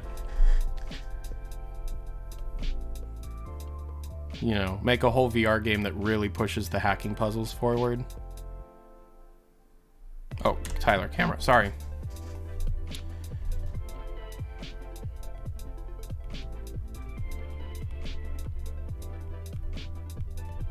I love Wolpa. We didn't know Rhys personally, but we thought his voice would be nice. We wanted some warm-sounding voices because especially in VR, you're going to be going through some fairly grim environments. Darby wasn't familiar with the Half-Life series prior to joining up, though his kids were, but Wolpa says that he naturally gravitated towards some material and helped shape Russell's character. The thing that always happens is you write some stuff and you go and record with the actor, they have some ideas, and you kind of learn what sounds better when they say it. Russell got more interested in kind of pressing Alyx on trying different things, like touching things or being curious about what head crabs taste like. Rhys really responded to those types of things. Cool. Half-Life Alyx also introduces a new voice actress for its lead character. I gotta learn how to pronounce this. Ozioma Akaka. I'm sorry. Plays a younger Alyx in place of Merle Dandridge, who originated the role. In a Red AMA, Wolpa noted that Valve would still like to work with Dandridge again in the future. As for casting a younger Alyx, he's a bit shocked the casting sheet didn't leak. Huh.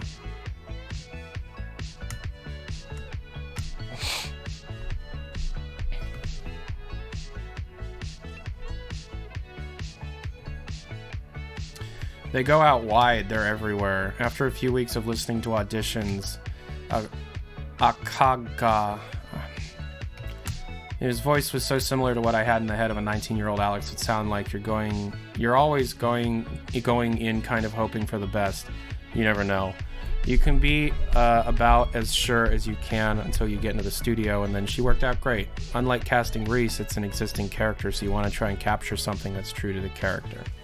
Voices aside, as I'll write that down, surprised the casting sheet didn't leak. Yeah, it didn't. I was never told.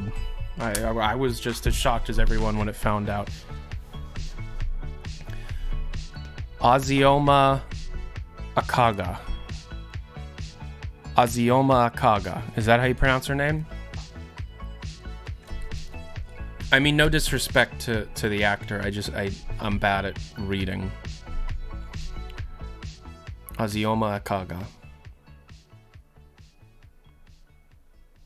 Let's just say that's how you say it for now. I'm gonna be reaching out soon for an interview with her, because I have a contact who knows her, so you know.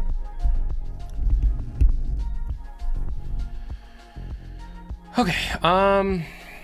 Voices aside, as someone with years of experience of doing music and audio for games, Remo has thoughts on how Half-Life Alyx sonically captures the series' spirit without resorting to a nostalgia overload. Completely agree. So much from those games is extremely notable and definite when it comes to those worlds. It would almost be criminal not to hang on to that stuff and use it. By the same token, you don't want to overdo it, because then you're sort of playing Freebird every night. Oh, that's not a Woolpot quote. Azioma Kaga. Yeah, this is a great article. You want the stuff to almost... You want that stuff to almost on a really slow drip feed, where sometimes you get a little drop of it and it just feels amazing. It's good work in the first place, right? It's good music, it's good sounds. So they're doing good work in terms of having the correct emotional effect. Thank you for the cheer.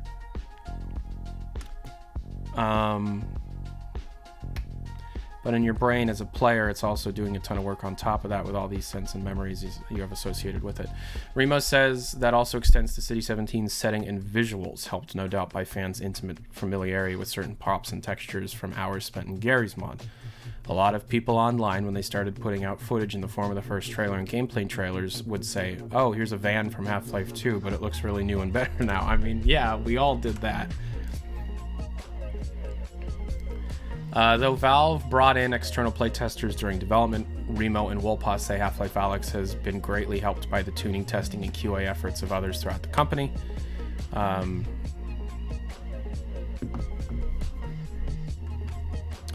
The game is largely complete in terms of being able to play it from beginning to end for about a year now.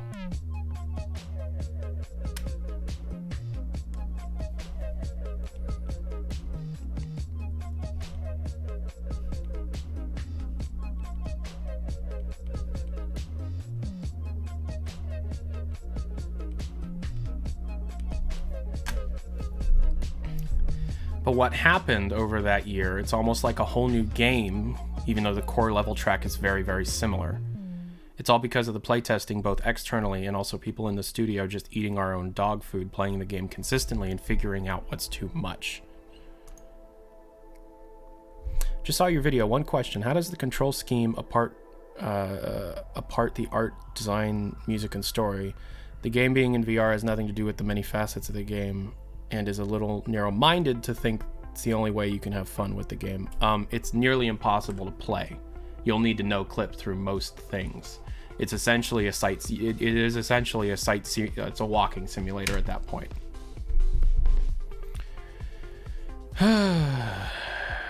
Throughout development, Valve figured out what was too much for VR, for pacing, and especially for Half-Life Alyx horror elements, in order to make the experience feel as good as possible for as many people as possible. Again, Woolpot and Remon noted that the finishing touches, like adding support for one-handed play and barnacle lift options, didn't conflict with Valve's measured wind down of development.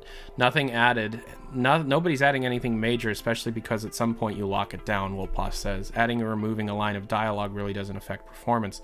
But the last big step of pretty much any shipping game is the big brain engineers come in and make sure the game runs in performance. Okay. When Campo Santo was acquired by Valve in 2018, the team announced it would keep working on In the Valley of Gods, its planned follow-up to the kind of first-person storytelling the team embarked on with Firewatch. Shortly after Half-Life Alyx was revealed, it came to light that Remo and others had moved to Alyx while In the Valley of Gods was put on indefinite hold. I wonder.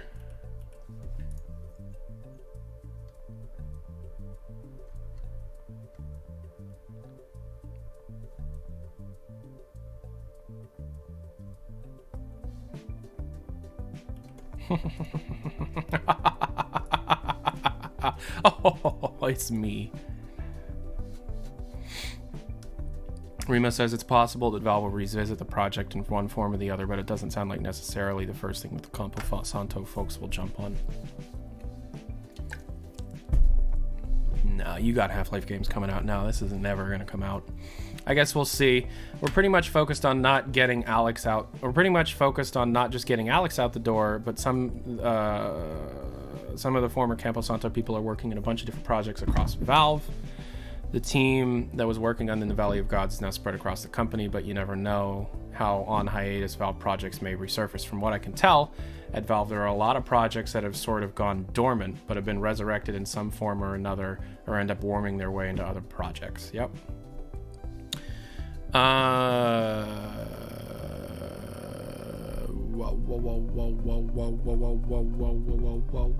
Some of the Campo Santo team went to work on Dota Underlords, including Remo, who did a stint on the Auto Chess spin-off before periods of work on Half-Life Alyx. There are a ton of people. There are people who have done work on Steam. I believe now a couple of people are doing work on Dota 2, particularly in the run-up to the International, which is totally going to get canceled. Valve is a game developer, but also Steam, it's hardware and international esports events. It's a video game production. So the number of things that you can be involved in and the kinds of things you can be involved in, the different disciplines you can work in, and the new skills you learn is really high. He vouches that he's not alone amongst former Campo Santo members who have been able to apply their talents across multiple areas at Valve. For Wolpa, who's been busy contracting on Half-Life Alyx for the past 18 months, Valve is where most of his energy has been directed of late. His departure from the company in 2017, he signed to do work on Double Fine's Psychonauts 2, but he's not involved with that project for a while. Some of that went out the window a little bit when they got bought out by Microsoft, so I haven't heard a whole lot since then. I did some work on early on, and I don't actually know what's going on there at the moment. I mean, they're working on it, but I think my involvement ended unless I hear from Tim Schafer again when they got bought, which is just, well, because it kind of fell into my lap a little bit and ended up being a ton of work in a year and a half. This could be just the beginning of a new Half-Life renaissance. Others at Valve have already publicly expressed their own interest in doing more, but Wolpa is also on board. I'm a contractor, so I'm not in the decision-making process, but I will say straight up, no hedging, I would love to do more. I want to do more. Mail it straight to Gabe. I am ready. I wouldn't have thought, this was a daunting task when we came on, and I feel good about it. I mean, we'll see. It's going to come out in a week, and maybe I'm going to regret everything. But at the moment, I feel really good about what we did, and I'd really like to keep going. Holy shit. That is such a great quote.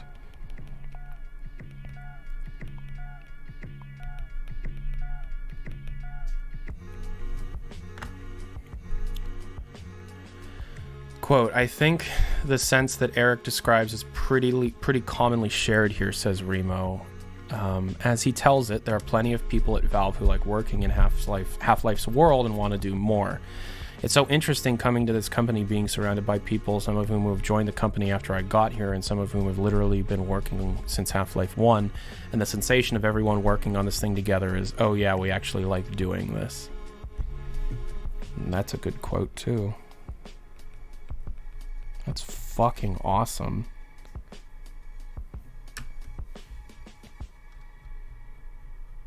That's so awesome.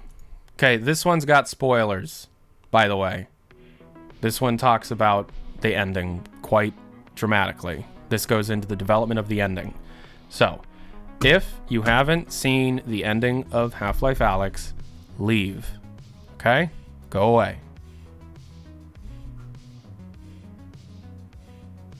This apparently is the best article that's come out of this entire press event, this entire press stuff. This talks about, this explicitly talks about the rewrite that Wolpa had to do, okay? Even some of my Valve sources were like, dude, read this article. Okay, this is the second part of our extended interview with Eric Wolpa and Chris Remo, two members of the team at Valve. In the first spoiler-free installment, we cover how Alyx's lead characters were cast. Okay. The second and final installment will cover key parts about Half-Life Alyx's plot, including the events of the final scene. If you don't want to know how it ends, turn back now.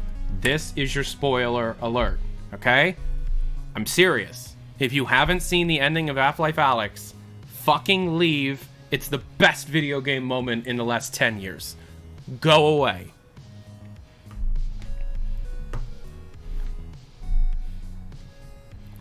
Okay. Now with that said. Okay, first they start talking about Jeff. That's fine. I would like to hear Eric Wolpaw talk about Jeff, because the fact that the chapter name is just Jeff sounds like such a Wolpaw thing to do, in the same way that you had the, you know, your first go-rounds through Portal 2, especially on the Xbox 360, which my first go-around on Portal 2 is on the 360. This is the part where I kill you, chapter 10 or whatever, the part where he kills you, achievement unlocked. This is the part where he kills you, and then GLaDOS says, I think this is the part, you know, that. Just naming the chapter Jeff? Come on.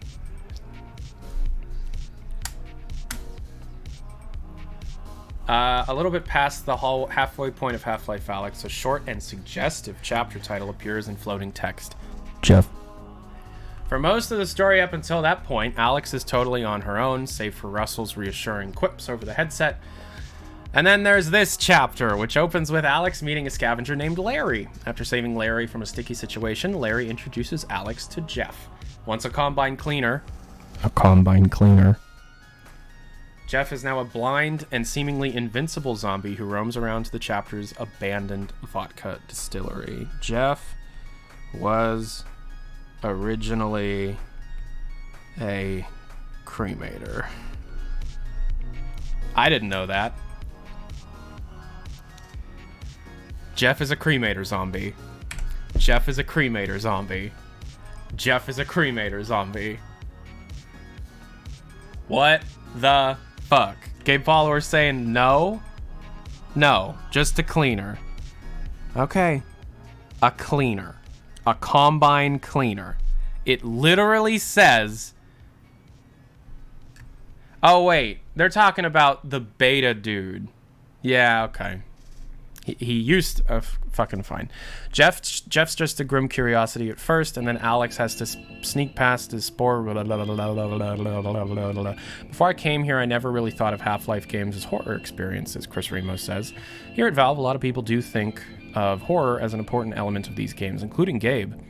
In a way that players, that as a player had encouraged me, which isn't to say my evaluation is wrong, or their evaluation is wrong or anything like that. It hadn't occurred to me to put it in that space. Jeff, the chapter quite literally keeps the player in the space with its titular horror show for about an hour. Weapons aren't much help here. Instead, Alyx has to sneak around unarmed, tossing precious vodka bottles to distract Jeff while remembering to cover her mouth, lest she breathe in some Zen spores and start coughing, drawing attention her way. It's both a welcome change of pace in gameplay and quite often scary as all fuck. When you're working on a virtual reality game, the horror elements can't help be extremely evident. It's insanely immersive. Instantly immersive is such an overused word, but when you're in a VR environment, it's immersive in a much more literal, present, and immediate way than a traditional game. The unkillable stalker is a well-known survival horror trope, with examples ranging from Resident Evil's Tyrant to the Nemesis to Dead Space regenerating necromorphs. The concept of luring Jeff away with sound, though, is pure Half-Life. The giant tentacles of 1998's Blast Pit chapter worked in a similar manner, requiring you to toss grenades as distractions in order to creep past. Yep. In Half-Life Alyx, you have to physically chuck bottles while Jeff's maw hovers mere inches away.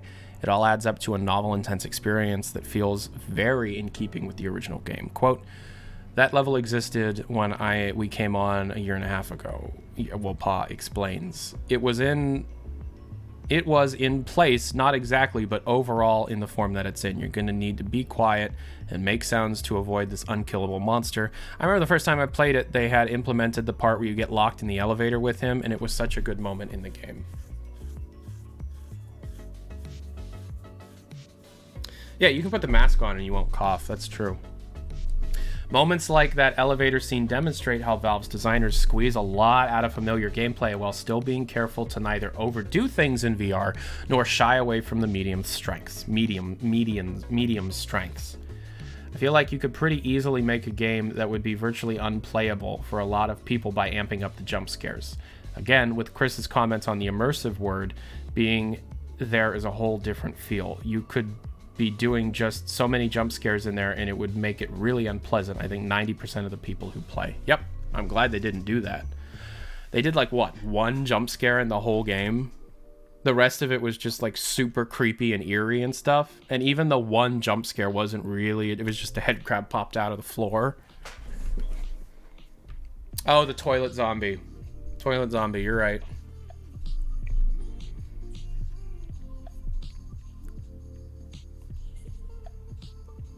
Ultimately, Half-Life Alyx still aims to be a VR Half-Life game, not VR Amnesia, or PT. With that in mind, Valve chose accessibility over over-reliance on the haunted house thrills. Given the challenge with VR that you face no matter what, you want to make sure that you're closing the gap between people being able to play the game and being able to have enjoyable experiences. Man, the more I read this shit, the more I like this Remo guy!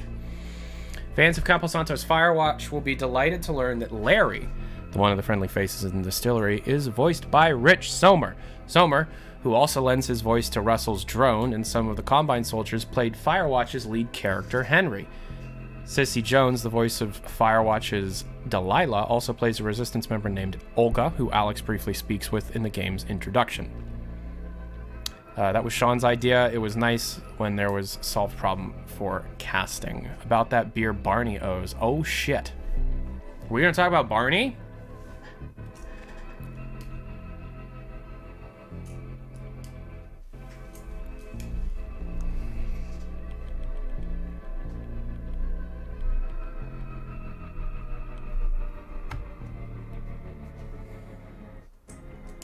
Oh, sorry. I'm just reading an article. It doesn't fucking matter. As revealed shortly after Half-Life Alyx's first trailer went live, its cast doesn't lack some old favorites either. Ellen McLean, the voice of Team Fortress 2's announcer in Portal's GLaDOS, returns in the Half-Life series role as the Combine's dispatch. Tony Todd stepped in for the voice of Vortigaunt's after, is back. Mike Shapiro reprises his role as the G-Man. Though Wolpa helped out with Half-Life 2's episodes, he never worked with Shapiro in a recording session before. He was initially anxious. When Sean and I went to New York to do the first session, it's been 13 years or so, Wolpa recalls. We brought a bunch of references and we're like, man, I hope Shapiro remembers what any of this is about. And it was just instantaneous. He turned on G-Man and they were off to the races. He was amazing. Let me put that in. Though Wolpa helped, Shapiro also is also the voice of Black Mesa security guard turned resistance agent Barney Calhoun. Barney is the first friendly face that players see in Half-Life 2, though it's initially hidden behind a Combine street cop gas mask. Though we briefly see some civil protection officers at the start of Half-Life Alyx, the Combine cops don't come back until later on.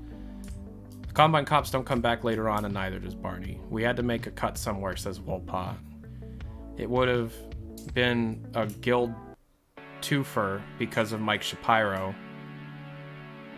Still, in a conscious decision to make Half-Life Alyx more than a greatest hits compilation, Shapiro's other characters set this adventure out. There's another fan favorite character who's absent from most of Half-Life Alyx, Dog, Alyx's 8-foot-tall robot companion. Apart from some Easter eggs in the opening areas and all too brief appearance in the credit, Dog's nowhere to be seen. To some extent, keeping Dog out wasn't hard at all because there's just no plan for having a giant robot with you this whole time. It would fundamentally change what the designers wanted to do with the game. Yep, still talking spoilers. It's worth remembering that even Wolpa, Van Man, and Jay Pinkerton had wanted to do stuff Half-Life Alyx with appearance. Beloved characters. They would have either had to force it into chapters like Jeff, that's already quite far along, or push for entirely new gameplay to accommodate it. Wolpa and his fellow writers worked on this project for about a third of the time it spent in development. Their task wasn't coming up with a story from scratch, but taking what was already there and making it whole. There had been a story direction, but they had been concentrating mainly on gameplay at that point. Sort of found themselves with a bunch of track and general story they wanted to go with, but most of the details weren't filled in. From the beginnings as a VR experiment utilizing Half-Life 2 assets through the point where Wolpa, Van Man, and Pinkerton took the reins, the major arc of Half-Life Alyx had already taken shape. Alyx would go on an odyssey through City 17 that culminated with her freeing the G-Men from a Combine prison. What happened next was up to the writers. Half-Life Alyx ends with a retcon. The G-Man offers the 19-year-old Alyx the opportunity to save her father, Eli, from the death of the grip of the Combine advisors 5 years later. That's the harrowing, gut-punching cliffhanger that ends Half-Life Episode 2 that left players in 2007. After she saves Eli, Alyx realizes there is a catch. The G-Man, who is evidently not bound by linear time, tells Alyx that Gordon Freeman is no longer of use, presumably due to the Vortigons meddling in the G-Man's control over Episode 1 and 2. Alyx, on the other hand, has proven her extraordinary value, and she's trapped in the plane that the G-Man whisked her away to. Thanks for the raid! After the credits roll, the story picks back up 5 years later in the perspective of Gordon Freeman at the White Forest base. Gordon, Eli, and Dog realize that Alyx has been plucked from that point in time by the G-Man, on whom Eli swears his vengeance.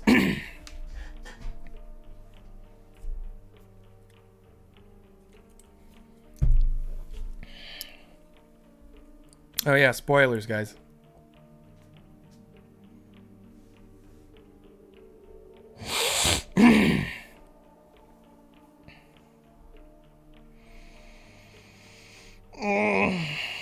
Thank you, the man-child show. Some of it was a little bit of desperation, says Wolpaw, in the settling on this ending. We had two problems. One, it's a prequel. We've got these characters that we know their fate. How do we set up the stakes for them? Secondly, the whole plot revolves around the idea that you're basically breaking God or Satan out of prison, and he owes you a favor. What is he going to do? I can't put this in the video. This is going to have to go for later. Believe us, when we first thought of it, we were like, no, we're not going to keep this. Then we kept thinking, no, wait, we could do this. We may even pitched it to Chris this way. Everyone we pitched it to said, we're about to pitch you this ending, and you're going to hate it, but sit on it for a second. Just think about it. I think Eric's suspicion was correct, adds Remo. That the initial reaction is like, what? I think for me, there's always been sort of a slightly weird metaphysical out of space and time thread running through these games. Not as the core engine of the story or anything, but there have been a few big tonal things that Half-Life has in it. One of them is the action horror sci-fi, high-intensity pacing, and then one is the almost incredibly austere science fiction. I think that's really what Mark Laidlaw, again, from the outside, what Mark Laidlaw brought to this. Then, with the G-Man, you've got this odd, wild card, metaphysical, everything about this world is shifting and uncertain. Everything that's happening is one smaller, weird thing inside an even bigger, strange series of events that, as a player, you're only dimly aware of. There are things happening on this cosmic scale that you have no sense of. I feel like the ending to this game, what those guys have come up with, I feel it slots really well into that. Wolpaw says that at Valve, others did take their time in coming around to the idea of rewriting Episode 2's ending with Half-Life Alyx. After the knee-jerk no, people would be like, yeah, I think that would work. Again, once you present it as a problem to someone that we're breaking the G-Man out of prison and he needs to do something for you, it's got to be something important. So what is it? We can't just fade to black there and nothing happens. Something has to happen. The original ending just faded to black.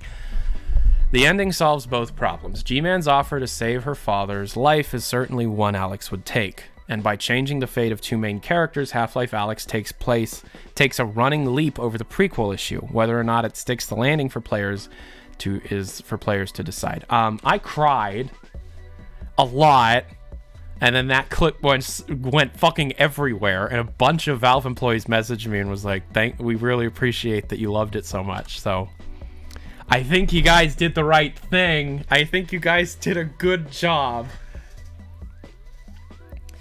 It's important that it's not just the genie out of the bottle, snap your fingers, and we can do whatever we want. There's just the ability to shift this one particular thing, and as usual, the consequences are strange and difficult to predict, and not necessarily what you want them to be.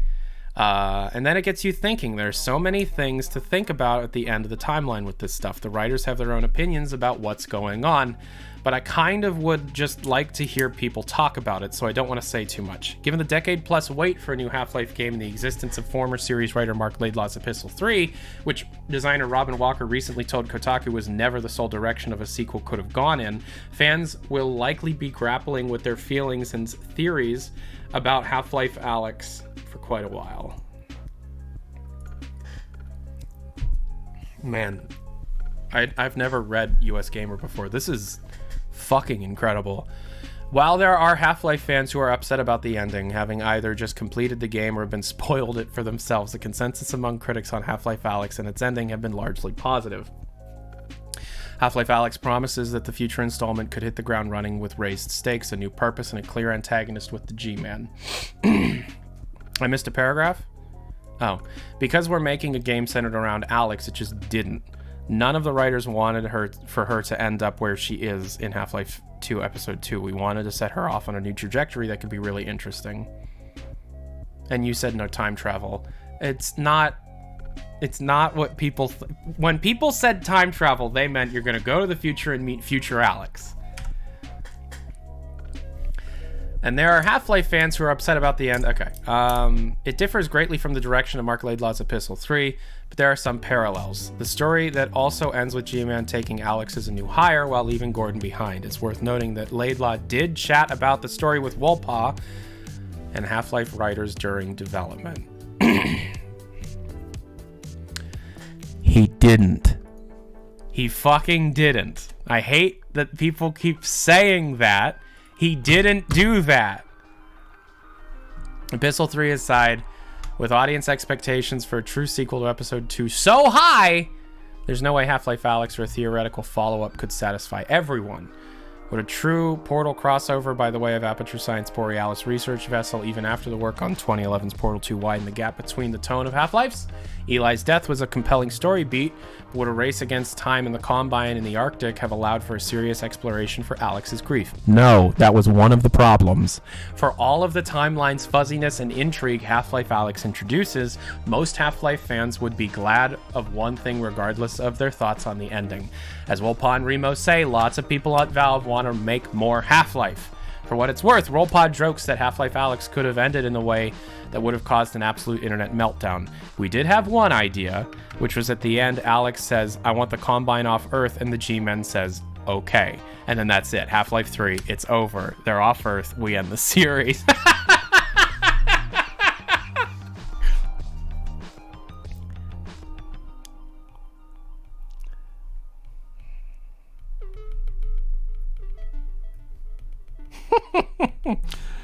That's fucking hilarious. Man. They confirmed the rewrite. They confirmed the rewrite. Hell yeah. Speaking to Kotaku. Do I already have this one down? No, I don't. Okay. View all. Hold on. Half-Life Alyx players are using... No. Why you can't use a crowbar in Half-Life Alyx?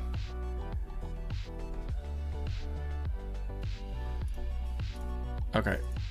Yep. Those were just fucking incredible articles. Those are so good. So good.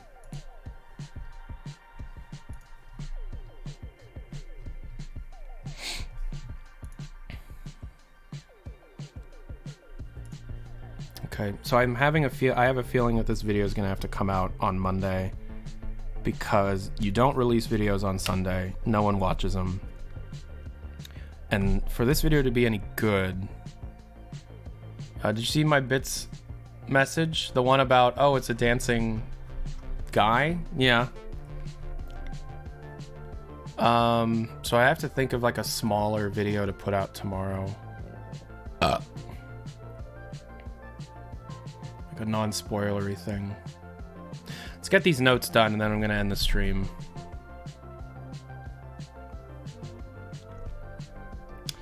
Okay, why Valve gave up on multiple Half-Life 3s.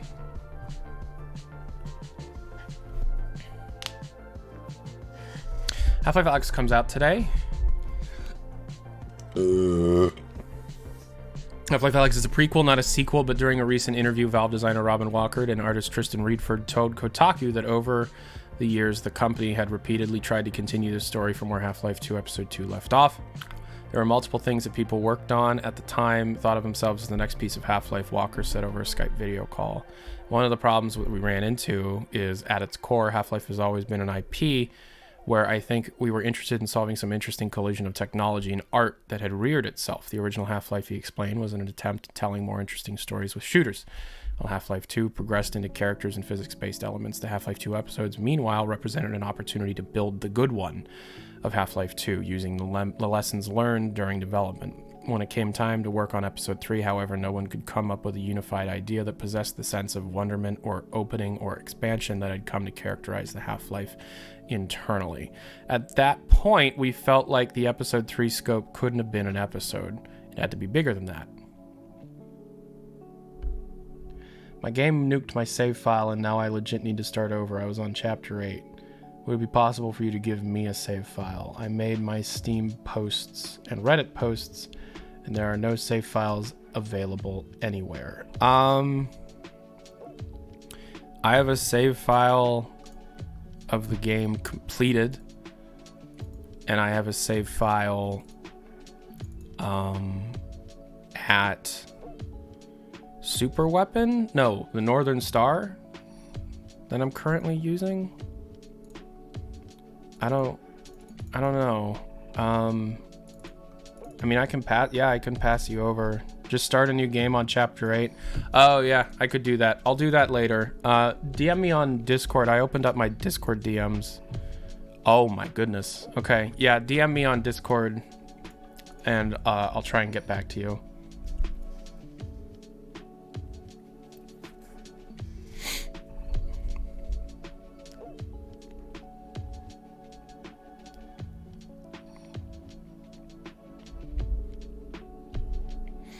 Multiple teams tried, but Walker said nothing ever stuck. Walker was hesitant to divulge details about those products, but he did point to one of those products' attempts that, despite fans' belief to the contrary, never actually ascended into the larger Half-Life canon.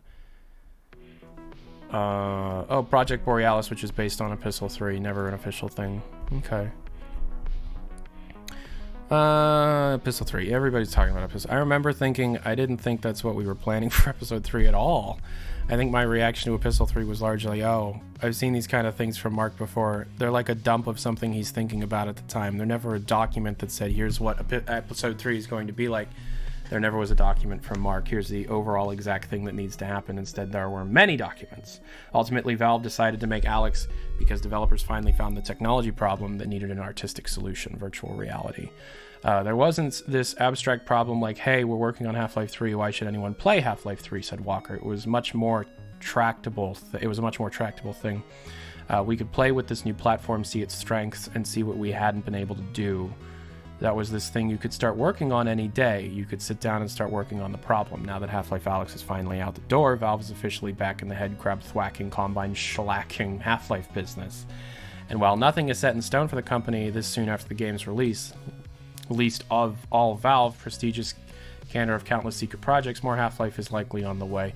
We really enjoyed making this game, and I think we'd really like to keep making some more games like this again, said Walker. Working on Alyx, noted Reedford, has left Valve in a different place than where teams were scrambling to justify a new Half-Life with projects that ultimately proved fruitless.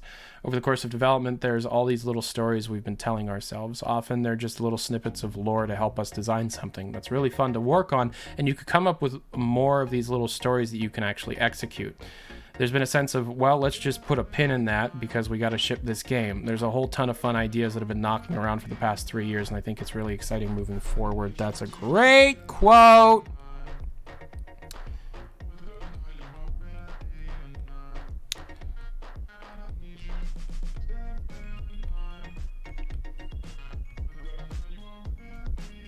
You have followers here in Serbia. We patiently awaited the next Half-Life game. Thank you, Tyler, for everything you've done in the past 10 years. Thank you.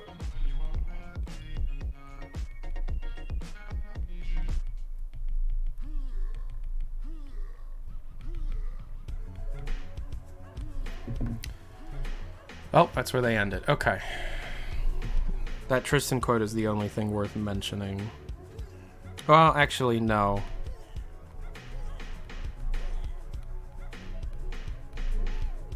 Multiple Half-Life 3s. Epistle 3 was never real.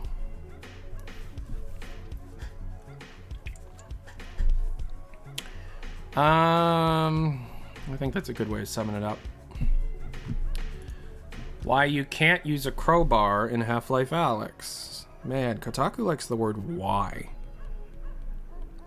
Okay, you want to know the real reason why you can't use a crowbar in Half-Life Alyx? Because in 2018, 2019, there was a playtest with external developers where one of the developers witnessed a crowbar get stuck in some geometry or like a crate and got very frustrated because this obviously had been a problem that they haven't been able to do that. And they said, fuck it, cut the crowbar. Let's see if that's in the article. That's what actually happened. Scout Ponage UKCS, thank you very much. I'll take a look at it when I can. In truth, the Half-Life series has always had two main characters, Gordon Freeman and his crowbar. The nondescript piece of curved metal is one of the best-known pieces of iconography in all of gaming.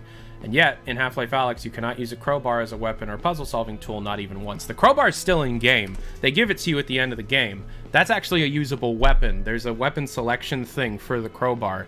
Once we figure out how to inject code into DLLs, we'll probably get it working. So, there's that. The problem is it won't work the way you want it to because it was cut. It was never designed to work. So it'll probably like break things like you want, but you're imagining a crowbar like in Boneworks and it's not gonna work that smoothly. So, but there are other weapons. They completely remade the Combine Pulse Rifle with a loadable clip and a there's a bunch of upgrades for the AR, the AR2 that you can't use. There's a bunch of upgrades for a different version of a shotgun that you can't use. There's a lot of cut weapon stuff. That's a whole video, is the cut weapons and items of Half-Life Alyx. Some of this stuff we only have code for. Some of the stuff we have all the assets for and could probably be injected into the game right now. Some of it we can inject into the game literally right now, and I showed it on stream not too long ago. Like the goo that attracts bullets.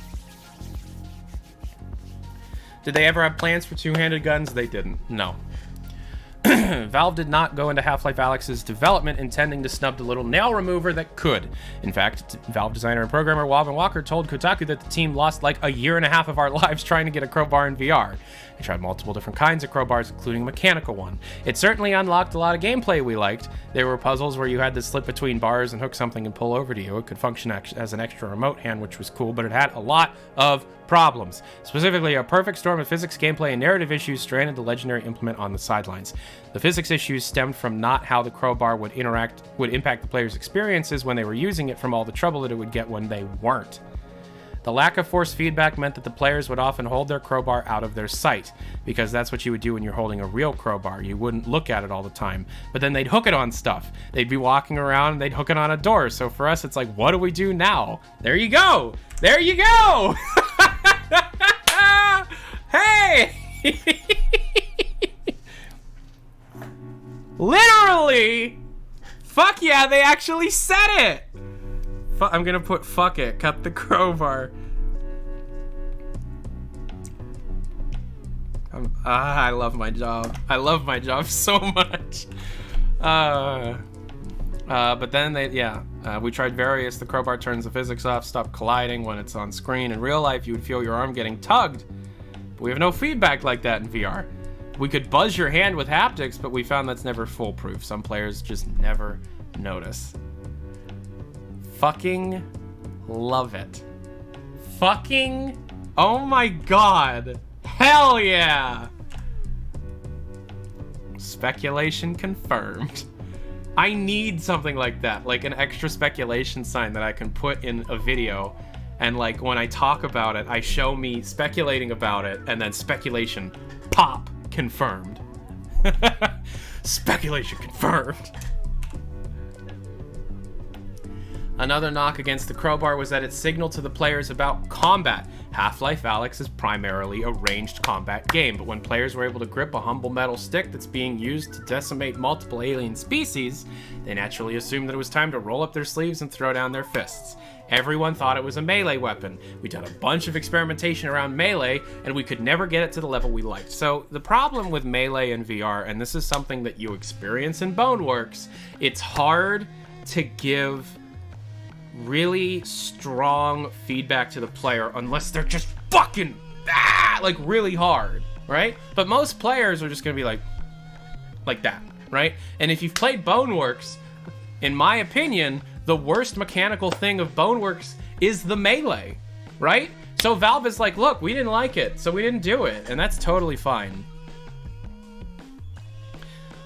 And that's mostly because the way that it works is you have pain points on a specific object, and then for blunt force stuff, it's completely based on how hard you're hitting it. But because it's a video game, you're not gonna be like actually like you think your life's in danger, so you're gonna put your full weight behind it. You're gonna try and have a comfortable time.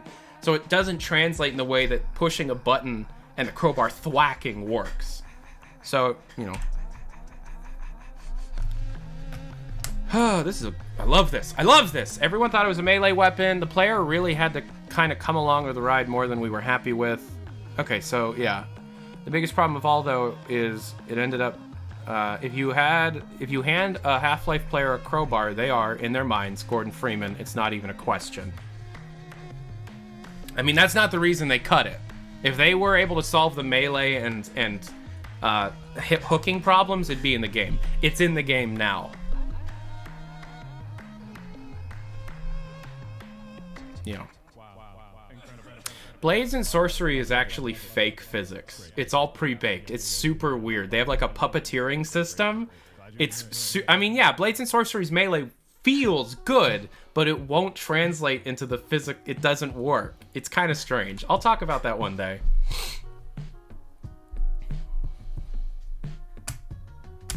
Yeah, they could have subbed it out for a different melee weapon that was more Alyx's thing.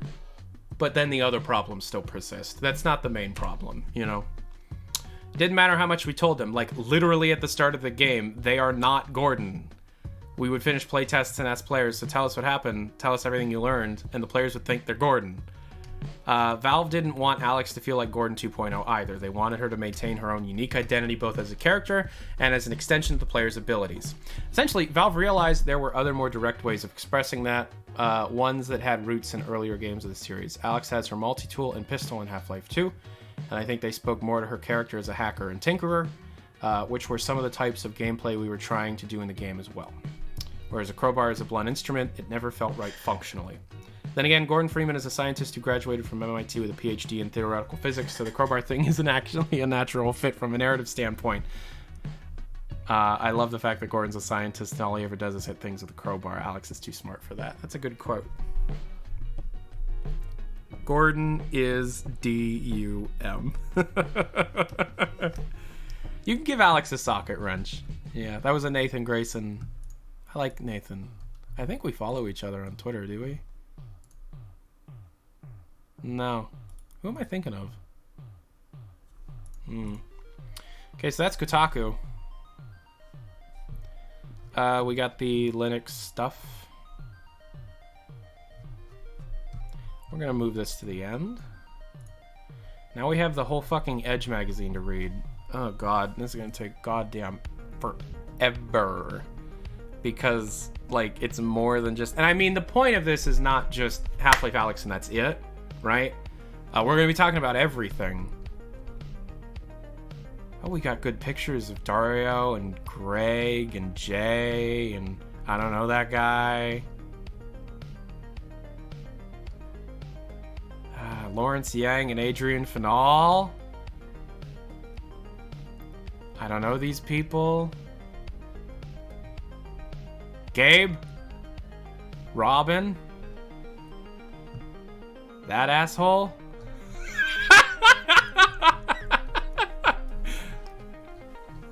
I know Adrian Final. Nah, I have a few gripes against specific employees for reasons I can't get into because of fucking NDAs and stuff. That's not Abrash. Abrash doesn't work at Valve. I'm trying to get a hold of a copy of the Edge magazine with the G-Man cover. You have NDAs with Valve? It's complicated. I've done this job for a decade. There are things out there I can't talk about. Give me a sec. I gotta close my window. Kitty, I know you want to like try and jump out that window, but you can't. Stop trying to jump out the window.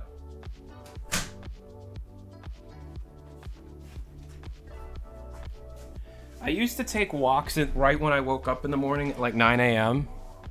But now I like taking walks right at dusk, like right as the sun is setting. So when I go out, it's still light. But when I get back, it's nighttime. I don't know why, but that's my new favorite time to go walking. So I might call this stream off a little bit early. I mean, we've been streaming for 4 hours, but you know what I mean. I never run ads. You guys get ads? I never run ads.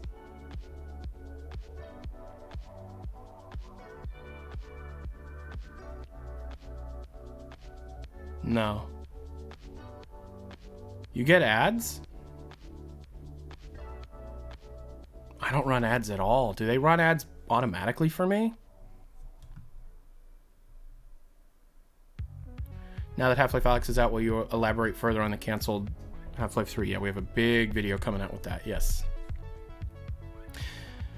Pre-rolls. Oh, okay. I can't control... Actually, I think I can control that. I'll look into it.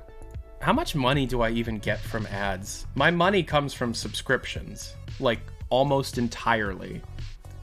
Out of my revenue, like, almost all of it is Twitch Prime ads.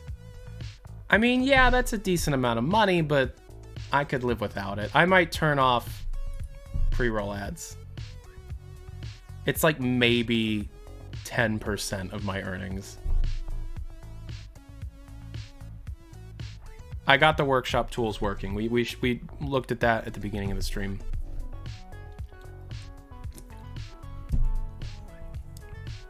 Yeah, man, just throw away 10% of your earnings. Just my Twitch earnings. Which, by the way, through all of Half-Life Alyx and all of the stuff I did, I have made 200% more money on Twitch than I do on YouTube. And I only have 56,877 followers on Twitch. I have 320-some thousand subscribers. I make just significantly more money from Twitch streams. And I'm gonna, obviously I'm not gonna stop YouTube, but, and I have a Patreon, yeah.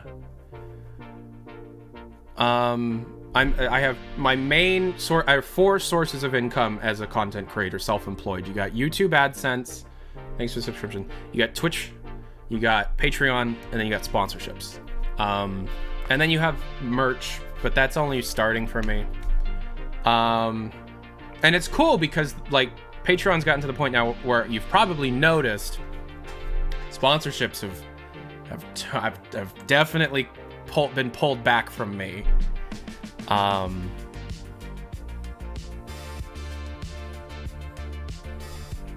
So, you know, like I have 2 sponsorships lined up for next month, and that's it. IRS is knocking. I've already paid my taxes. I owed a lot of money, but I paid it. I paid it off.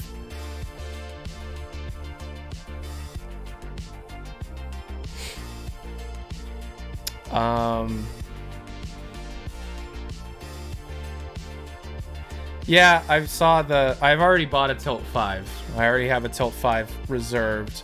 However, those are really delayed because of coronavirus. I asked Jerry personally, and she's like, yeah, it's going to take a little while for us to fulfill orders now. But yeah, I have a Tilt 5 coming. All right, let's read this Edge magazine. Let's read. Oh my God. We have a lot to get through. Fuck ton to get through. And then we have all these. Oh my God. Okay, so let's write down Edge mag. Okie doke. Start reading. I can't tell you how much money I make specifically or I'll get kicked off the platform. It's against TOS. All right, I've been feeling a little nostalgic as of late, a natural consequence, we suppose, of the era coming to an end. Flicking through old issues of Edge, we stumbled across issue 244's manifesto, in which representatives from Nordic territories development communities discussed the pressing issues of the day. The Valve staff handbook had recently leaked, detailing the Half-Life maker's unique structure. Does any of this have to do with Valve? Okay, we're gonna move on. Should I try and get an index or wait for the new Colab HMD? I haven't done any research on the Colab HMD yet, so I'm not fit to answer that question.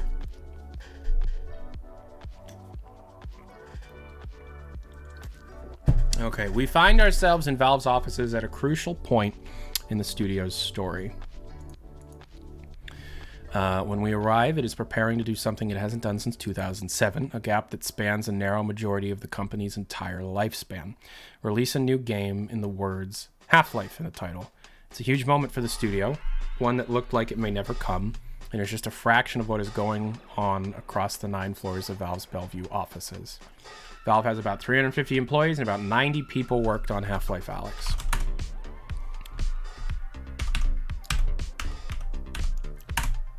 That is only a fourth of the company. After a whirlwind year-long development process that seemed seen its rapidly gain and lose players, Dot Underlords has just left early access, officially marking Valve's first... Oh my god, 5 gift subs. Thank you very much. Valve's first foray into mobile games, even though Artifact was poised to be that one. Meanwhile, Steam is in the process of breaking its own record. Concurrent users, recent expansion into China, 7 years from release, is doing the same. Counter-Strike, yep. And CSGO did go free to play, yep. It is frankly an incredible amount of activity from a studio with a head count of about 350, including, especially when you consider that this number includes Valve's nascent hardware division. This is a story of how it came to be and where the studio goes next. The studio is going in many different places, my dude. Valve HQ is filled with past prototypes and lavish models of objects from across its category of games. For such a secretive company, it's perfectly willing to show its workings for those who make it inside. It's true. I like that, even though it's barely in the game. And they use the old stun stick model for some goddamn reason.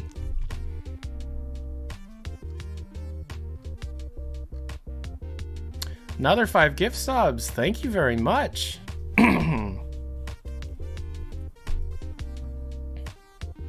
Oh, is Dave here? 90 seems low for a AAA title.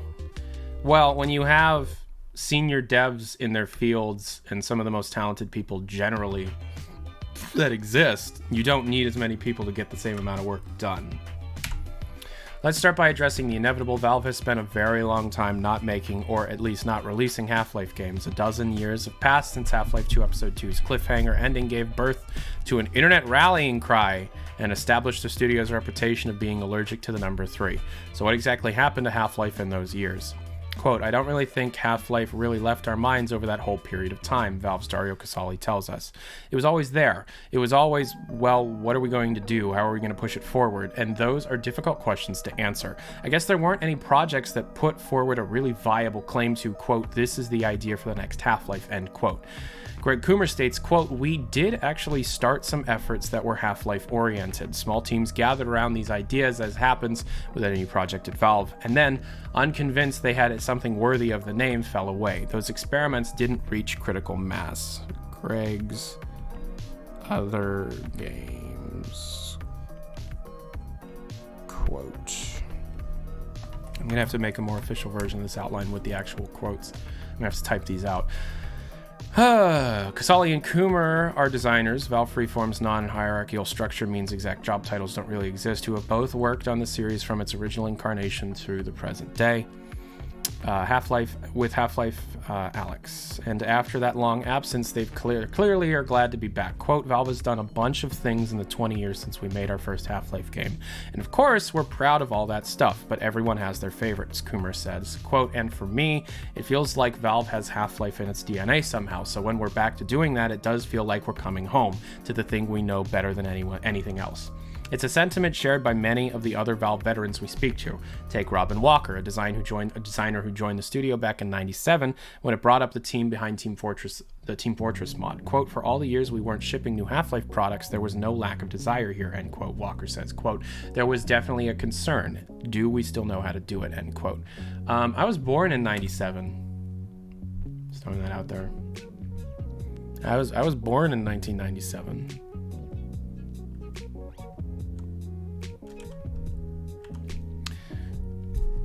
Same.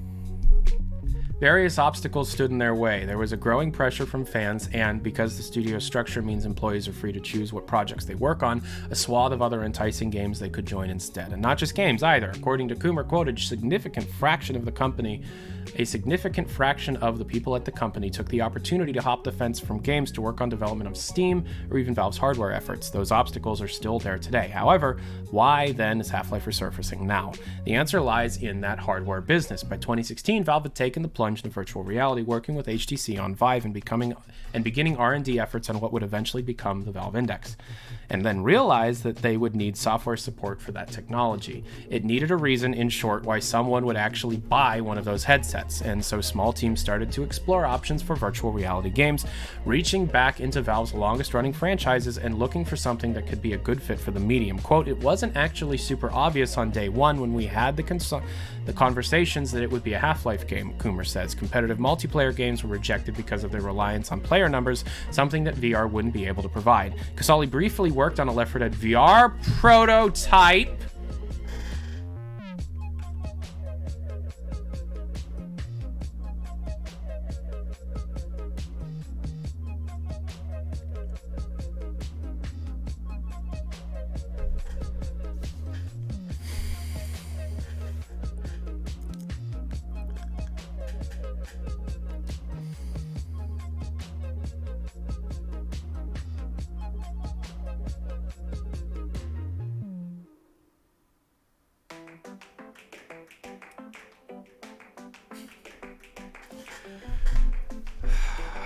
Fucking...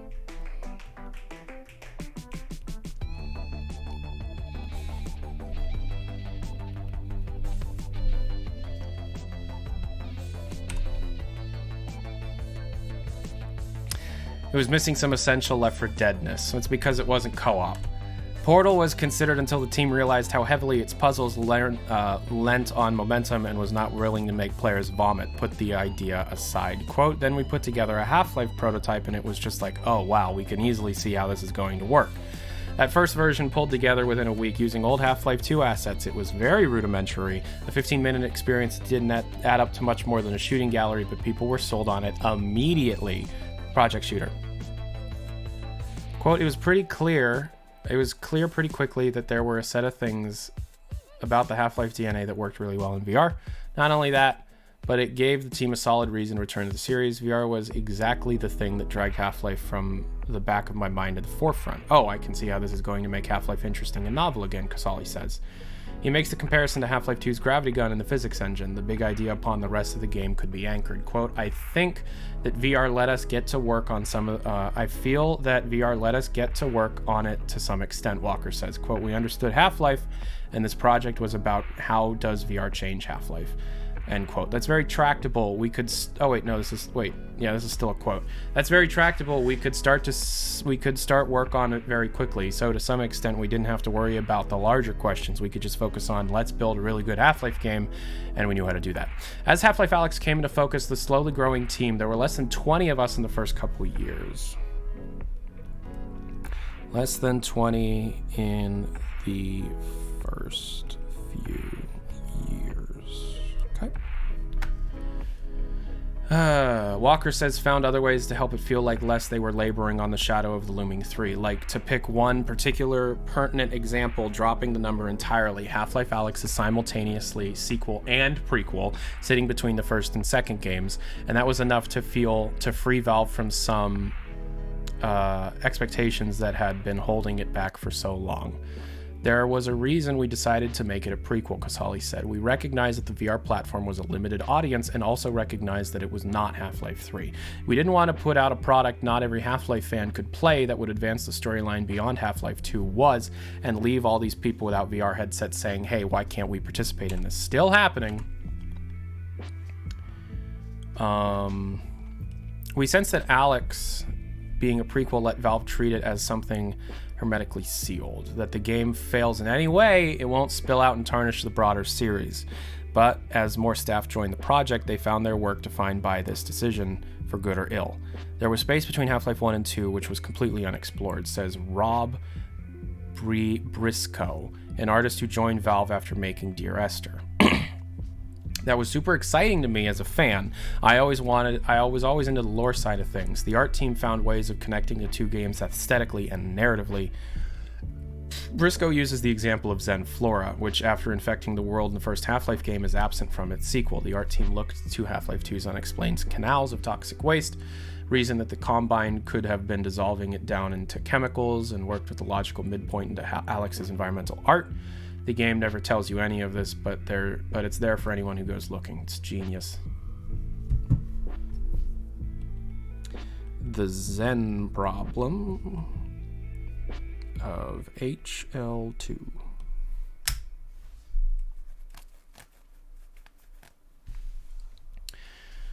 The game never tells you... Okay, yeah. This work all happened before any of the game's credited writers joined the project. When Portal 2's co-writers Jay Pinkerton and Eric Wolpaw began to work on Alyx alongside Sean Vanneman, who had recently joined Valve along with the rest of the team at Campo Santo, they inherited a world and a rough structure. When we came in, we had a lot of where, but we didn't have any of the why, Pinkerton said, which also meant inheriting the problem of writing a prequel and all the difficulties inherent to it. If you know where all the characters end up, where's the drama, where's the conflict? Part of the solution they come up with was the introduction of Russell, a new character played by Rhys Darby. Russell provided the writers with someone whose fate was uncertain. Russell was written before they joined, but he was called Joseph. A character they could put in peril and let them move beyond filling in the gaps as Pinker. Here's how we... What? Did I miss something?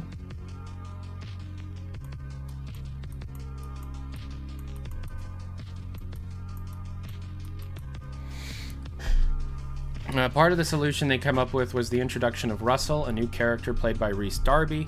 Russell provided the writers with someone whose fate was uncertain, a character they could put in peril and let them move beyond just filling in the gaps of, as Pinkerton put it, here's how Eli lost his leg. The rest of the solution, well, that would be spoiling things, but we'll leave it as an enigmatic hint from Coomer. In ways that prequels often do, Alyx does advance the storyline, just not directly chronologically past Half-Life 2. With the game's shape nailed down, it was just a matter of getting the thing completed. This was aided by the fact that the team on Alyx kept growing, as Walker said. There was a sort of a gravitational pull. A project nearing completion and a company-wide playtest last December attracted a few more people who, spotting areas of the game that could benefit from their expertise, wheeled their desks over to lend a hand. The final Alyx team numbers somewhere over 80, the single biggest unit Valve has ever assembled, but still relatively tiny compared to most modern games. Final product is just over 15 hours long and feels just as packed as any Half-Life campaign. I'd argue more so. After relentless playtesting, a process that has spanned almost the entire length of development, Valve has fine-tuned Alyx to a place they seem happy with. Everyone we speak to is convinced that VR brings something new to the Half-Life formula, whether it's encouraging players to pay more attention to the environments, longer battles that create more tension and give enemy AI a chance to shine, or just an unprecedented sense of scale to its spectacle. The questions that can't be answered by any number of these playtests, though, is whether the world will agree. Quote, in some ways, it was a tough decision to make this installment one that is, in terms of hardware, not accessible to a large number of people who would really like to play it, Coomer says. Quote, this was a thing we wrestled with, and one of the things that we're still going to wrestle with down the road. It's not our goal to only make Half-Life games for a relatively small audience. So there is intention to make more Half-Life games. Understandably, we struggle to get a solid answer from that question. Quote, we're trying not to put a stake in the ground that way down the road for future Half-Life. We're purposely not letting ourselves do that, Coomer says. What happens, we hear over and over, depends on the player response.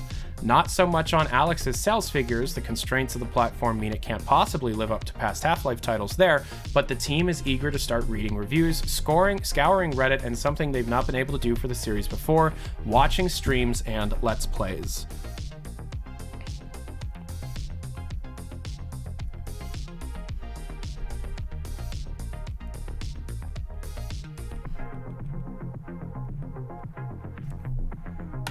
We're not Let's Playing.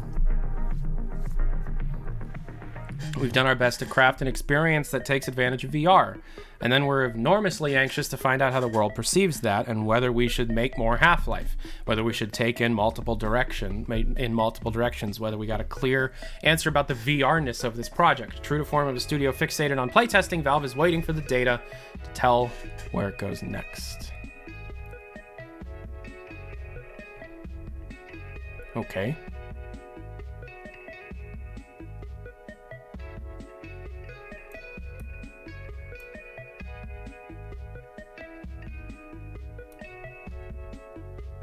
This was designed in 1999?